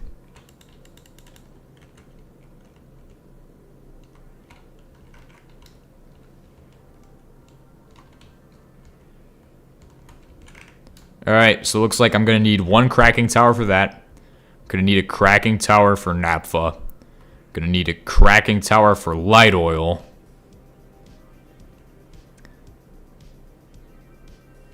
No, so 2 more for those, and then another one for that. So in total, 3 more cracking towers. So that will math out to about 48 of the things. I'm gonna see if I can do this all from my head. 1, 2, 3, 4, 5, 6 of those.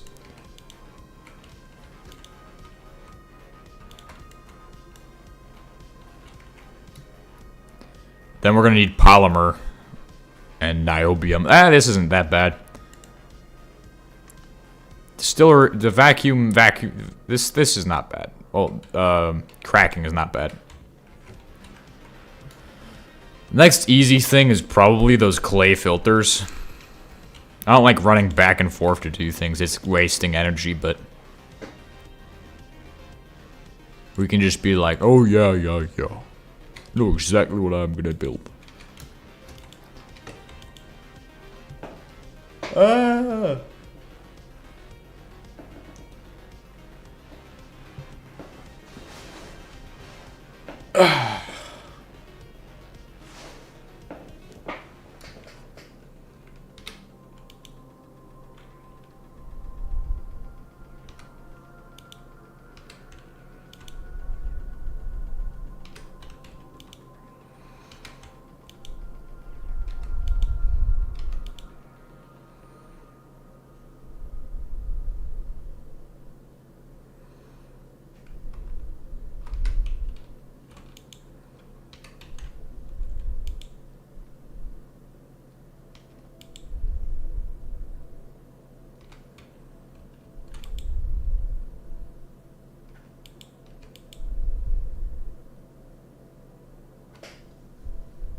What am I doing? Oh, yes.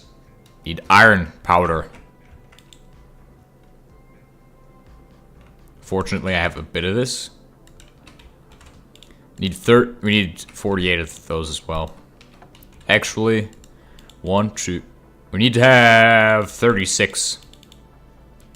Just 36 is all you need. Because each one requires 12.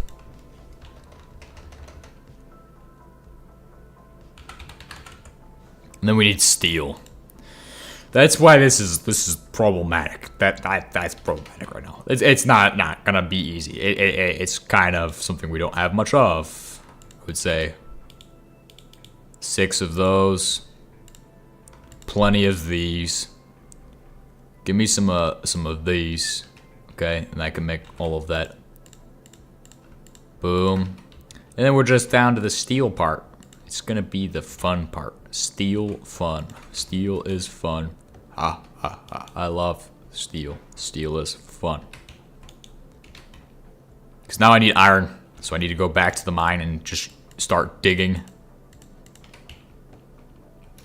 Let's clear out some more boxes while we're at it. Like make stuff some organized boxes.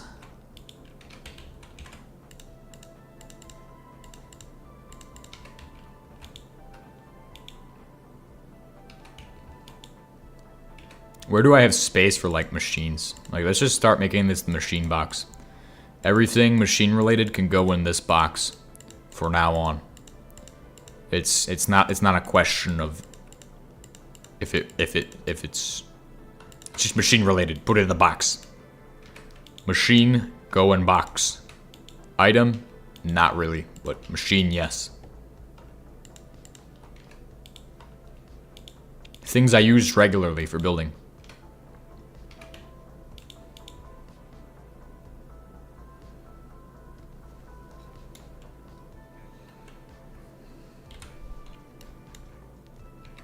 The oil refinery looks pretty nice, though. I'm not gonna lie. We're doing a good job on that.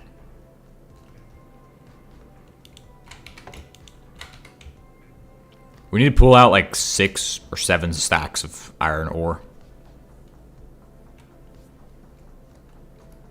So I need quite a bit. If we had mechanism, just get the what's it called? The little the ore machine that just allows you to be like, oh, I want iron ore. Please give me all of the iron ore from the ground. And it just starts drilling it all out of the ground just magically. Gotta love mechanism, guys. Gotta love mechanism. Yes, guys, gotta love mechanism. It's pretty good. Here I am. I am now. This just sounds diabolical.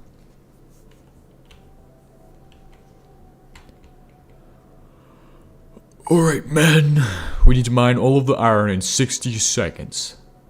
Time now. Oh, I gotta come up with some more stupid things, I'd say. If we ever do HBM factions again. Alright. I need 25 nukes right now. Or we're not leaving for the day. Some dumb stuff. Just come up with some dumb stuff.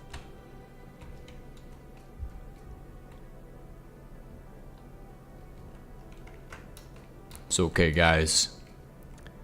We have all day. It's okay, guys. We got all eternity.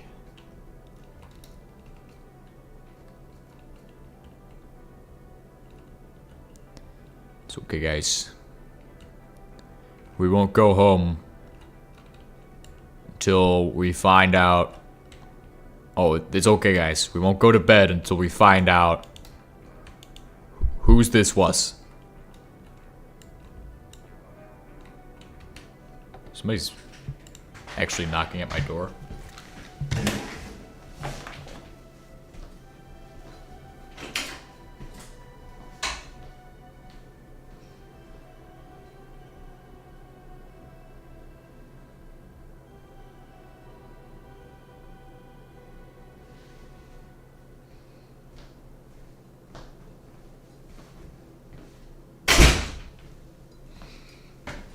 I don't know who's yelling in the hallway.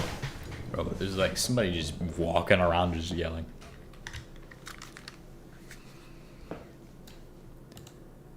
What the heck? What the heck? I need more iron. This is not the level to be looking at looking for iron at. I will be honest with you all. This is the worst place to look for iron.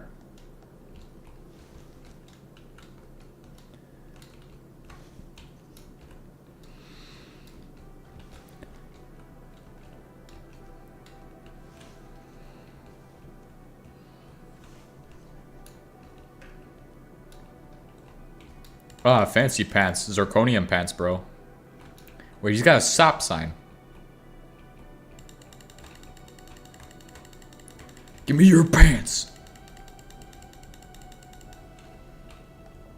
Those are some really tough pants. They made them pretty strong. Zirconium pants is a way of British people saying that you got fancy pants. Oh man, you got some zirconium pants, bro. You got some zirconium pants. Okay, you want to hear something that bothered me? Like, something absolutely stupid.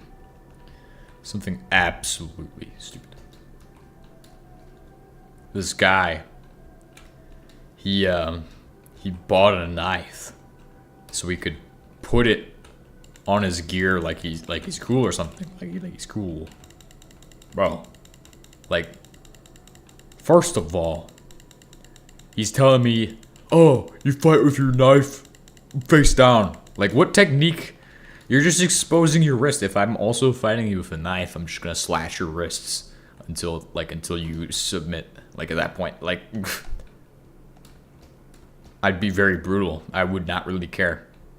I would do what I have to do to win at that point. But you're gonna say to me that you're gonna buy this knife. You're gonna fight wrong with it. You're gonna be like, oh yeah, I'm gonna pull out like this. Gonna be like, cool guy. Like, you're holding it inverted, so you're not able to maneuver the knife very well. Like, what are you able to do? Like, twist your wrist barely any. But if you have your wrist like how it's supposed to be, you can get some good jabs. You can get some slices. That only allows you to stab. You're not gonna get a good slash like that because your wrist strength isn't as good where your pinky is. Like, that guy is an idiot, and I hate him. So, just gonna talk mad trash on him here. But why not? It's the only way for me to not think about it and not go to sleep and think about it, and then just bothers me so much. How stupid! I don't understand. I don't understand. I mean, yes, it could be a technique, but like, still, I don't see that as a valid technique in any capacity. Like, that's like saying nunchucks are gonna be good for fighting. No, they're not. Because I can literally just walk up and grab the chain. If the chain hits me, it doesn't hurt me. Anybody who uses nunchucks knows that. It's just a little cool toy. Yet they're still very regulated somehow, but not as regulated as firearms.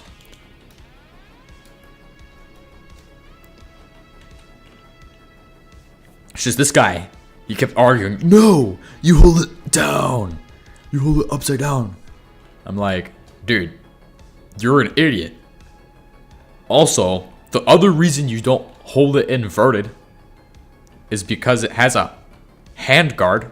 Now, the videos I've watched about knife fighting are like, what is it called? Club and Knife Combat, and it's like from 1950. It's like a video from 1950 called Club and Knife Fighting Techniques. So it's World War II era, but still, all of that carries into the modern day because knives are not really something we can innovate much on as a weapon. Like, it has a guard, and you're supposed to use the guard. I mean, I get that the guard on that thing isn't very good, and that it's a double-sided blade.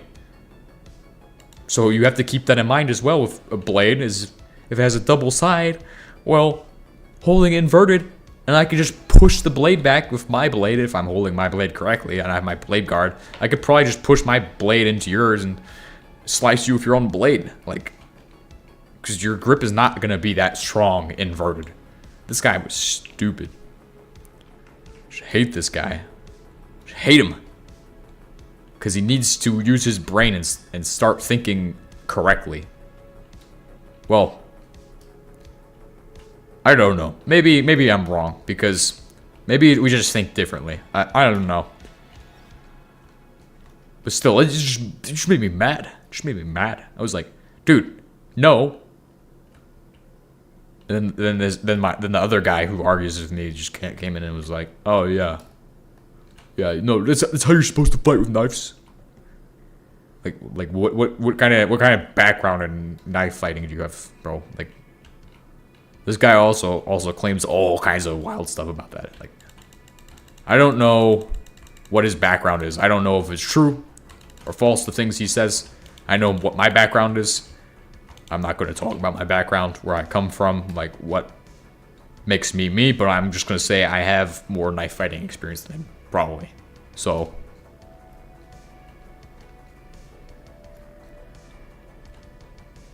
that's just because I know for a fact that I've gotten my share of experience.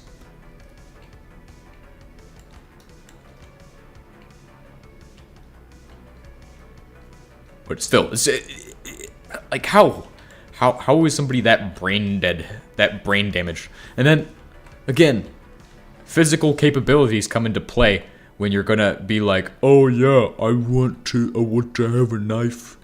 I want to be a knife fighter, bro. I want to have a knife. Like what? Okay, show me you have the physical capabilities to withstand. Like, if I were to be like, oh, I'm gonna just start beating the crap out of this guy, like, what's, like, because I'm a pretty good fighter when it comes to hand-to-hand, that's what I will do. But if it comes to, like that weird stuff, like, oh, on the ground, no, I'm not rolling, I'm not doing that, so, but when it comes to, like, me beating the crap out of somebody, yes, for sure, I'll bludgeon somebody to win. And plus, there's plenty of tools to use, okay?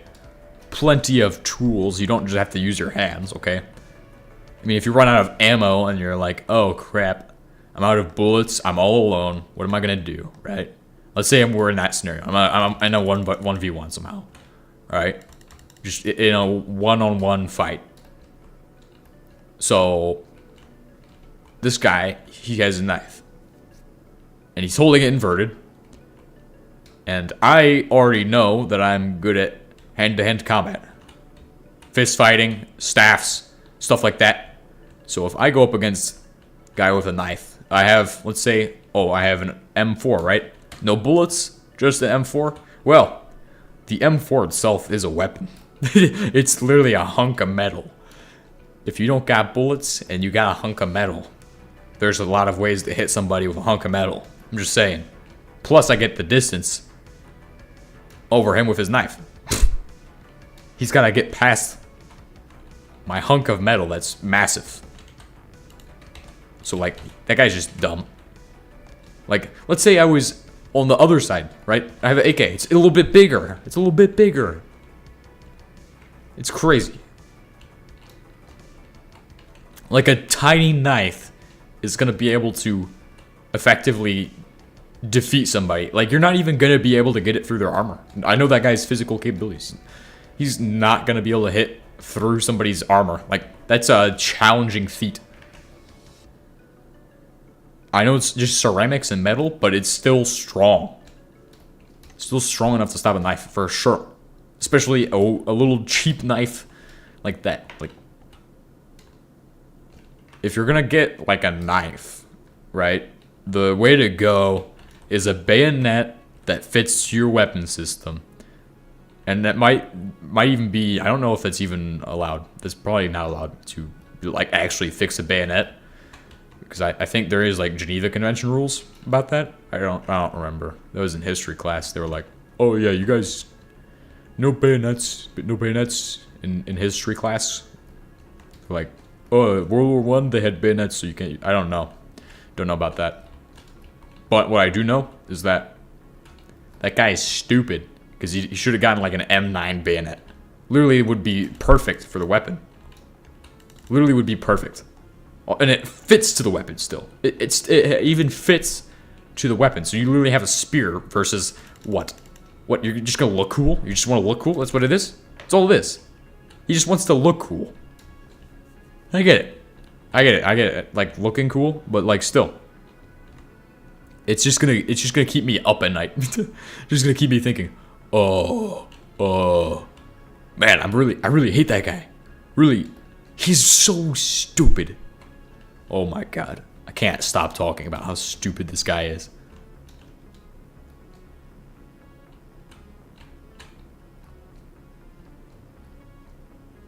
Like, one time I did get into an argument with somebody. They were like, hydrogen bombs don't produce as much or they were like, hydrogen bombs produce more radiation or something. I don't remember. But then, yeah, that I just walked away because I was like, okay, I'm not really gonna argue with this guy. I know he doesn't. He just reads the news, and the news doesn't know what's going on. Probably. I don't know. Maybe he didn't read the news. Maybe I'll give that guy faith, and I'll be like, okay, maybe he read some science or paper, but from the information I have, which comes from like a lot of old. Okay, so old footage might not be valid, but when it comes to like. I like watched a bunch of like old nuclear program videos at one point. I was like, wow, there's a lot of interesting information, a lot of the research into nuclear weapons and like how much radiation they emit. Like the hydrogen bomb is cleaner than just a regular nuke.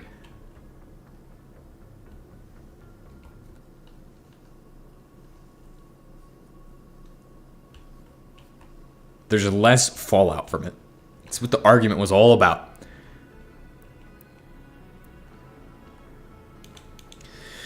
Just tired of idiots. Tired of idiots. I need to be surrounded by geniuses.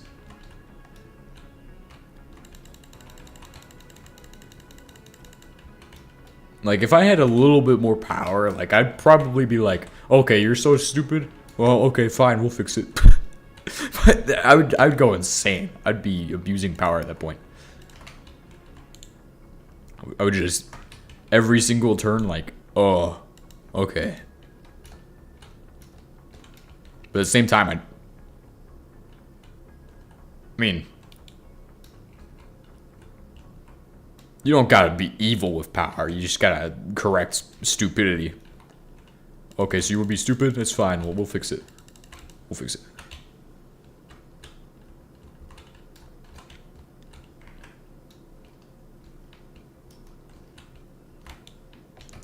Discipline has finished installing. We've only pulled 6 iron rocks out of the ground, bro. Iron rocks.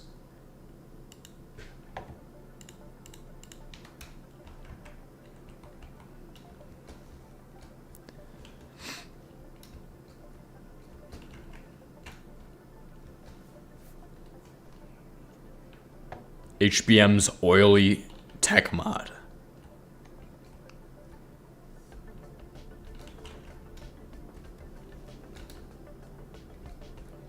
There's a hole in your base? Where? Oh, wait, on the dirt wall? Yeah, I know. We gotta work on it. Or maybe on one of the other walls.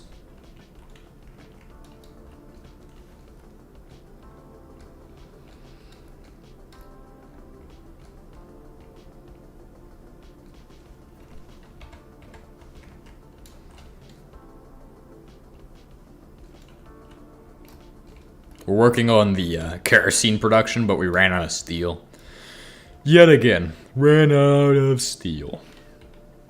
It's okay, we got plenty of time. We've literally been streaming for 4 hours at this point. Hopefully this goes somewhere. Oh, it doesn't. Oh, it doesn't.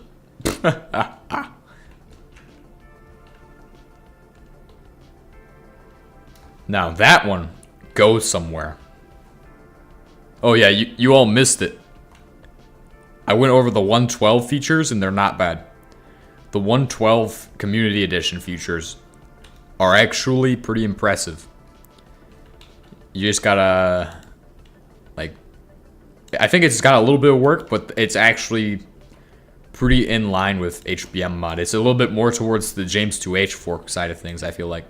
And it also still has some of the textures and mechanics of, well, the only thing they really need to do is bugs. It's the only issue it really has is bugs.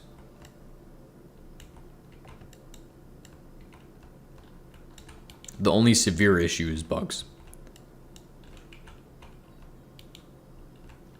It's not super buggy though, it's pretty decent. Oh, crap. I do not need to fall into a hole.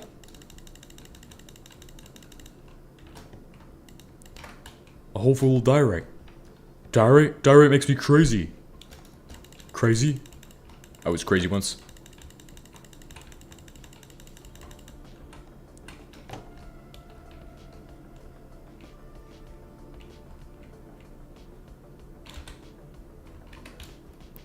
Iron. It's okay, we'll get there. We'll get there eventually. We've got plenty of time.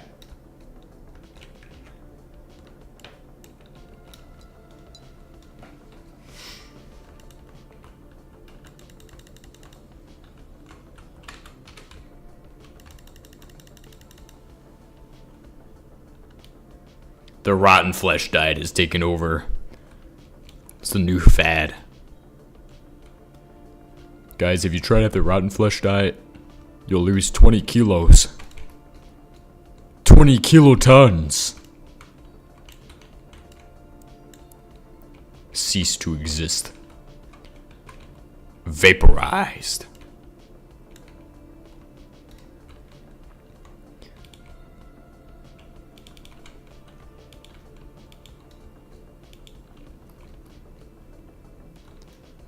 Destructified. Destroyed. Ah! My legs!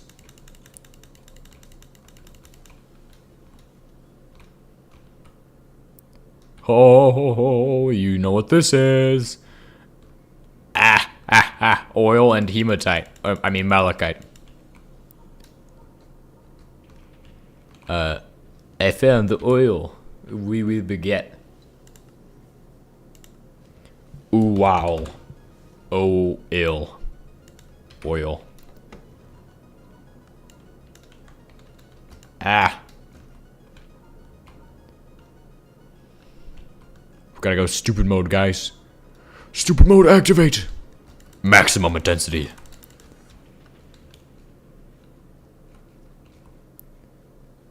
We're gonna have an unlimited quantity of rotten flesh, so I'm not worried.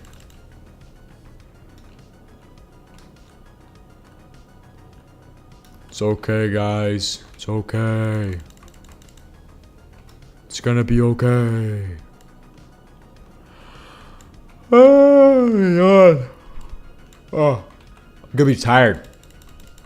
Because I got up at 3 a.m., so I got like 5 hours of sleep to recover from like 32 hours of awake.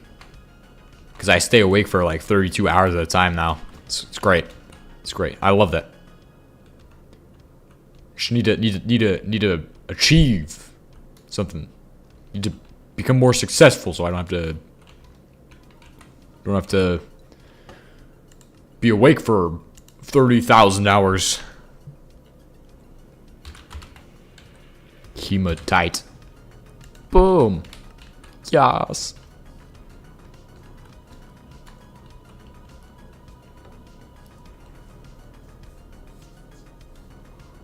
People ask me. Nothing. Is there any way to get a glyphid egg block? I have no idea. You're asking the wrong guy. You need to ask HBM himself. Don't worry, he's in my Discord.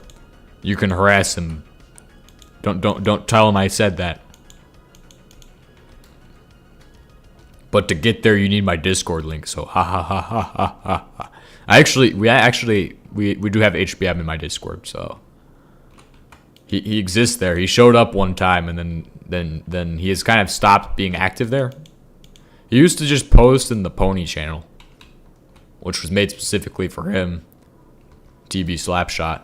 So he exists to just exist there. I don't even know if he remembers. Or no, he definitely remembers. It's just I don't think he's not active there anymore, really. Like, I'm sure if you at him, he'll probably respond or something. But I don't know. I wouldn't poke the HBM, the HB Jesus. He might just decide to remove the industrial generator again. Just because, even though he's already removed it, he's gonna remove it again to make an industrial generator trophy. All right, guys. Since you all want to complain, or since you all want to ping me, I'm just gonna remove the industrial generator trophy, you guys. That's what's gonna happen. That's what's gonna happen. I actually don't think he would do that. I don't know if he would even care. I don't have answers. The questions you're asking, well, you're not even asking that question. I'm just stipulating the question. Again, I don't know. I don't know what again is.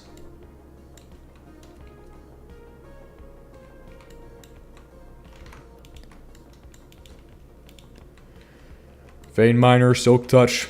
Bro, I just gotta get so much of these. So much iron. You know, we're low on iron. Wonder why. Is it because I use it all for steel? Do I need bedrock ore? I think I need bedrock ore. That's a huge undertaking, though. We'll have to save that for my bedrock ore processing plant in the future. So not now. Put it off for later. It'll be a fun project, though. I actually would love to show you all that project when it comes around. I hope he doesn't remove it again. Yeah, me too. I don't know. I mean, if you clip that and show it to him, I mean, he might start thinking about it.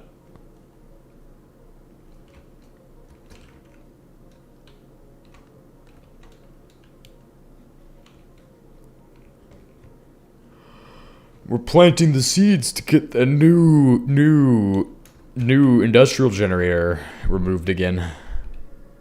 Alright, April Fool's Day. Alright, I've added in the industrial generator for the 4th time. April Tuesday, or April 2nd. I've removed the industrial generator again. For the 4th time.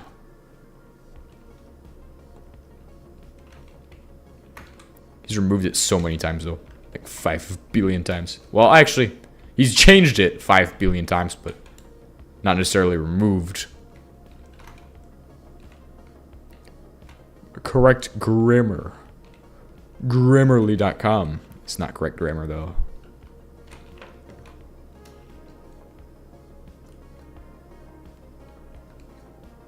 I do need hematite. Alright, I think we've gotten... We don't have enough iron. It's okay, we will fix that. 30 seconds. Ooh, I'm going down. I'm going down. Oh. Sounds too much like a song. Can't do that, bro.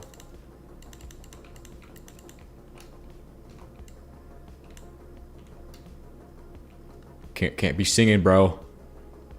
Singing. Find the answers.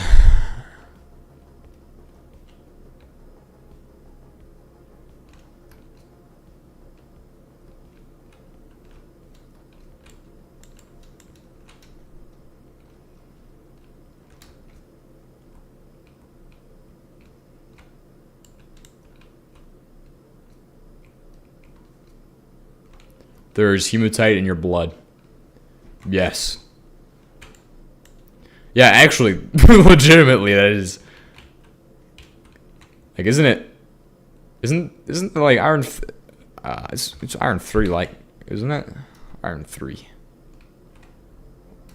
Iron 3 is like the reddish iron, which is hematite, correct? So, Yeah, that would be in your blood. Then iron 4 oxide. So it's got like the 4 extra electrons. That one's black iron oxide.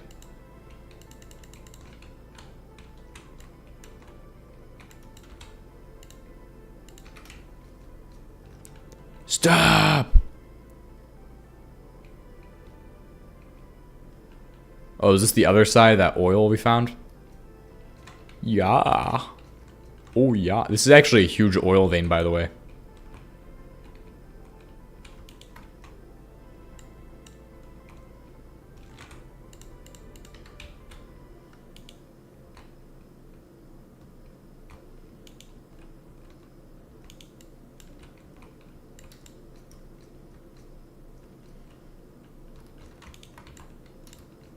Dude, there's so much malachite down here, too. It's unbelievable.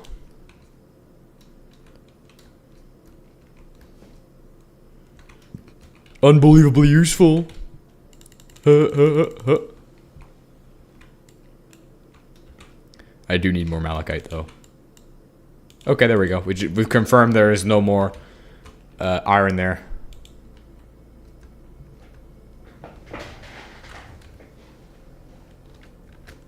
Hematite again. Ah. I gotta go pee. I'll be back in 30 seconds.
You know, I was confused one time because I told somebody it takes 5 minutes to load to fill sandbags. They told me a specific number of sandbags. I was like,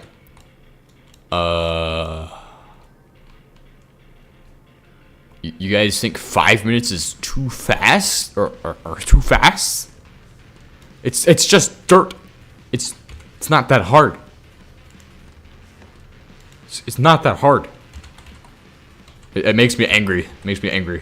Yep.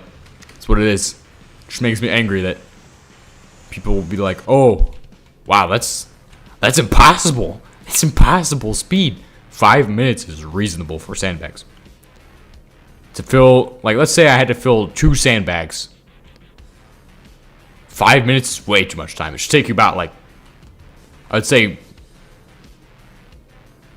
probably 3 minutes. 3 minutes. I mean, for 2 sandbags. I think they said like 5 sandbags, and I was like, okay, 5 minutes. 1 minute per each sandbag. I could do it. Like, I could genuinely do it. Like, I believe I could do it. It doesn't matter if I can actually do it or not. We'll find that out the hard way. If I can't actually do it. But it's definitely possible. It's not that hard. It's not that difficult. You don't have to act like, oh my gosh, have you ever filled up a sandbag before? Yes, I filled up many sandbags. What I did at my house was I used to dig. Like I almost, what did I try to do? Oh, I literally dug soil. Like tilled soil with a shovel. And it was like, it wasn't that much soil, but it took like 3 hours to do, right? So filling a sandbag is like that, but I'm just taking the shovel, and instead of rotating it in the soil to make it tilled and flipping stuff over and like doing chopping and stuff, I'm just putting a chunk of soil into a sandbag. How hard is that? It's crazy. It's just crazy. So insane to me that somebody would be like, oh, have you ever filled up sandbags before? Have you? Oh man, I don't think he's filled up sandbags before. Oh my gosh. Like, you don't know me. Please think. You have you filled up a sandbag before? Because I filled up a sandbag before. It's not that hard. How full does it have to be? Like, do you want it to be 100% full? Okay. It's another thing. What level of fullness is it? Like 100%. Because then I'm gonna be like, oh well, I have to get it exactly this much. Then I'm gonna be spending extra time trying to figure out how to get it exactly perfectly full. So I guess that might be their problem. They're like, oh well, have you ever filled up sandbags before? Because we want it 100% or like 99% full, or like, could you get it to this? Can you get 18% full? I want my sandbags full, 18% each. All right, trust me, I'm gonna measure them to make sure you did it correctly. Okay. Oh my God, that gives me some good ideas. That gives me some really powerful and stupid ideas. That's like an evil idea right there. All right. 3 years from now? 3 years from now. No. Maybe 2 years from now. Maybe like once I can be able to tell somebody to do something, I will tell if somebody does something stupid, I'm gonna make them fill a sandbag to exactly 13% full.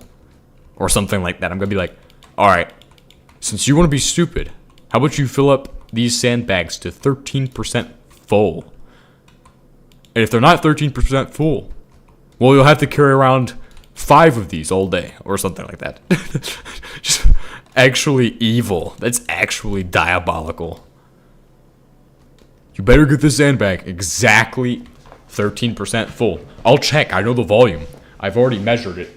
So it better be to my standard, or else better be to the standard.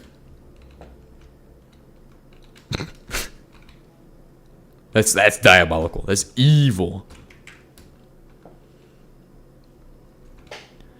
Alright guys. Since you all want to play games, so you will place an IED inside a sandbag? I never said that. Hey, but that's a pretty evil idea too. Alright, which sandbag has the IED in it, man? Which sandbag? If you can find the one that has the IED, I won't make you punch each sandbag till it explodes to find out. That would lose your job. That would be a job ender right there. That's the career ender. That's going a little too far. Alright, one of these bags has a landmine that I planted in it. I need you to use your skills that you all learned today to figure out which one has the landmine. That'd be crazy. Since you all don't want to pay attention in class, we'll see who actually paid attention by actually going through a real mine wire obstacle, guys. I can think of all of the diabolical stuff I would do. It's all there. All the seeds were planted. The seeds were planted. I'm just waiting for my opportunity to finally be able to execute with 100% vicious intent.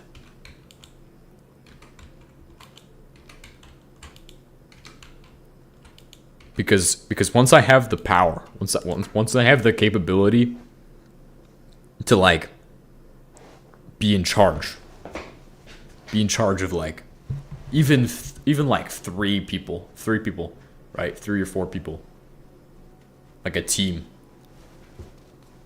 I will do like the most evil punishments. And I say that with so much glee because that's exactly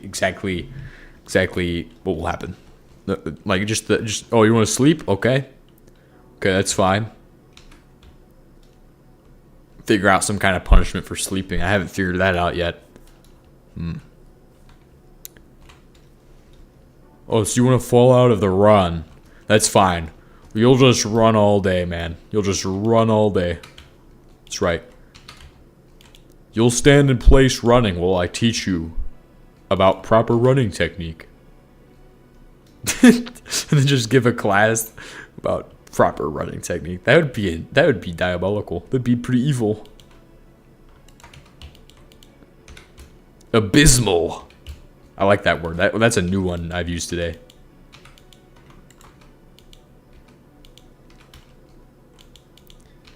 That's the kind of stuff that happens. That's the kind of stuff that happens is like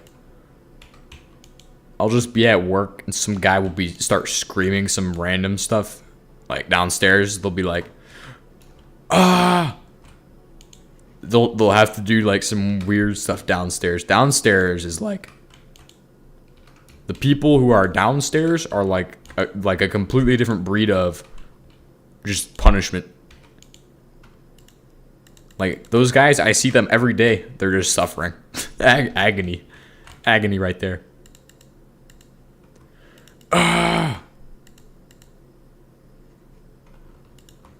Since you all can't keep track of something.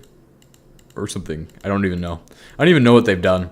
I know they've had to say a bunch of creeds and stuff before. Alright, do you guys know your creeds? And I'll be honest, the only creed I know, there's only one good creed I know.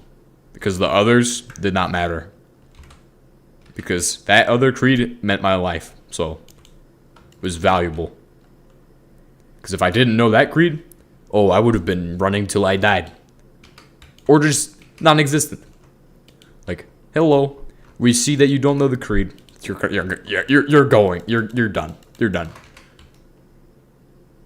The most important creed. It's crazy. And they're all down there just singing all these creeds that are like, it matters to them. Does not matter to me. I do not care about those. The one creed that I care about, most important creed,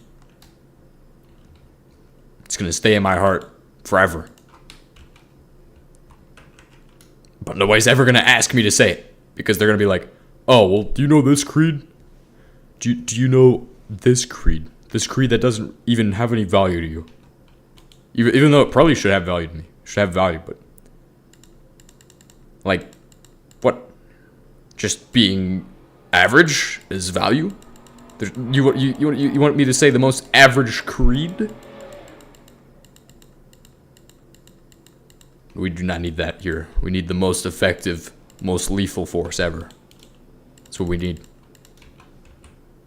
We need the most lethal creed.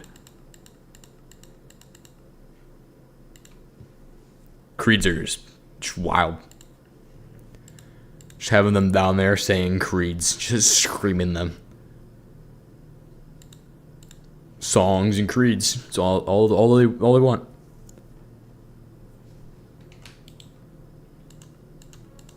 Obviously, my work is just a stressful place, by the way. If it wasn't obvious. If it wasn't obvious enough. You go there, you never know what's going to happen next. Because one person can mess it up for everybody. You know, it's going to be awesome when that one guy is like, okay, but... This is my favorite one. This is my favorite thing that happens. One guy will be like, oh, but do we need to do this? And nobody, like, the answer is obvious. Like, yes, we need to do it. But nobody said anything, so don't say anything, right?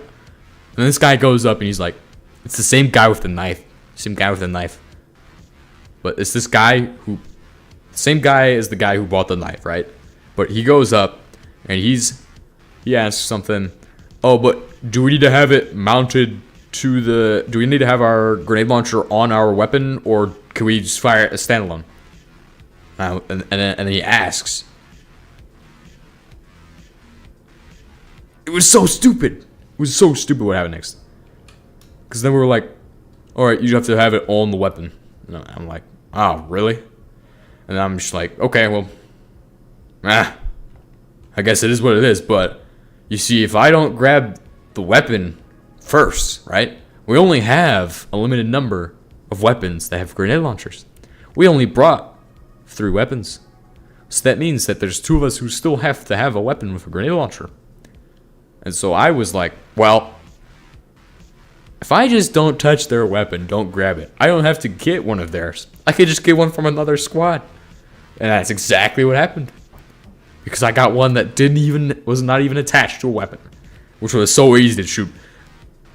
And then you know what happens is like, they were like I did not necessarily understand how to aim it at first, and then eventually, once I had figured it out, I was like, oh, okay, this is really easy. Like, figured it out on my own on that, and then they were like, okay, you're gonna shoot again. Because you didn't shoot good enough, you didn't understand it. You didn't figure it out. You didn't figure it out. You were gonna make you shoot with the left-handed one. And I'm like, okay, I'll do it. I'll do better than the guy who was complaining about it. And then you know what happened? I did not even understand how to shoot it because it was left-handed. It had the sight on the wrong side. And you think, you shouldn't have a problem with that. You shouldn't have. Yes, I shouldn't have a problem with that, but I just shot. Like, I figured it out on the other one. I'm still going to have to figure it out on the left side. So, like, how are you going to expect me to shoot the same or better?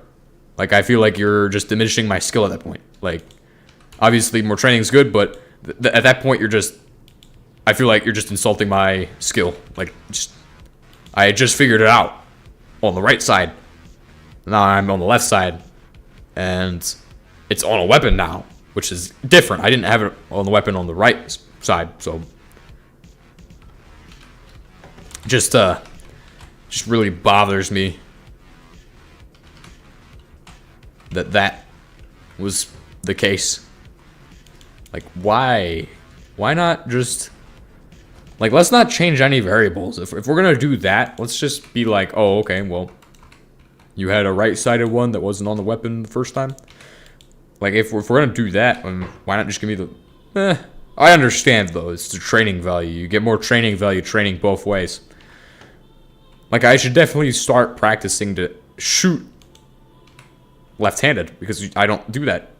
So, I believe I see the training value. There's a little more value in training both ways. Because you never know. But I don't see myself ever shooting with left-handed sight, like seeing left-sided. It's like shooting wrong. Okay, there's right and there's a wrong hand. Okay, it's pretty basic math. Pretty basic math. I'm sorry. I don't mean to be super mean about that, but it's basic math.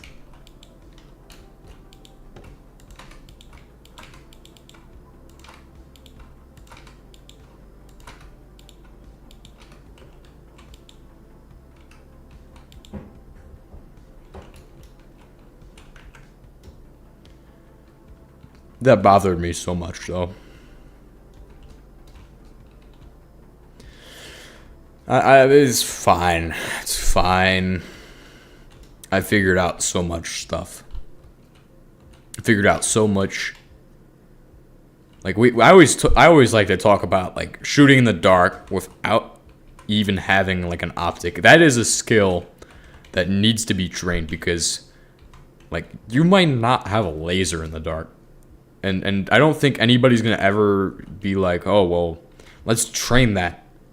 Because they're going to be like, you're wasting rounds. You're wasting rounds. You don't have a... But we could definitely train stuff that's pretty obscure like that because we don't really control what we're fighting in. Like, we can kind of control it, but we could be fighting without optics or without lasers. Like, the laser could break, the laser could obviously stop working, malfunction, all kinds of things could happen, right? I mean, it's a laser, it's pretty basic technology, but still, batteries could die. You could run out of batteries in the field.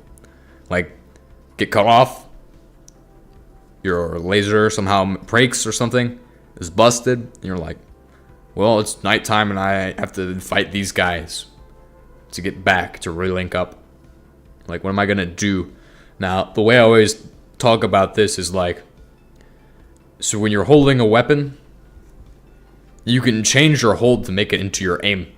Your thumb can be used to point the weapon at your target. So where your thumb points is where your bullet goes. And they don't really teach that like super early on. And then the other thing is to use the muzzle flash of your enemy to his disadvantage. If his muzzle flash will always be to the left of his body from your perspective, because he's right-handed usually. So if you shoot to the right side of his muzzle flash, boom, you've blasted him. That is the way of doing that. But people will not train that because they'll be like, oh, well, we don't need to train that. It's never going to be a thing. I feel like it's a training that needs to happen. Like, that is a very important aspect, is being able to fight when you don't have all of the necessary equipment. It's not as important for just, you know, average, regular infantry, but it's an important skill, and honestly, one that is just as valuable as being able to shoot with a laser. Because being able to shoot either way, like, if you can't shoot, you are ineffective, and that's bad. It's not good at all. It's not good at all at that point. So,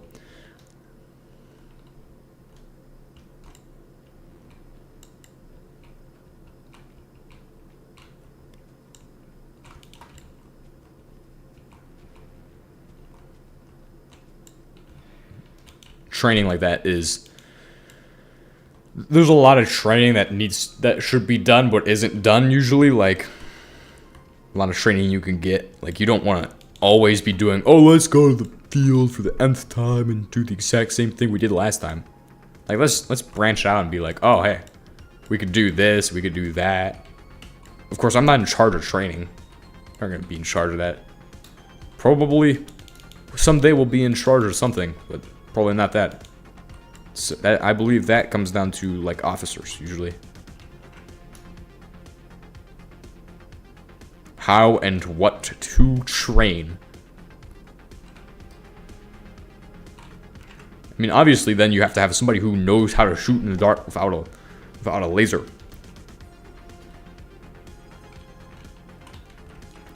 But easily anybody should be able to learn the capabilities. Like,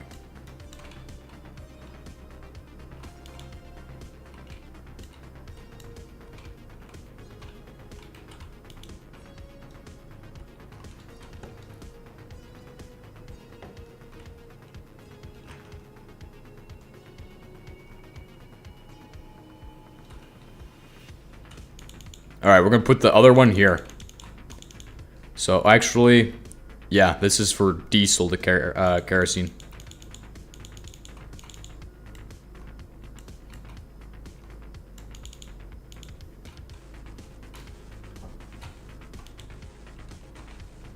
Haha, nice. My quadruple towers of doom.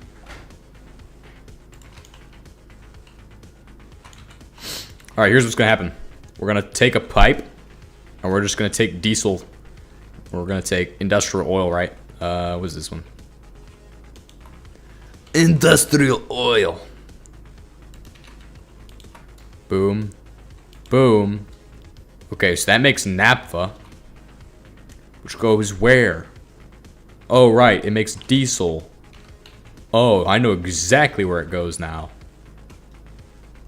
I wonder if it would make more sense to move this. Yeah, it would make a lot more sense. So if we remove this from here and just put the naphtha one over there, because we're recycling naphtha through this process, so.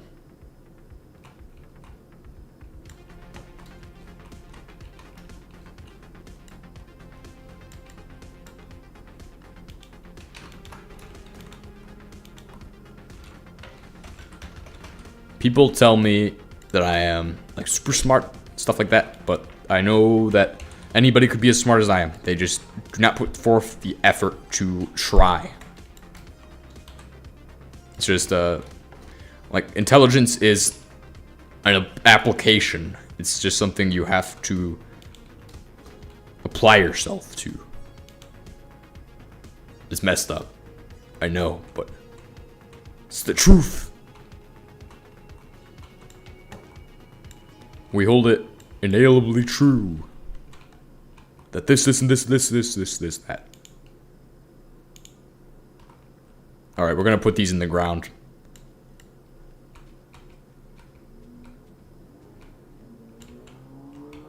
Ah!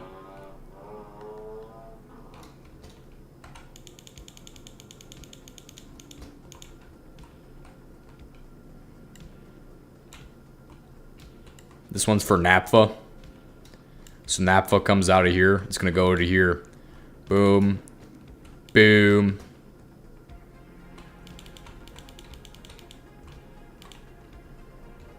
Naphtha. Boom. Set it to naphtha. So naphtha goes in, naphtha goes through. Kaboom. And then obviously this one's diesel.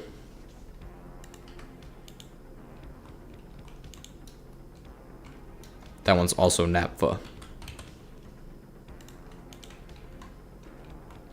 And then this produces petroleum gas as well. So to extract that, we're gonna do that on the... We'll have to do it on one of these sides. So I mean, I should probably connect the steam on that one to there. So that's gonna be where the steam connects. And then on this one, kerosene, petroleum gas, and then this one's just gonna be... Oh wait, no, we're just doing all the way to kerosene, right?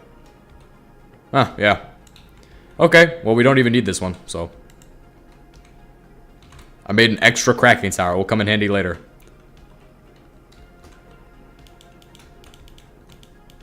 This is for diesel. Because that is where we're going to get to. Boom. So industrial oil, diesel. This produces kerosene and petroleum gas, which we then have our PET gas and kerosene.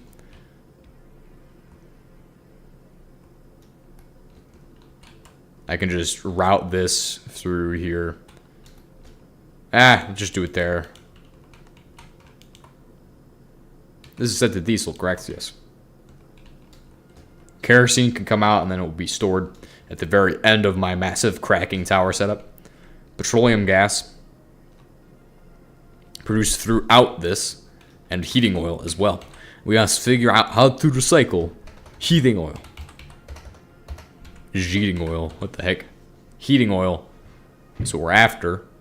Look at this, heating oil is combustible, does a bunch of stuff. It could be reformed.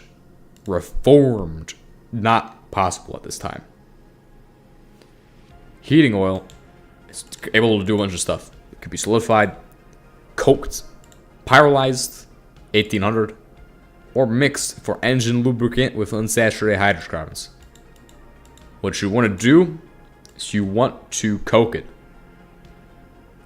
From the coker, it then goes to here to make cracked oil and heating oil. Obviously, same stuff we've done before. So we might just pipe this all out because it's kind of not useful. But the crude oil can go right back into this guy.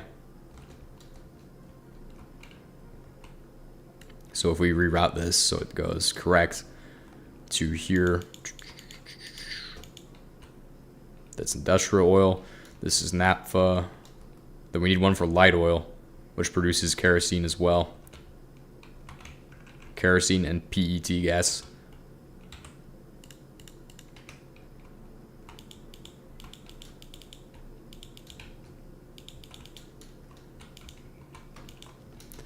Kerosene.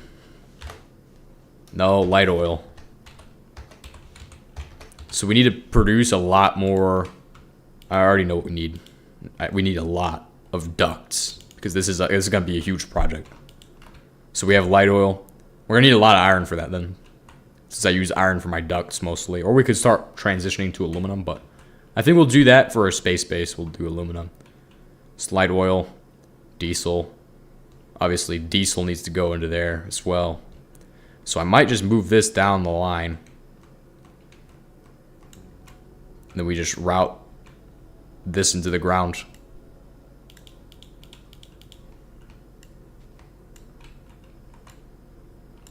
Why the heck, man? What the heck?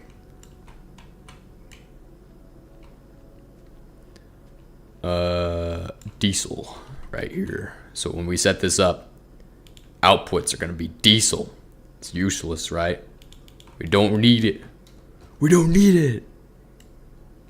We need kerosene. That's what we're here for. So, boom, boom, boom, boom. Light oil.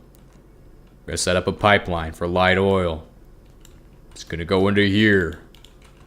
It's going to do this. Through the ground. All the way.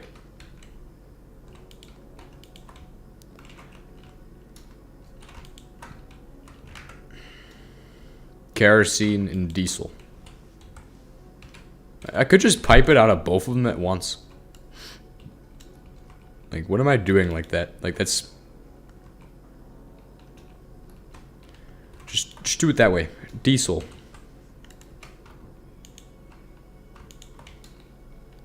So we get naphtha and naphtha to heating oil and diesel, and then here we have the other. Oh, but now he's clogged. He does not have enough piping. Because now he's got a naphtha pipe here. It's okay. It's okay. I know it's not convenient, but ease with ease. So that allows us to do diesel to here. That is awesome. Because now it's pretty much set up to where I can just... All I need to do is get pipes and we can just start chugging on that. Now the issue is I have to sort out all my garbage into boxes again. So... Stop blowing up in my base! Stop exploding.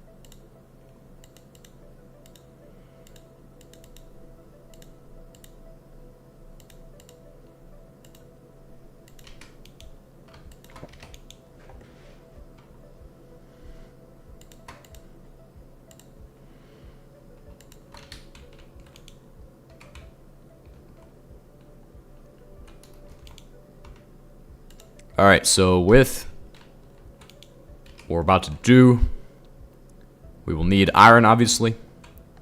That's going to be quite a challenge. But don't worry. We're prepared. I know exactly where to get iron. And it won't be easy. But it's okay. We've prepared for this. It's the mission of the century. Right here. Ah. Ah! Scream! Get motivated. Do something!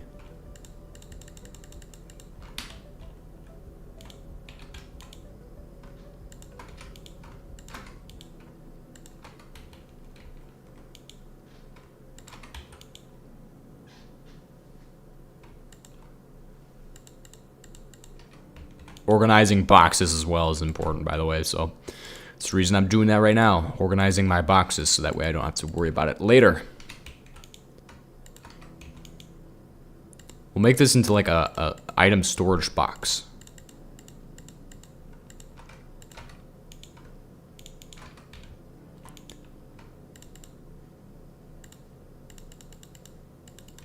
Three doors later and the box has lost its organization.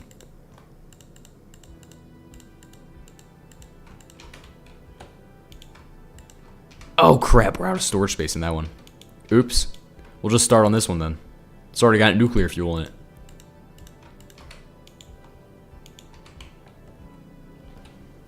Alright, let's go grab that hematite. Let's go rappel into the caves to grab the hematite.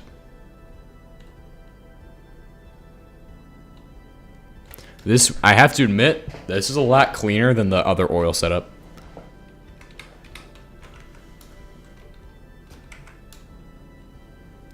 The on-site oil processing will solve our problems.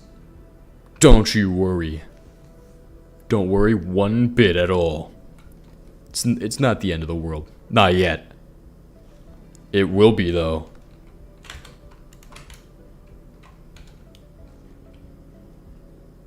Ooh, volcano. I will wrap it as I stand in it. Melts.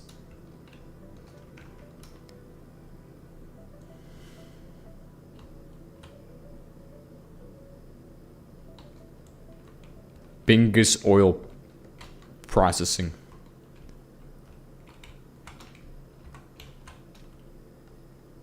Alright, we're here for one thing, and I forgot what that one thing is. Hematite. It's a very rare metal that lurks within the planet itself. You must be focused to find it. Sounds like some kind of like anime. If you want to master the art of the hematite, you must focus.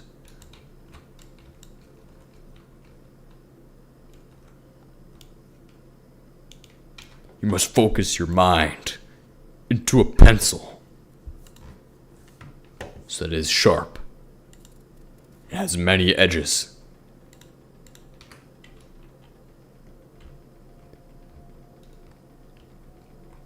The second step, you must bring with you an ordinary power drill.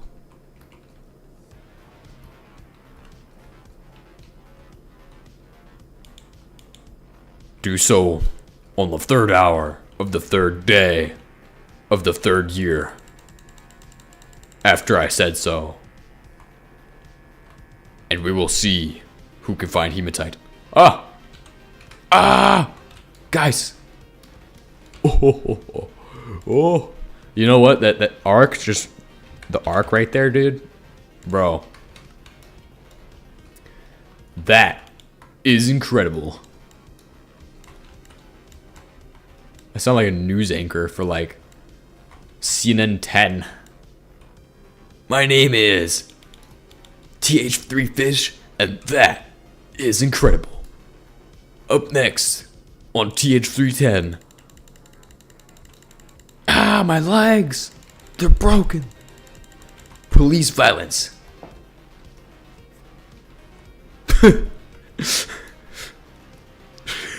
That's just okay, maybe we need to stay away from shocking content, guys. Shocking content.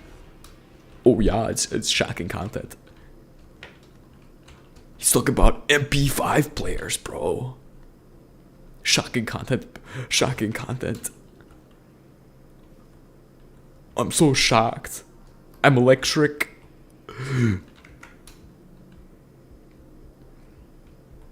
Gasp.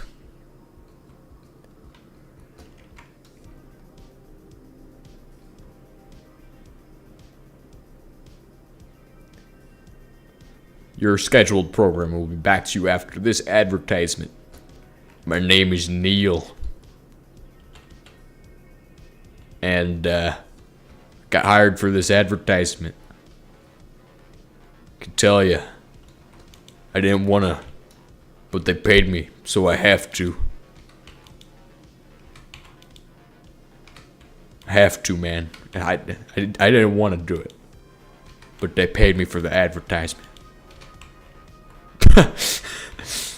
It's crazy. that's not even funny. That's embarrassing, bro. It's embarrassing. You're embarrassing yourself. You're a joke. You're a joke.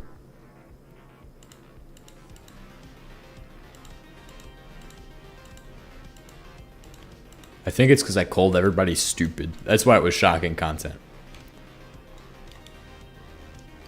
I hate to say it, but I was paid to call you all stupid. Sorry. Had to happen that way. The bread told me to.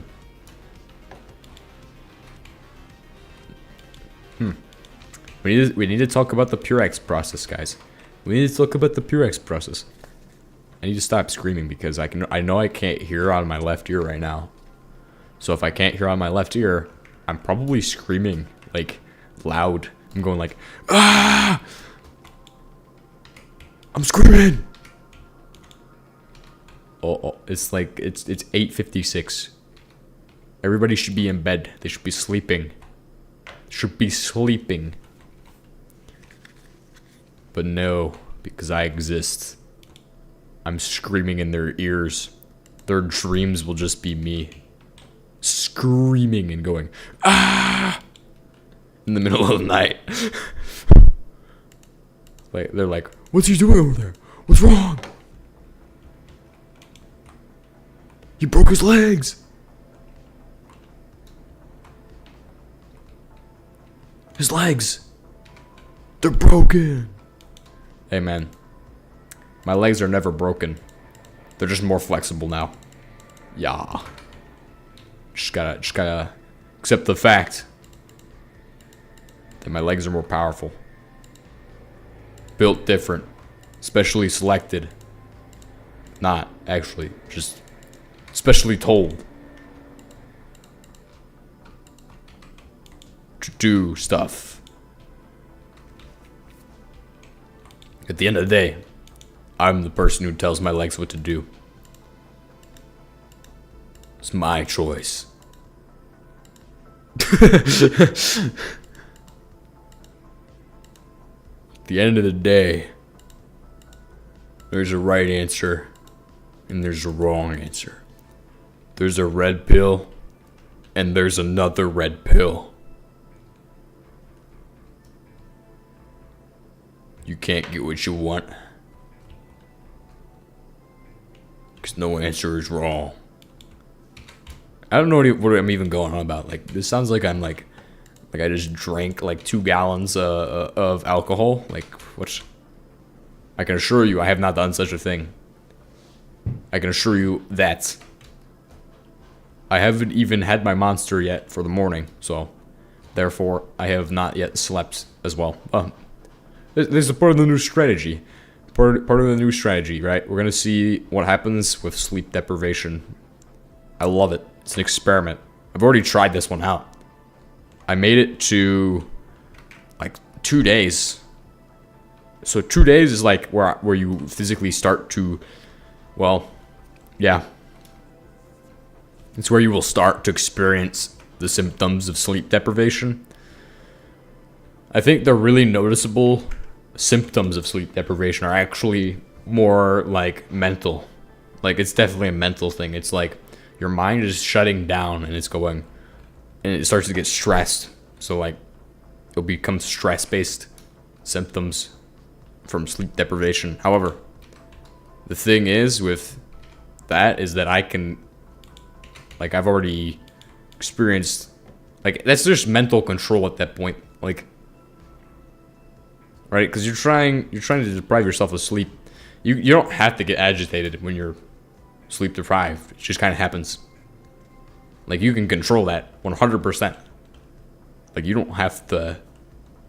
You can control yourself. Like, you know.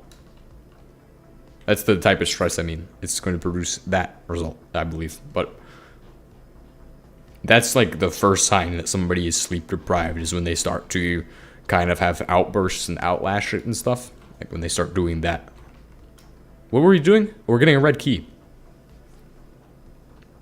The second, like after like 24 hours, that's when you'll start to hallucinate or have head explosion. Which head explosion is like you hear this, bing, like a sound like that, like a sound like a shocking electric kind of noise, like, and it just jolts you back awake. Now it won't affect you once you close your eyes, but your eyes at like 12 to 18 hours in, usually your eyes will start to close. Like you'll try to keep them open, try to stay awake, can't keep them open. You'll be like dizzy, you'll be like wobbling, like, huh. It's weird, but sleep deprivation is the most fascinating thing to study. Has so many interesting effects. Now, what effect it has on the baseline for somebody's state is like definitely increases stress, especially if it's against their will. But if it's willful, the only thing is agitation is what it will increase. So, like, people do not like it when you take away their sleep because well, obviously, I mean, sleeping is a privilege. I mean, you can argue sleeping is a privilege for sure. Yeah. Cause you don't have to be allowed to sleep, man. You only have to have a certain number of hours. You only have to have a certain number of hours. Certain number of hours of sleep. There's that limitation probably. Honestly, more hours of sleep is good though, because those symptoms at like 12 to 18 hours, like even 8 hours in, you'll start feeling drowsy and heavy-eyed.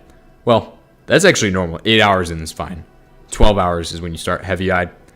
Then I'd say 18 hours must be when you start having, like, your eyes will start closing and stuff. Like your eyes are heavy at that point, like really heavy, wobbly. You don't feel like you don't feel your body. Your body just moves at closer to like I think I made it to 36 hours, and 36 hours is when you start the hallucinations. That's the hallucinating part. You'll start to see, like, you'll be walking and you'll be looking around, and in the corner of your eye you'll see like something on the street just start moving, like a car, and you'll look, there's no car there. It's just, you just thought it was there because your mind is in getting to the point where it's just breaking down so much that it's going, oh crap, what is that? There's something there. I think I saw something there. And it'll take any object and it will do some whack stuff. That's when stuff is wild. That's when stuff gets wild. So, at that point, that's the sleep deprivation I've managed to get to. Is 36 hours. We're gonna try and get to 48 or beyond. Which the other physical symptoms are like fatigue. Like you will have a harder time moving under sleep deprivation. But understanding sleep deprivation has effects is important. If you don't understand that, oh, I get more agitated when I haven't slept well, then you're not going to be able to perform as well.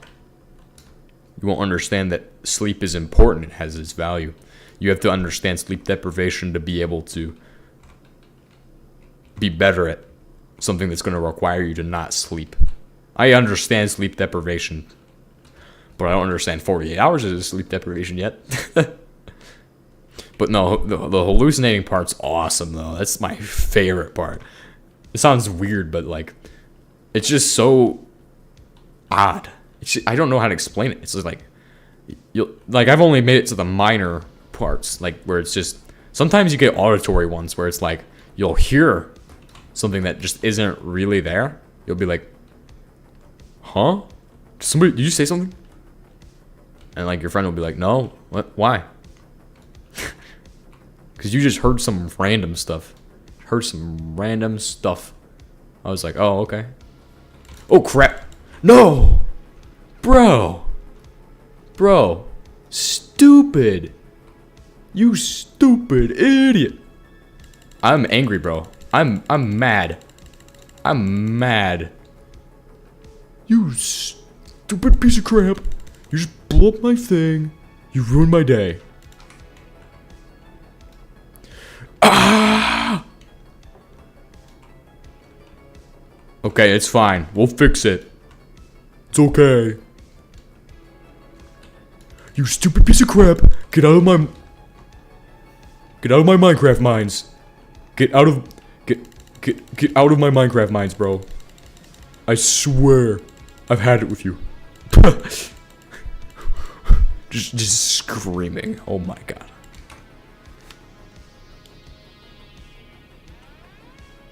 Oh my god. Ah! Just I don't need this. I'm not even screaming like actually. I'm just whisper screaming so I don't accidentally. Stop! Ah! You stupid piece of crap! I'm just gonna beat the crap out of you. You're gonna remember it for the rest of your life. Oh my god. Oh my gosh. If it happens one more time, it's gonna be the end. Okay. Here's a good one. Here's a good one.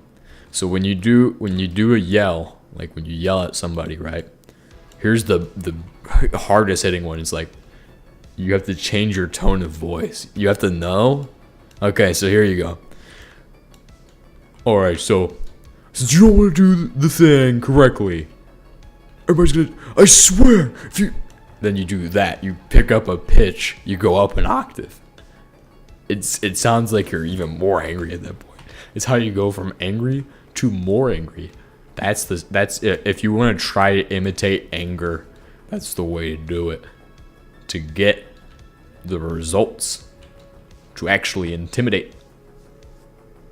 It's only useful if you ever plan on on like what. It's like if you want to be like a drill sergeant, you just have to learn how to do that. Could pick up an octave, but that's that. They don't even usually do that. They don't even usually do that. They don't even usually pick up an octave. Very few have that. Like that's some arcane knowledge right there. To be able to do that, that has so much more value than just okay. Since you don't want to do it, I'm just gonna make you all do this. I swear. Just pick it up. Just pick up an octave. Can teach you the way to do something I don't even do myself. That's crazy. Hey, if you pay attention, you learn a lot. Pay attention to the subtle things. It all exists in your memories. It's okay, candidates. I love that one. That's my favorite line. It exists in my dreams when I go to sleep. It's awesome. That one doesn't have as much value. They're not even angry. They're not even angry. What they're doing there is completely different. They're just like cold. Like it's not anger. They're just making it up. They're just testing. They're like, okay. I didn't want that. I didn't see what I got distracted. Like to where I wanted to do other stuff. So I definitely I might turn around. Might circle back, but probably not. It's probably not something I'm gonna do. I have my own plans. So my own new plans. Because I know so much more now. I have so much knowledge in my head. And I'm capable to create the world's best airsoft team. Bro. World's best airsoft team. It's gonna be TH3 Special Warfare Group, bro. Special Warfare. Not Special Forces, Special Warfare. best airsoft team in the world. Selected from like 5 guys. Well, not even selected guys. They're just random people. Just choose some random friends and be like, okay, guys, you guys are part of the special warfare team now. You're all gonna be the most elite units of human beings possible.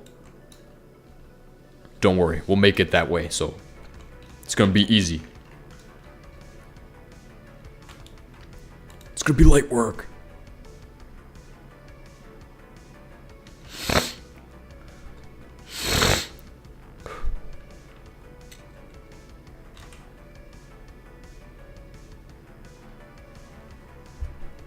I seriously don't have wood or a pickaxe. Wow. Wow. Can I get a pickaxe? Can I get wood?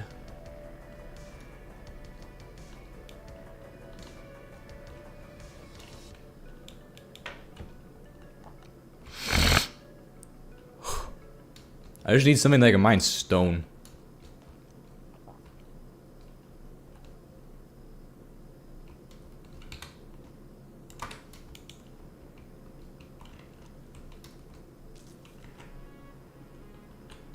It's a different level of playing.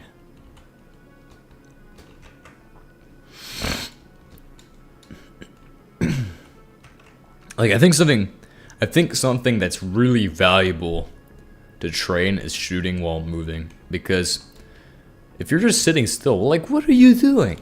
Yes, you'll have a great aim, but if you could do the same thing while you're just sprinting at full velocity, going just blasting, like actually hitting targets while you're doing so,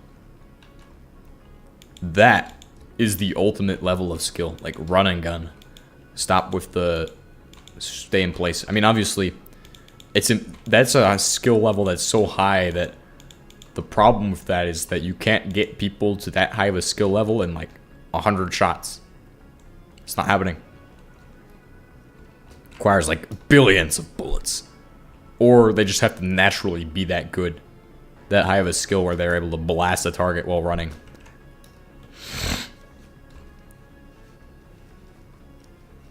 If the target's staying at the exact same distance, so like a treadmill shoot, that'd be very dangerous, but just running on a treadmill, shooting at a target would be the way to train that. Because that's an aspect of shooting. Okay, this is gonna be stupid, I can already tell. We're gonna have to fight through like 10 billion things here.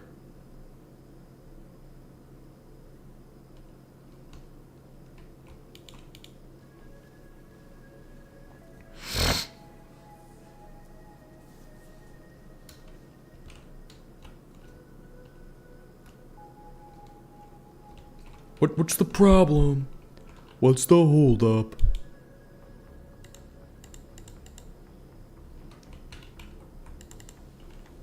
Just gotta learn to get better. Learn to get better.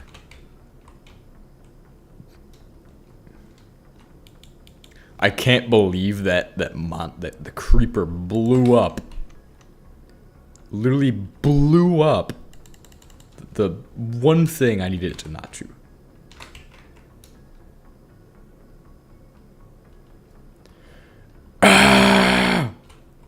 Stop! Wait, what? You stupid idiot.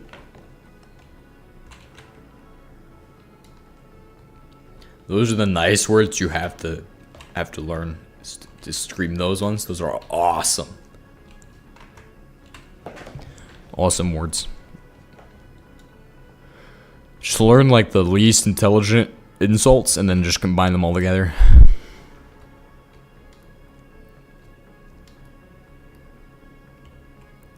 Like, I've rarely heard somebody do the raise an octave. Like, you have to be really angry to actually raise an octave, but that's like if you can artificially do it correctly, and just pick up that octave and be like, as I said earlier, that is strategy to yell at somebody. Like, that's the way to go if you want to really rattle somebody, like put something right in their mind, the fear of Jesus. That's the way to go. Hit him with one of those, the octave raiser.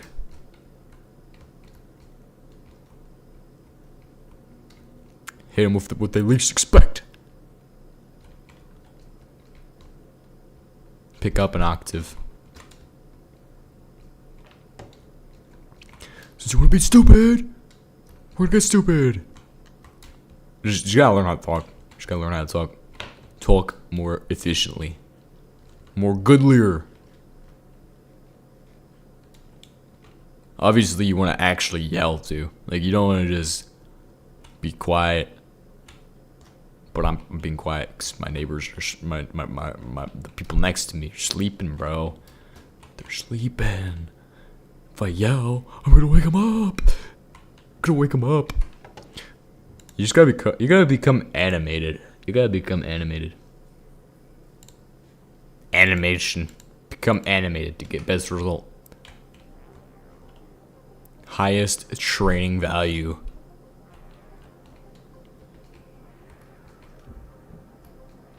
Because that's what it is. Just literally just learning the lowest level skills at that point. Like, teach the lowest level skills and all the things they need to know so they don't just get melted right away. Because there's a whole bunch of dumb stuff that they have to be able to do. Like, oh, you need to be able to walk in sync because you need to be able to stay online in a wedge. Makes sense, but it's not really useful outside of that. It barely has any value for that even.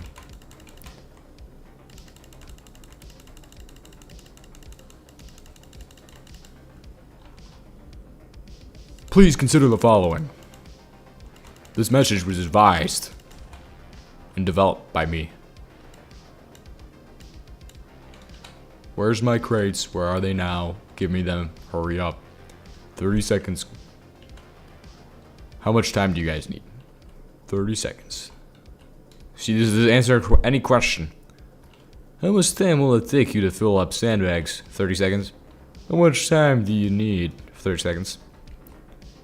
When will you be back? 30 seconds.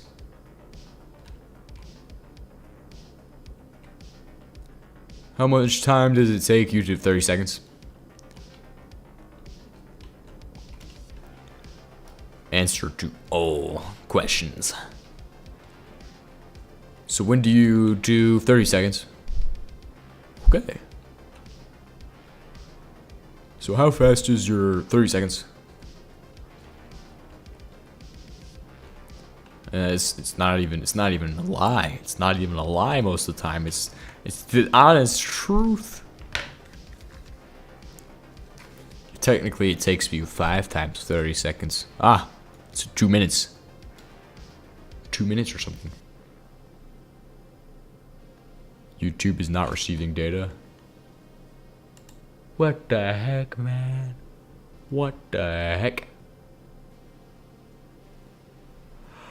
Oh, my head hurts really bad. It's okay. It's okay. Huh?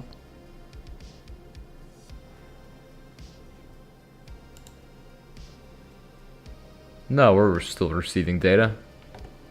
What kind of stupid baloney? It's not buffering at all. It's fine. It's literally fine. Literally fine. It's okay. It's okay. Ah.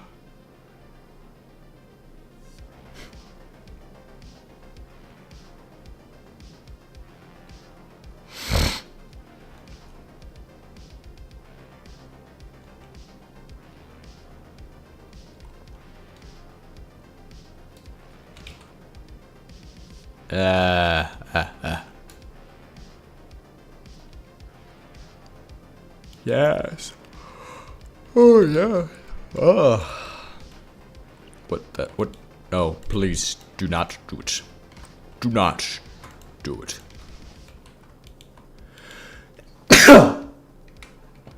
Gotta sneeze. Thank you, Jesus. Amen. Jesus, we thank you on this day for this dear Timothy. Cause we needs it. Release bads.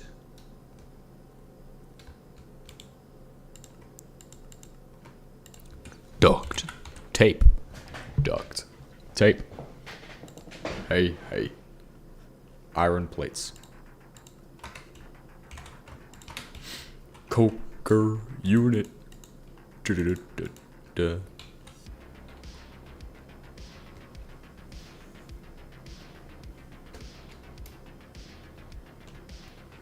Subway. Do it our way. Alright, that's light oil. LPG fuel. I fuel the rocket with LPG. It goes to Saturn. She's dying. She's dying. Literally dying.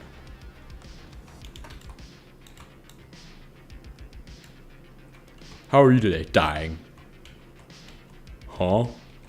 Hey man, what's up? Oh, I'm dying. Oh, okay. That's, I'm sorry. Like, really?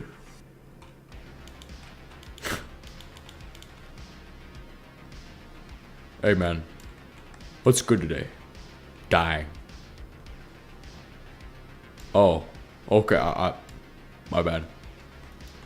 Guess I caught you on the off. Caught me off guard with that one, man.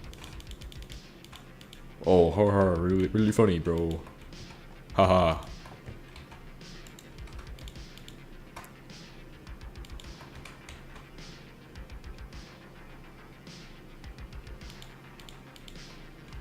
Brilliant.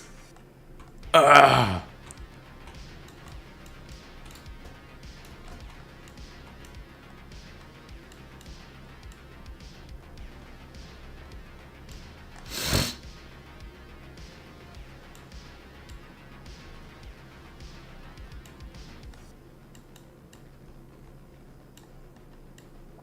I need to charge my device.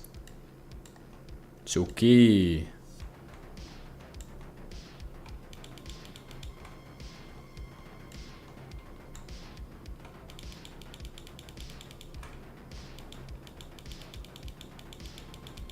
Fuck.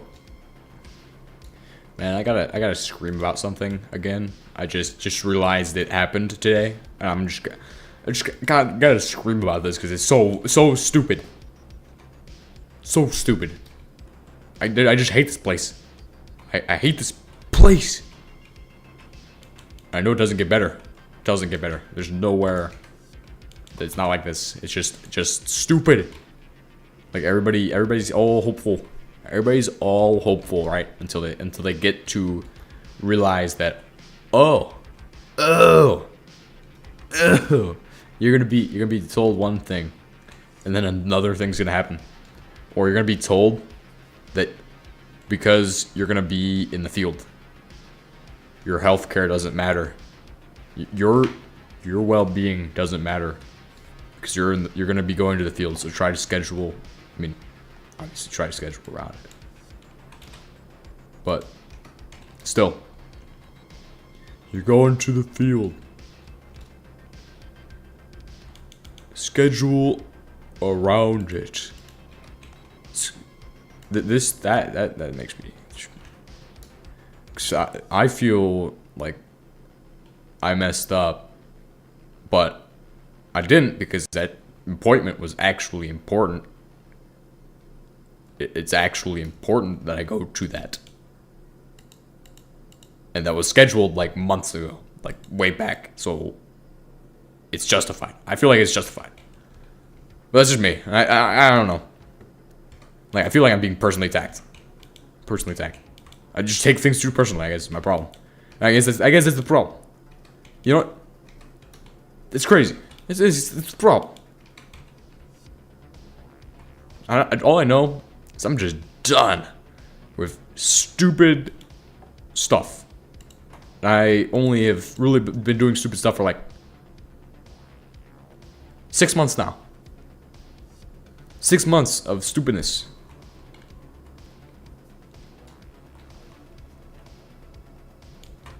Just want to be in a place where things are not stupid.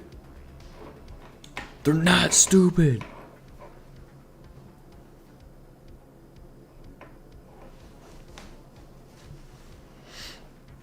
Just want to be in a place where everything's less dumb, but it's not real. It's not real. It's not reality. Get with the program. It's stupid for a reason. It's okay.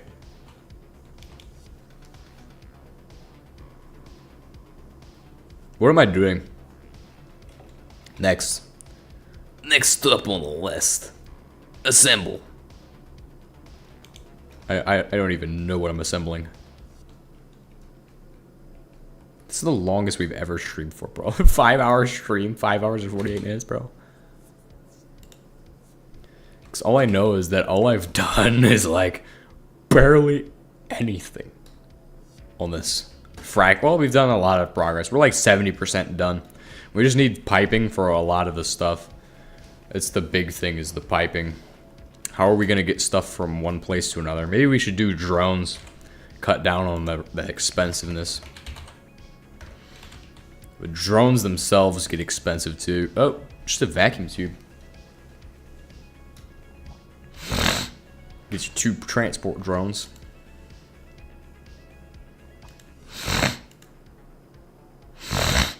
Microchips on all of it. Microchips on every single part of drones.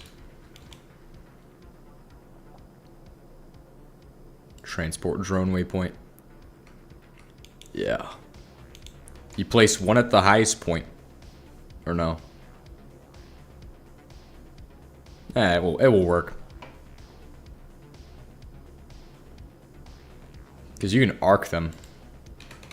We just have to have cactus green dye. It has to be green dye? It has to be green dye, bro.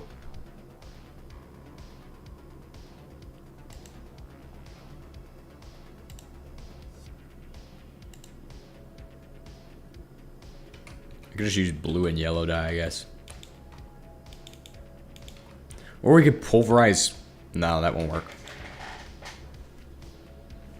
Yeah, no, I don't think we're gonna do drones right now. Drones are not the way to go. I mean, we need to get rid of this heating oil. That's the big thing, is the heating oil.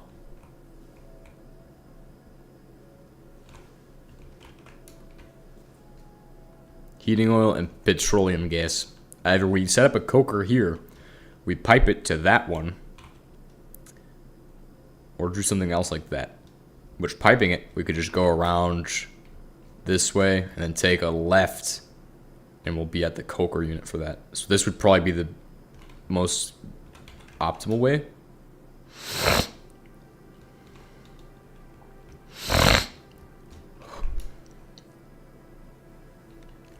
Or set up the coker unit here.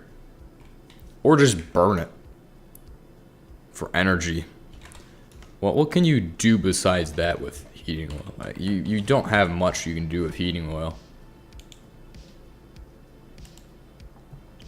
Can't reform it yet. Could solidify it. Can pyrolyse. Can make engine lubricant. Which also is useless. We make that here too, right? No, we don't. We just get petroleum gas.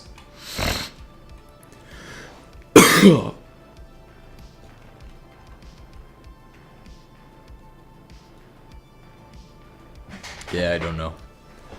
Don't know. Don't know. Don't know. Don't know.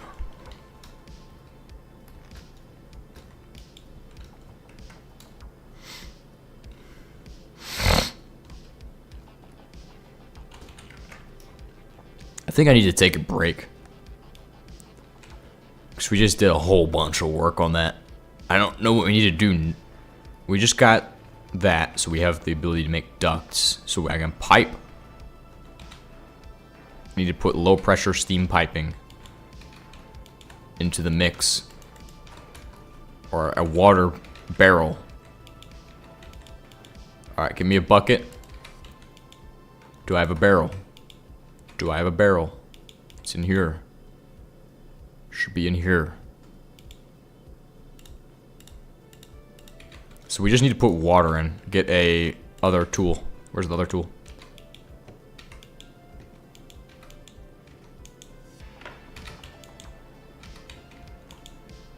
I guess we could make the Purex machine next, because that is the endpoint for all of this.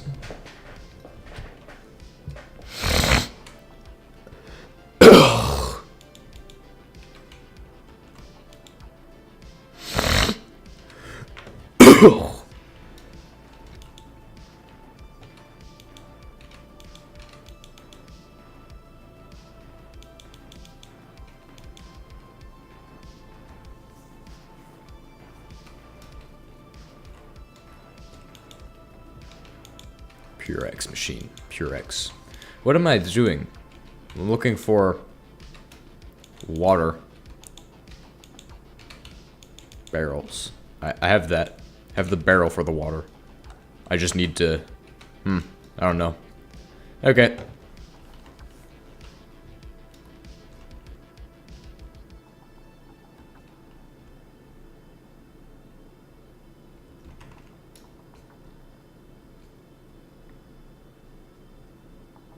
So I guess we just need water. The mirror tool. Mirror adjustment tool. Where is the mirror wrench?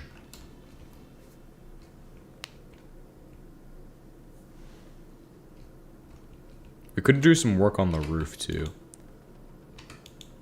Get a way to dispose of motor oil.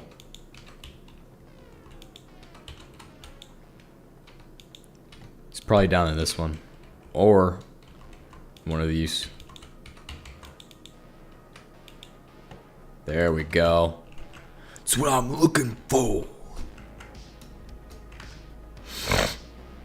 Alright, we're going to finish off by getting those mirrors connected and the water pumping through the system.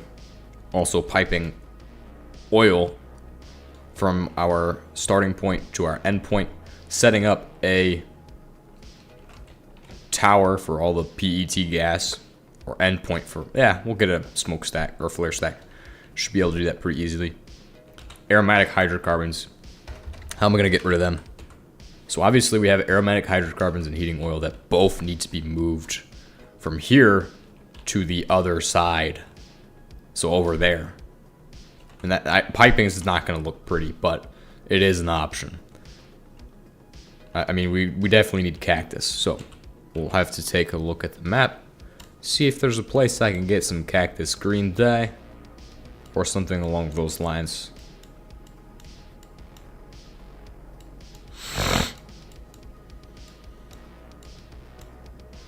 Man, probably not. Our base is massive, though. Like, if you compare this to a silo, it's huge.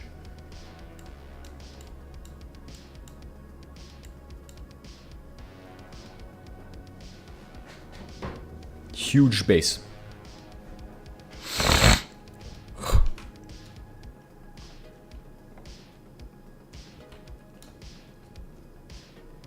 I like the drone idea, though. The drone idea works.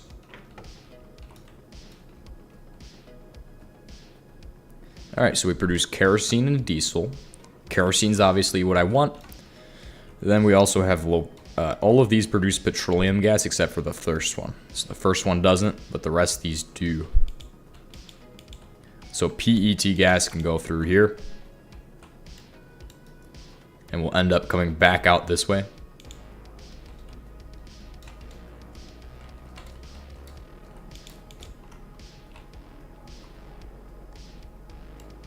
So when you go this way, boom, boom, boom, boom, boom, boom, boom, boom, boom, boom.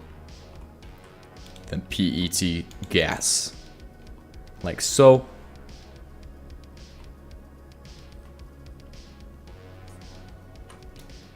PET, petroleum gas. Can end right here. It can literally just be like, oh, terminates right there. Boom. But also we need to account for this one. This one also will send out PET gas. And does this guy send out PET gas? Obviously, we don't have the infrastructure to take care of cracked oil over here. So I can't just be like, oh yeah, guys, I'm going to take care of it. No, can't do that. So we have to do it somewhere else. We have to take it back to the starting point, which is the problem. Is that we're going to need drones for this one. And a lot of drones too.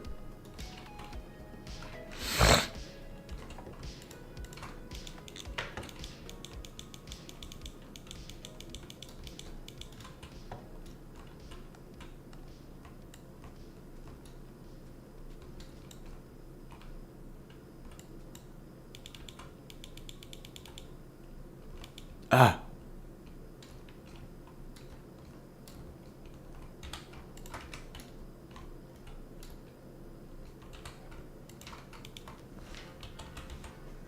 So petroleum gas.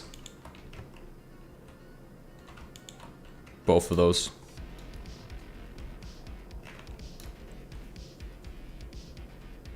And then we just have to find a way to get rid of aromatic hydrocarbons. And then the other product, which is you could just burn both of them in fluid fireboxes, but I'm not doing that. What I'm probably going to do is going to be different. We're going to look into an alternative option, which is drones. We're just going to use drones to move them to where they need to go. So where's my helicopter at? I think it's in the box over there. Then we'll take the helicopter. We'll go looking around.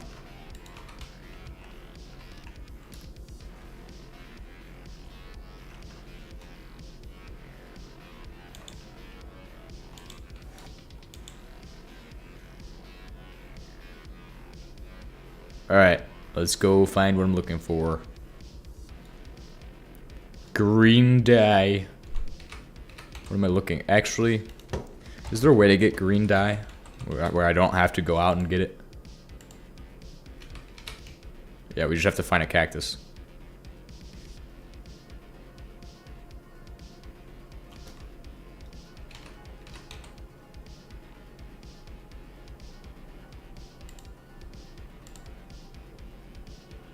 Ah!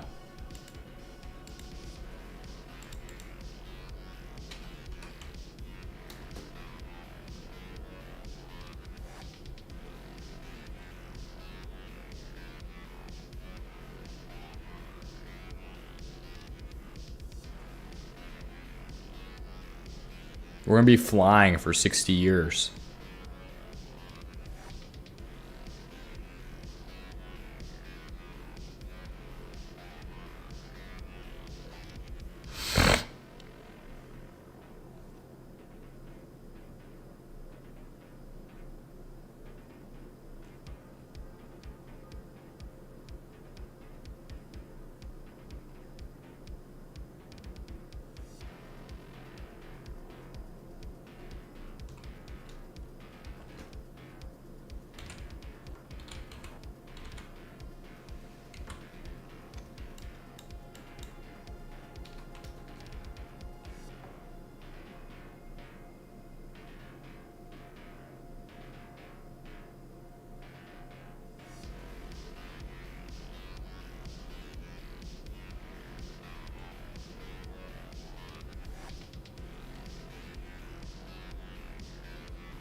Ooh, we found a taiga biome.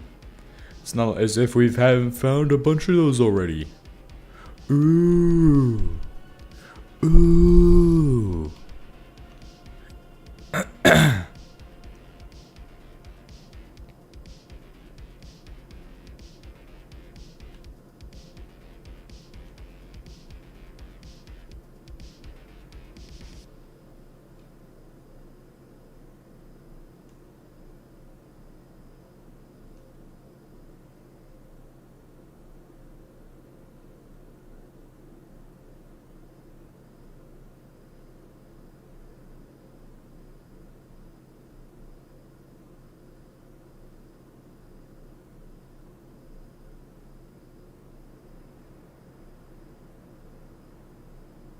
We're gonna fly up really high so we can glide the rest of the way back if we have to. We're gonna find a woodland mansion before we find what I'm actually looking for. They're not even in this version.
Ah, we finally found a desert.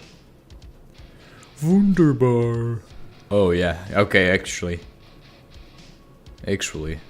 Let's land and take a look around. Since this is like our one opportunity to go hunting for good structures.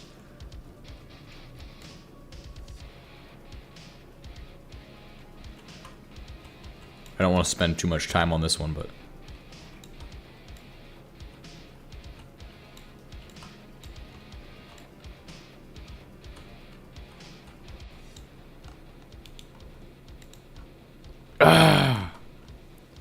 Okay, maybe the inside will have better luck.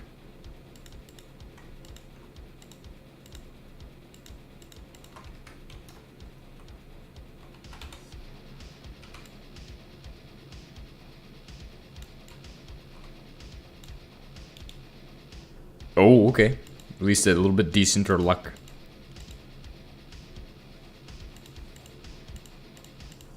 It's pretty good, actually.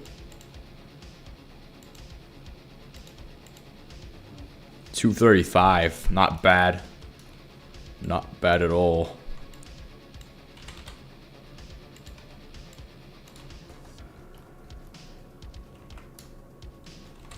Do we have any batteries? Okay, I think I understand what I can do to recharge.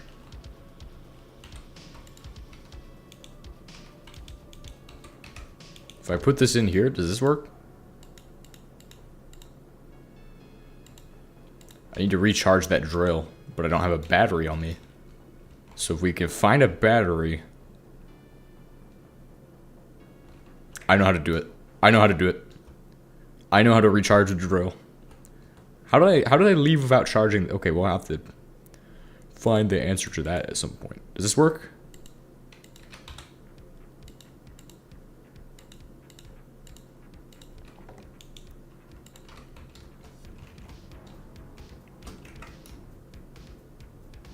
We'll come back there in a second. We're gonna look for a battery. Anything to get us at least a little bit more energy in there is gonna work. And I know we can find batteries pretty commonly in any of these structures, so. While we're here, that's what we're gonna look for. Do I have a crate on me? I don't. Okay. Also good to know that I came without a crate.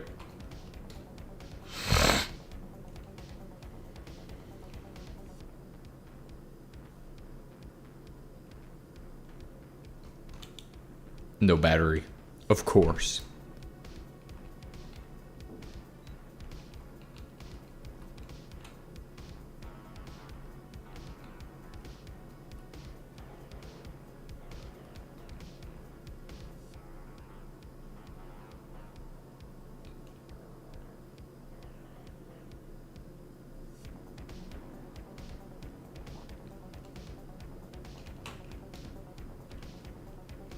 We're probably gonna find nuclear radiation out here.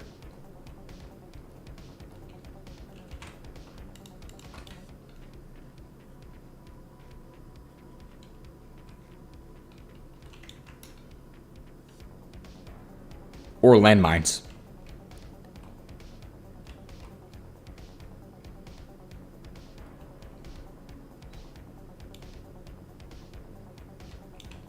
Oh, I told you. They used to be way more deadly, though. And way more menacing. Harder to see, too.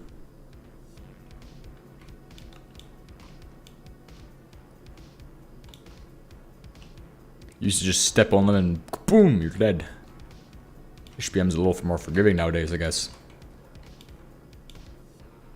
I know that's where the battery's gonna be at.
Oop, almost fell to my demise. Please have a battery in here. I beggeth you.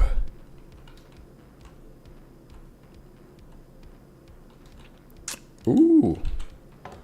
Ooh. Ooh.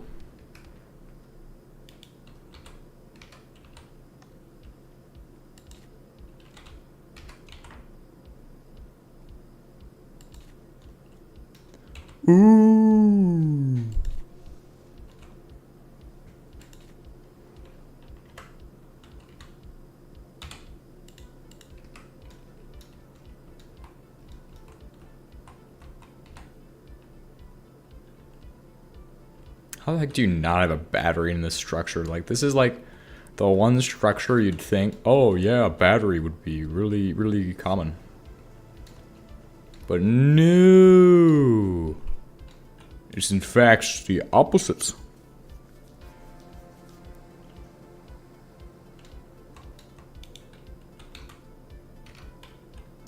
It's okay. We got time.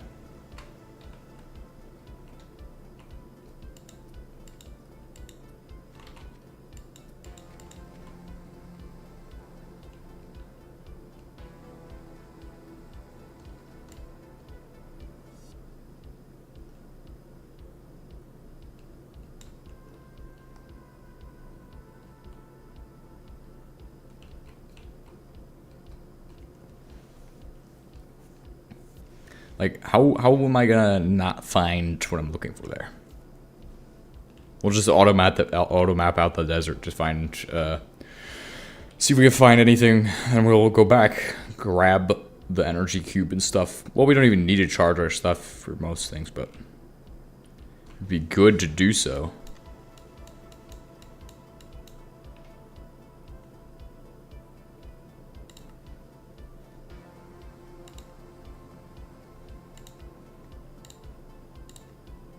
Do it now. Do it now. Okay. Good to know. This is one of the massive chunk segment things, or what the heck you call them. What is this? We'll head there in a second. We'll head there on the way back. Way back machine. Jokester.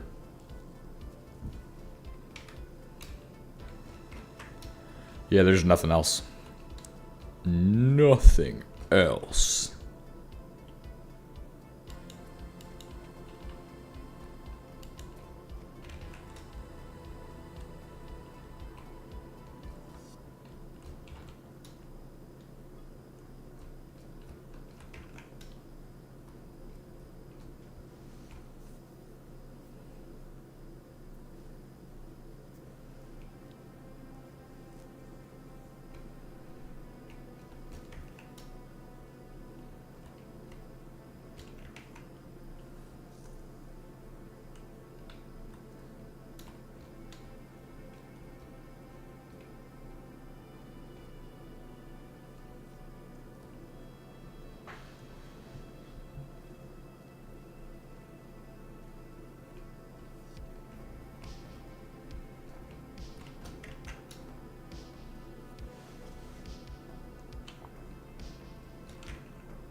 Okay. We're just gonna get out of here probably. Head on back. I mean, there is the southern section of the desert and then the weird structure out there. Those are all places we should check out. See if there's more stuff. But we don't really have the capabilities to dig right now. We could just chop down this tree here. Make the capabilities to dig. That's what I like to see. Cacti, by the way. Cacti. Don't forget the thing we came here for. Don't forget why you came here. Cactus. Lots of cactus. Oh, the cactus died. Huh.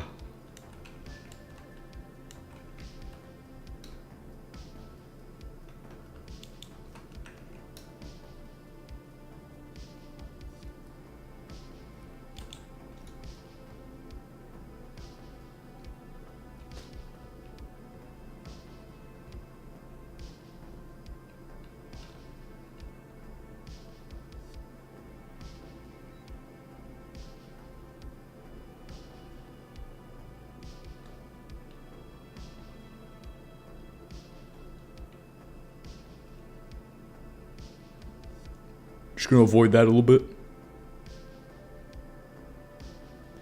There we go. Now that's a decent structure, but not the one I'm looking for. But it should get us a battery.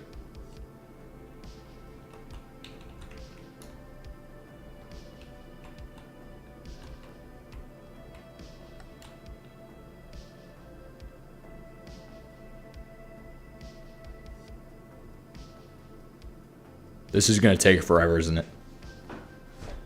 You know, I always underestimated these. I thought they'd be a lot easier to dig through, but still, we will make it through. I think it's got 3 more. 1, 2, 3. Good.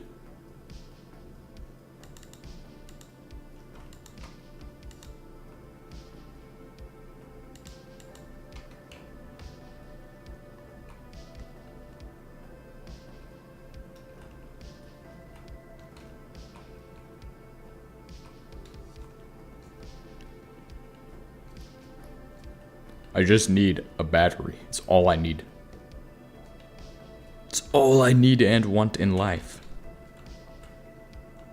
One single battery. Yikes. No batteries. They're not included. It's okay. We got time.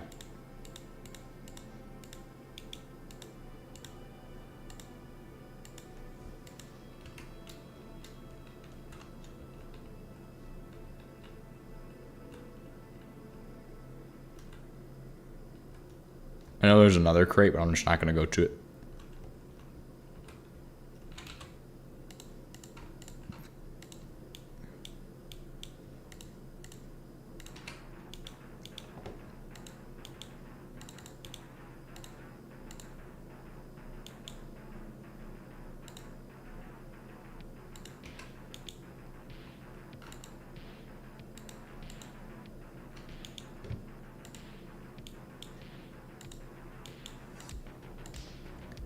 Back to the pickaxes.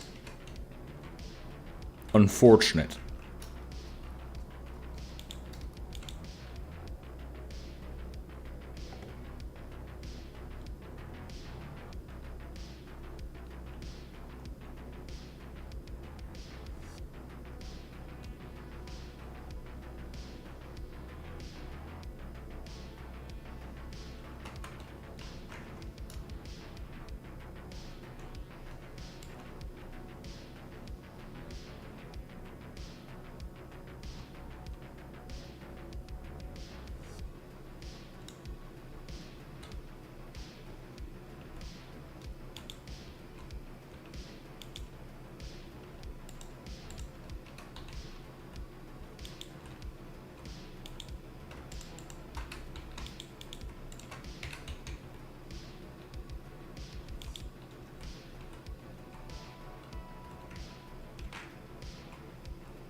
You know, I always forget these bricks even exist.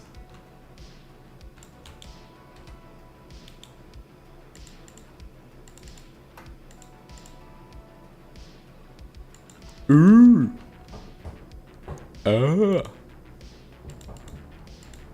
Batteries, dude. That's what we're after. Batteries.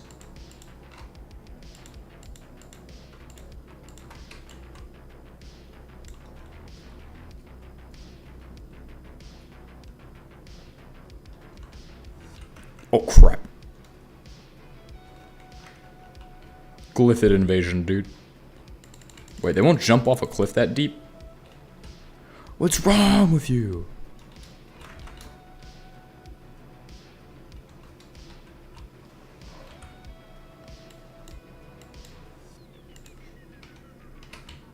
Alright, let's get over there. Picked up a sheep. It's okay, though. We'll get out of here.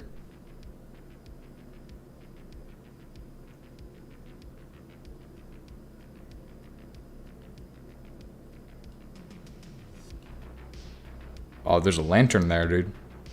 Lantern and bauxite. Hold on. Land. We have to mark that.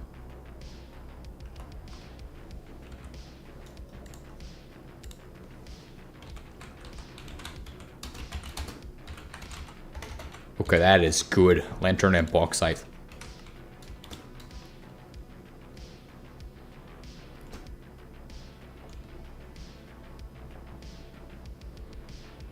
We're gonna have to turn around soon. So we're gonna get as much altitude as possible. And we're just gonna coast. Yeah.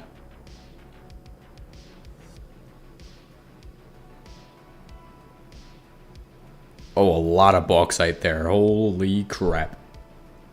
That's the bauxite deposit of all time.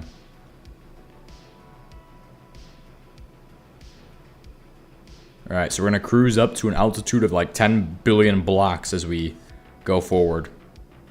So, speed and altitude are important here. Because what I'm going to do, since I'm low on fuel, I'm just going to try to coast. Oh crap. We're gonna die from radiation, dude. That ruins. Oh, we're stuck. We are stuck. No. No. Guys, I'm sad. I'm sad to admit we just died in a horrible accident because I was a stupid idiot. I'm a stupid idiot, guys. I'm a stupid idiot and just died. Guys, I need a break. I need a break, guys. I just need a break. Need a break, guys. Hold on. Hold on. Ah. Home sweet home. Back in whatever this place is. Ah. That's why we keep the machine gun in the basement. Well, I'll see you guys in the next stream, whenever that's gonna be. So, see you all then. We're gonna have to rebuild our society.